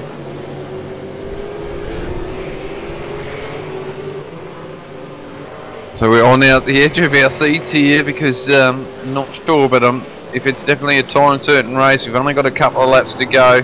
And the boys, if they're not sure, they'll be. There's a car off the road, and it looks like one of the 025 car, which is was that the 025 car or 026 car, or a different car altogether?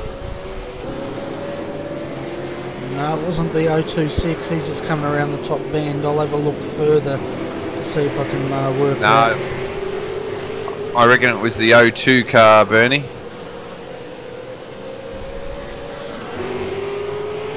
Scott Butler of Performance Motorsport. You think that was the one? Yeah, it's just the paint schemes. I don't have everyone's paint scheme come up, but I know the 026 and I think the 25 and the 02 look all similar. Alright, we'll go. Alright guys, well I'll leave you alone to call the last lap. Thanks very much for the coverage again, Bernie and Adrian. Enjoyed listening to the call, and best of luck for well, not best of luck for the rest of the race. Only got a lap to go, but I'll let you call that and get on the interviews. No worries, it's been a pleasure, Nick, and it's been fantastic having you coming up, giving us all that information too. It's really made the broadcast. No worries guys, catch ya. Well, I tell you what, Adrian, if there are only 2 laps to go, or 1 lap of this race to go, we're going to know shortly, but this is definitely playing into Team TTL, isn't it, if they're a bit iffy on their fuel? Yeah, well, with time certain, if it was coming down to laps, definitely it was pushing it down to laps, but time certain, it makes it a little bit easier for sure, and you know, the guys just have to watch and look, we should be seeing that white flag soon, but like you, my telemetry's telling me 6 laps, but time certain. And once again, you know, we're talking about, I'm looking at what's on iRacing here, and we've done 4 hours and 1, but I don't think that's including the time that we sat on the grid as well. So it's either this lap or the next lap. I'm thinking we'll see the white flag. Yeah, and if we don't see it by then we'll be fairly confident we'll be running to the end, which then brings in the question, do these guys have enough fuel to get them to the end?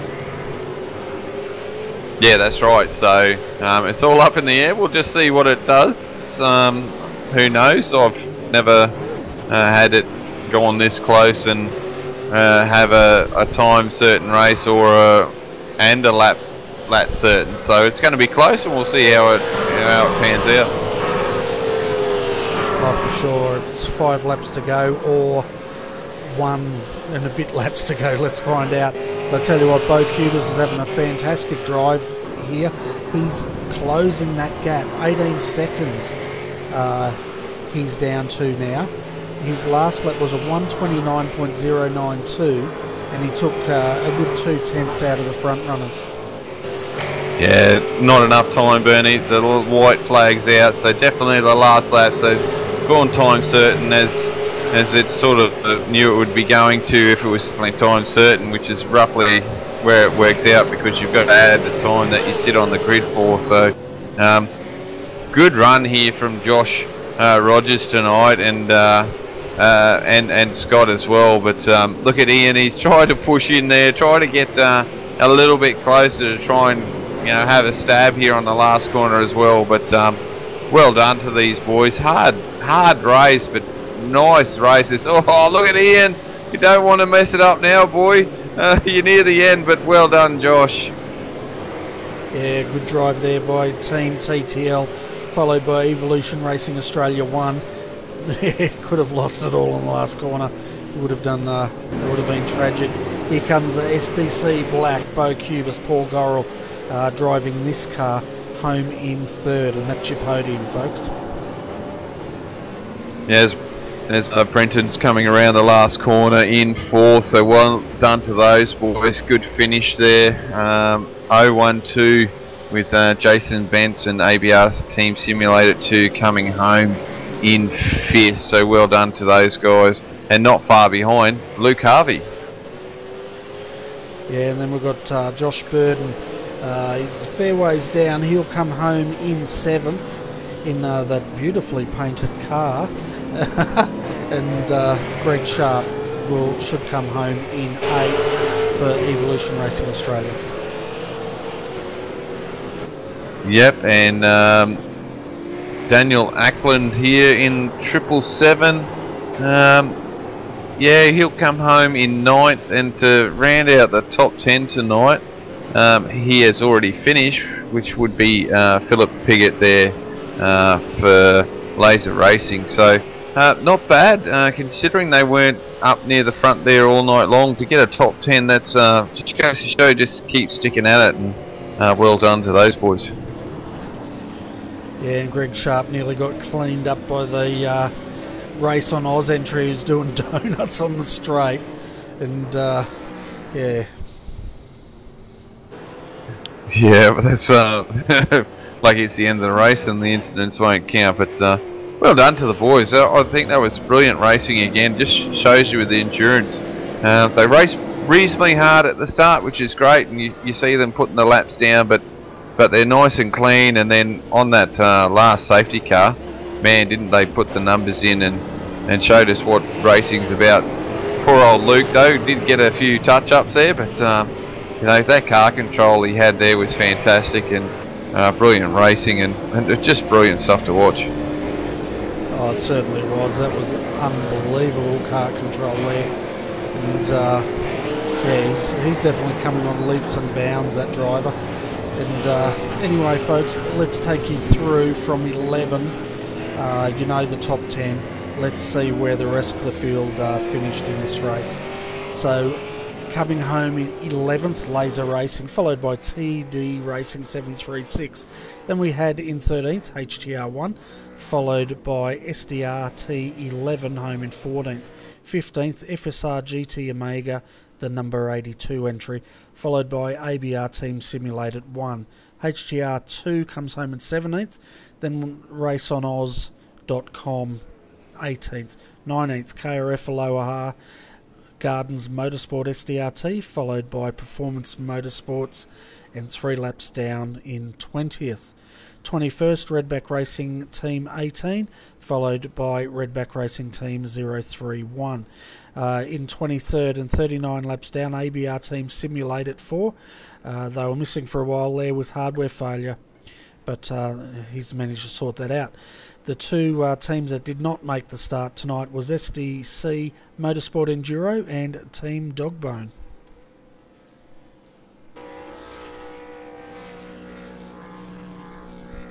Well, it looks like we have our first interviews, Adrian, and that's Ian Ford and Jake Blackhall.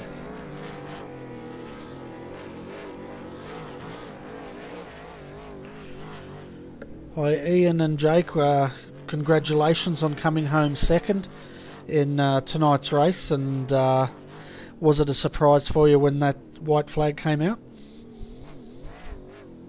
Not really. Was planning on it being a bit of a short race with a few safety cars in there. I think we had one more than was scheduled, sort of thing. So yeah, I knew it was going to be a bit short, but we had an extra lap of fuel on board just in case. So I don't. If it went full distance, we would have been in quite a bit of trouble. But massive kudos to most of the guys racing out there tonight. They kept it nice and clean, and we had some fair battles between everyone. Yeah, it was pretty good racing, wasn't it? And apart from that that one incident, it was pretty much clean racing for the rest of the night. Yeah, it was mostly clean racing.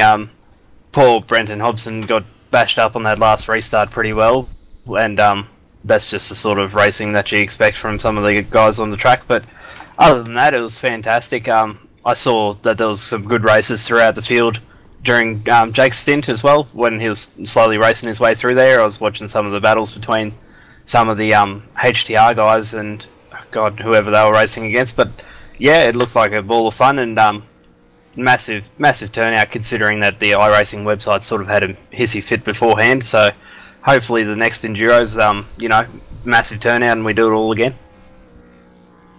Yeah, well, hopefully we'll get a big turnout. I think a few teams probably didn't manage to make the server tonight, but hopefully they'll be back for the next Enduro. Yeah, it'll be good to see all the guys out there. And, I may not be there the next one, so it'll be interesting. We'll have to see whether I'll be able to make the rest of the series. So it's going to leave 40 high and dry.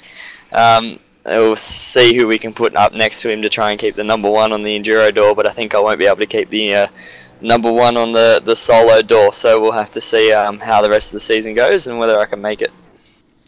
Yeah, well, hopefully you can, because it's been quite entertaining watching you out there with Ian in these Enduros. We don't really cover the sprint races, but we do get the highlights packages of those before each Enduro, which are always entertaining. Yeah, it's entertaining to see them, and especially for us during the week, even though you guys aren't covering it at the solo races or the sprint races. It's good to see Nick and them putting together the little packages as well, and it's awesome to have you guys on board during the endurance races. Just adds to that extra level. So yeah, it'll be disappointing, but when a new job calls, maybe I can get off this laptop and move on to a nice desktop and run on some decent frames and not be screaming at 40, give me a decent computer. So we'll hopefully when it all gets sorted, get some money, and we can see what we can do from then. Yeah, fantastic. Well, I'm going to see if Adrian's got any more questions for you. And before we go through that huge list of sponsors you guys have. Yeah, thanks, Benny. Yeah, congratulations, guys, on second. Ian, how hard were you pushing on that last lap, mate? It looked like that thing was getting a little bit loose on you. Oh, unlike a lot of the front boys there that had already had their 30-second hold for going over the incident limit, we're extremely close. We ended the last lap before incidents, so I went, we may as well use them, trying to snatch a cheeky move into the hairpin or something like that. So went through the chicane pretty much as hard and as sideways as I possibly could, and didn't get any response from Josh into the hairpin. So I decided to, we may as well brake extremely late and see what happens at the next hairpin. And yeah, used up pretty much every incident we possibly could and came away with second. So yeah, it was quite an interesting last lap, but yeah, me and Jake managed the incidents nicely throughout the race, and it was pretty easy in there.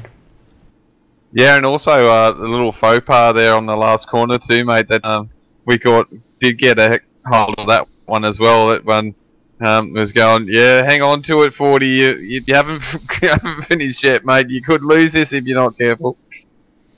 Yeah, I'm happy it's one of those moments where the iRacing physics didn't have a hissy fit at what I was doing, so, and didn't shoot me to the moon or anything silly like that. So yeah, it turned out to be a nice little drift that I actually had to stop from getting on the grass because I couldn't afford to lose control or anything like that with the incidents, how close they were.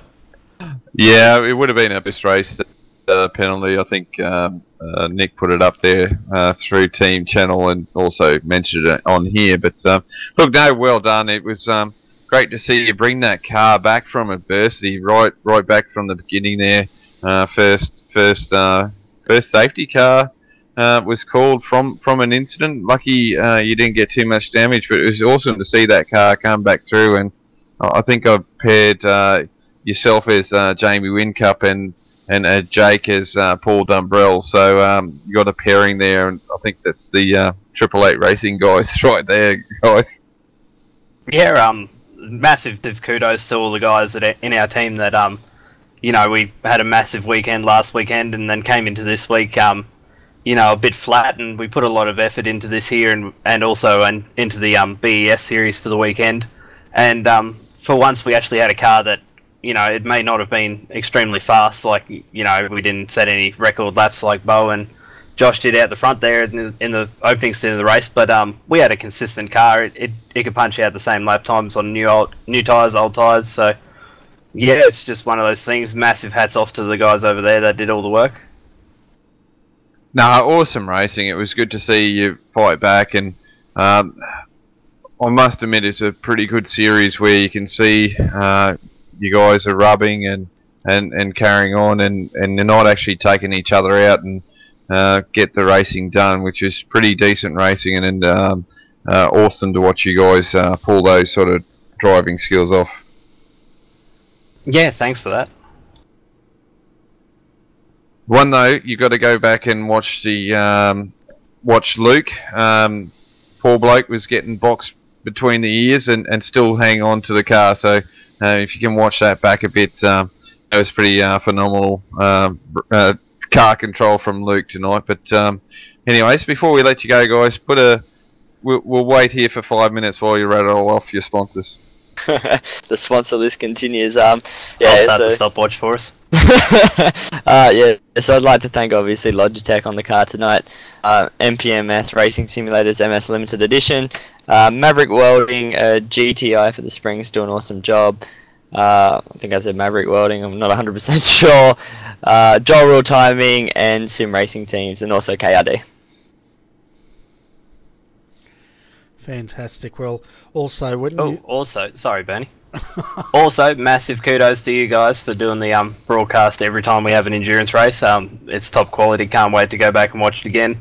I actually sat down and watched the full 4 hours at Spa, which is it's quite strange to watch everything unfold in those last couple of laps. But yeah, it is nice to rewatch over and over again. Yeah, thanks. I was worried you were about to rattle off another 3 sponsors, but yeah, also give our congratulations to Luke Harvey on his great car control. I tell you what, I don't know how he held on to that car, not only once but 3 times in the space of a couple of laps. So yeah, pass our congratulations on to him for us. Will do. Cheers, boys.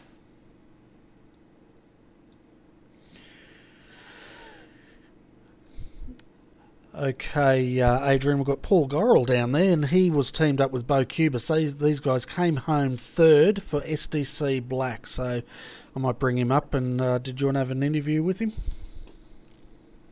Yeah, I'll have a quick chat. Hey Paul, welcome to the RRTV comms box. Finished 3rd, mate, with an interesting race to the end. Well done. Yeah, it was good to pull a 3rd out in the end. Yeah, no, that's brilliant racing, and just watching Bo carve the field up as he was coming through, but had a decent battle there, and it was just thrilling to watch and exciting. You guys were really turning it on. Yeah, we got caught out a little bit with the safety cars and the time certain finish. We actually started saving fuel at the start of that stint to get home, not realising it'd be time certain, so we lost a little bit there, and we probably could have got a bit closer to the 2 boys up front, but they just drove awesome. There was just no catching them tonight.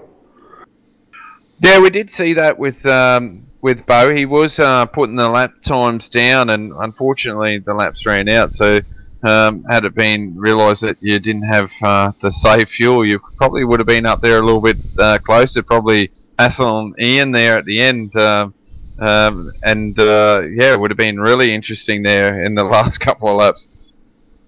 Yeah, we could have, instead of spending those first, sort of 10 laps of that last stint's fuel saving, we could have just pushed right from the start, and Bo could have really pushed on with nice fresh tyres.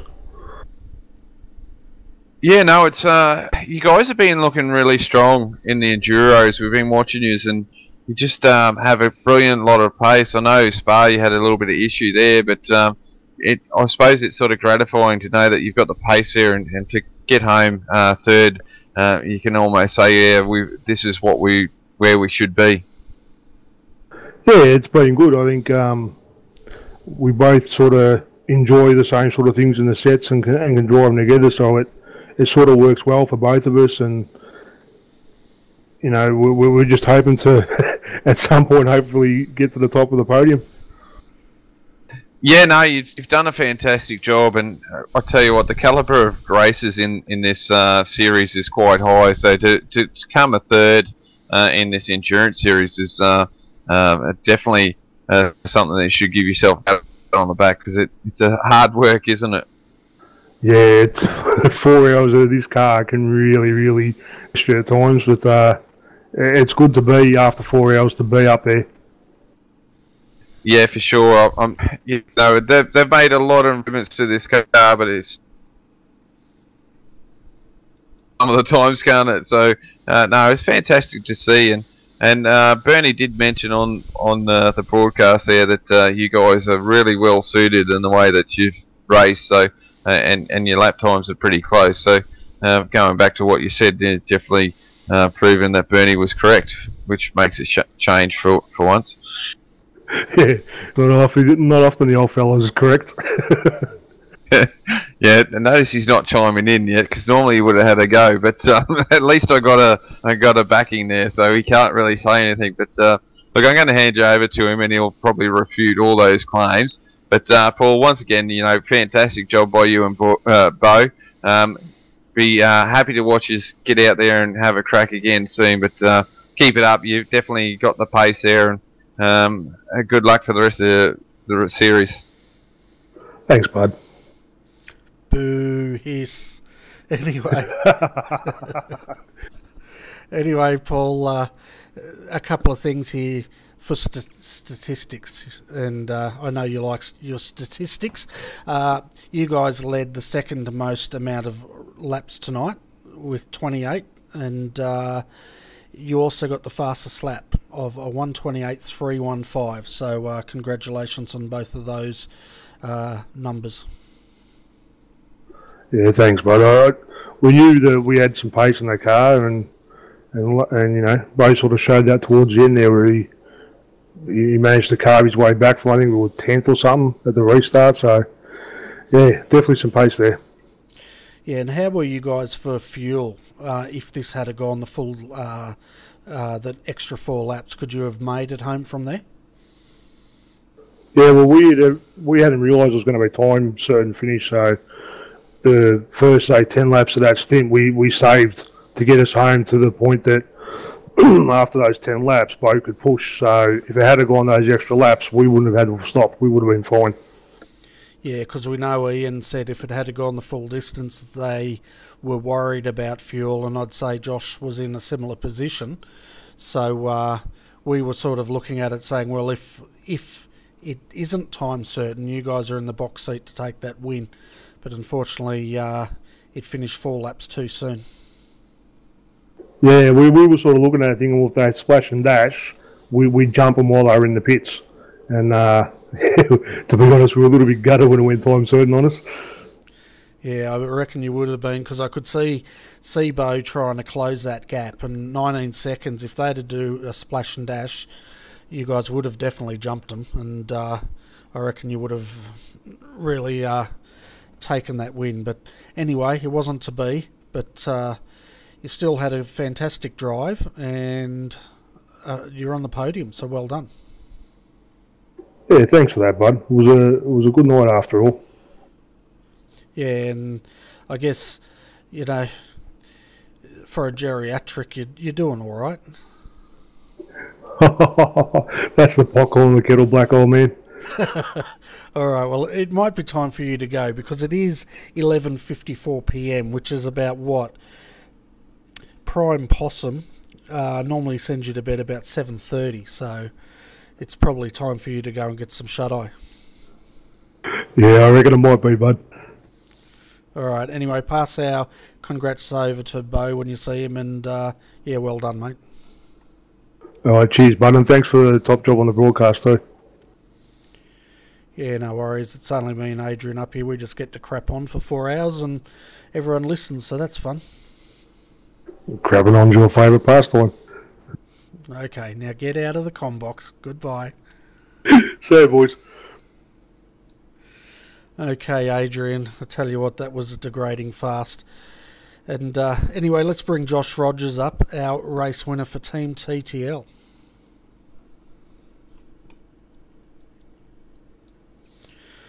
Hi Josh, welcome to RRTV's Combox and thanks for jumping in for a quick interview.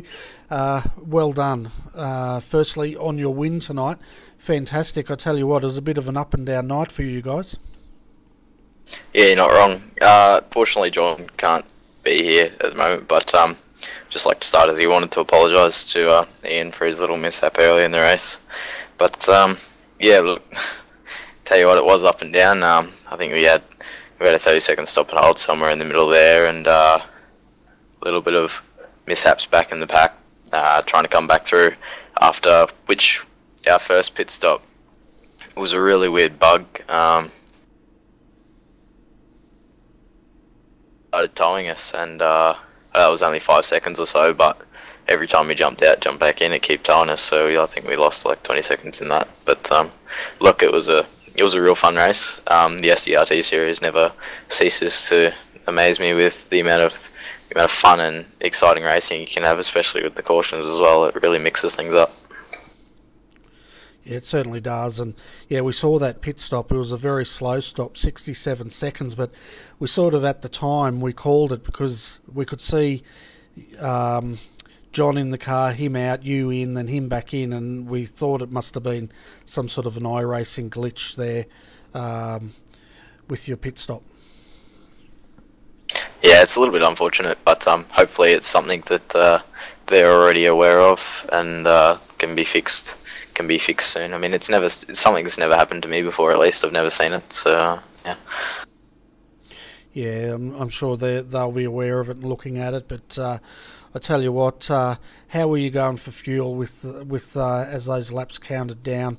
We heard from Ian, and he said his fuel was marginal. What was yours like? Well, basically, I guess for most of us, probably in that last pit stop, I think it was about 10 minutes earlier than most of us would have really wanted to. So I think in the end we had to save about 3 laps worth of fuel, I think, or something like that, about 7 litres or so over the stint. Which, yeah, basically from, I don't know, I think I got about 4 flying laps in that last stint, and then each one after that was just fuel saver and trying to keep consistent lap time and fuel burn, and John was on that, and he was real helpful with that. Made life easy for me, really. Yeah, so that last stint you did, that 39 laps, were you fuel saving? Because we noticed you appeared to be just managing that gap of 1.7 seconds, and it went down to 1 second when you got caught up in a bit of traffic there. Yeah, we were pretty much saving the whole way. We knew it was going to be marginal. We didn't realise it was going to be as marginal as it was, but in the end I think we ended up finishing with about 3.5 litres extra, which was more than we were expecting to, which was good. But I mean, it's always good to just keep saving a little bit longer and make sure you have enough for certain. Oh yeah, for sure. So do you think with 3.5 litres you could have made it another 4 laps if it wasn't time certain? Absolutely not. I think would have been pushing it. We would have had to save a lot of fuel a lap, probably anywhere between 0.7 to a litre a lap maybe. That might be a little bit over, but I think there would have been about 7 laps if it was like 7 laps extra. Is it 7 laps? Another 4 laps we would have had. Okay. Yeah. I don't know. I think probably we wouldn't have been able to do it. I'm not the greatest at fuel saving. Ian probably would have. I know he's real good at fuel saving. But yeah, we probably would have had to stop again, or not stopped in the caution and had to wait a little bit later. Yeah, no worries. We're just looking at the different strategies because we know Bo was fuel saving for quite a lot there, and they were hoping the race wouldn't be time certain, so because they were hoping you guys would have to pit. But anyway, it is what it is. You guys have won, and you led 66 laps of the 146, so not too bad considering the penalties you guys had and having to come back through the field and all that stuff. So well done. It was great to see you guys win this race, as well as dominate the first 25 laps. One thing I must apologise for, though, is our broadcast didn't pick up your paints, so your car's just white. So I don't know what's going on there. You might want to check out Trading Paints or something. No, that's okay. We're well aware of that. That was our problem. Little bit of a rush at the start of that, and yeah, look, we didn't have a paint on the car. No worries. Well, I'll just see if Adrian's got any more questions for you. I'm good. Thanks. No worries. Well, Josh, have you got any sponsors or people you'd like to thank for tonight for getting your car to the top step of the podium? Yep. Just a huge thanks to John. He's did an awesome job tonight, especially with the fuel numbers and whatnot. Wouldn't have been able to do it without him. Boys at TCL, they do a good job. I mean, we wouldn't have had a fast car without John and them. Hype Stimulator, our sponsor, they do an awesome job taking care of us, and if anyone's interested or looking at any forms of sim rigs, they have some real cool formula rigs there at hyperstimulator.com.au, I believe. So yeah, go check those guys out if you need anything. Yeah, no worries, will do. Well, anyway, Josh, it was great to see you guys out there tonight. Well done on the win. Pass our congrats to John when you see him, and hopefully we'll see you guys at the next round of the endurance racing. Yeah, cheers, boys. Good job on the broadcast once again, too. He's never ceased to do an amazing job. Yeah, thanks, bud. So, Adrian, that was quite an interesting series of interviews there as far as fuel went, and I guess you called it right as far as fuel saving or whatever, and them not being able to get home on it. Yeah, it was didn't go. I never thought that these V8s could actually run a whole hour. It sounds like what Josh is saying. They've run for about 50 minutes, so depending on weather, of course, as well. So yeah, it was close to the end. I think the boys did a good job, but lucky it was time certain, and they could just get it home. Yeah, that's right. It would have been pretty devastating for those two teams if they had to do a splash and dash. It would have been great for SDC Black, though, but anyway, it is what it is. One thing that is interesting, though, I just had a look at our stats, and we had 7 teams lead at least one lap tonight in this race. So that's showing some pretty healthy racing that went on throughout tonight. No, it's good. It's to see with the. I think that was partially because of the waiver rounds as well, which is really good to see, and it's thrown that little excitement to it, which is really good. Yeah, I'm a big fan of those waiver rounds, the way they were done, because it doesn't only allow guys to get their laps back, but it cleanses the field. So we can get on to some really close, good racing up the front of the pack as well, where we've seen, in the multi-class racing, they do cleanse it to a certain degree, but not like this, where you end up having cars sort of being boxed in and having to try to race through the field to catch up to the leader. Yeah, once again, I suppose with the multi-class racing, it's a little bit of a different kettle of fish, but yeah, no, it was good to see, and I think it's a good change, and I'm sure that there won't be too many dislikes about that. That's for sure. So that's probably something that's going to stay in this series. Oh yeah, I hope so. But also, folks, I'd like to thank you guys for joining us tonight. If you like your GT3 action, join us tomorrow night, 10:45 p.m. for the Sim Racing Asia, I've got to get this right, Clubman GT3 Championship. They race for 45 minutes and they race pretty hard, so if you like them, join us. If you can't make the live broadcast, check us out, and there's always replays of every race we broadcast on our YouTube channel. Well, anyway, Adrian, I think it's that time of the night when we wrap this up and go and get some serious sleep. Yeah, that's it, Bernie. We've got to get a bit of shut-eye. We're getting a little bit old, so we need our beauty sleep, or some sort of sleep. I wouldn't call it beauty sleep. I think I'd need to sleep for a million years to for it to even to work 1 ounce. But anyway, yeah, we'll get going. Back again tomorrow night. Watch the SRA boys. Should be cool. Cool watching those racing. Yeah, it certainly is, and those boys definitely turn it on. But anyway, Adrian, thanks for joining me again tonight. It's been always a pleasure having you up here. Well, I couldn't do it without you, quite frankly. And I'd like to also thank all our viewers out there for joining us. I hope you enjoyed tonight's race. And if you did, give us a thumbs up. If you didn't, let us know why nicely, and we'll see if we can improve. And also, if you know any friends or family out there that you think would like watching this sort of broadcast, let them know, because we're trying to build our little channel here at RRTV. But anyway, folks, on behalf of Adrian Jarvis, I'd like to wish you all a very good night, and we look forward to your company again next time we're broadcasting a race.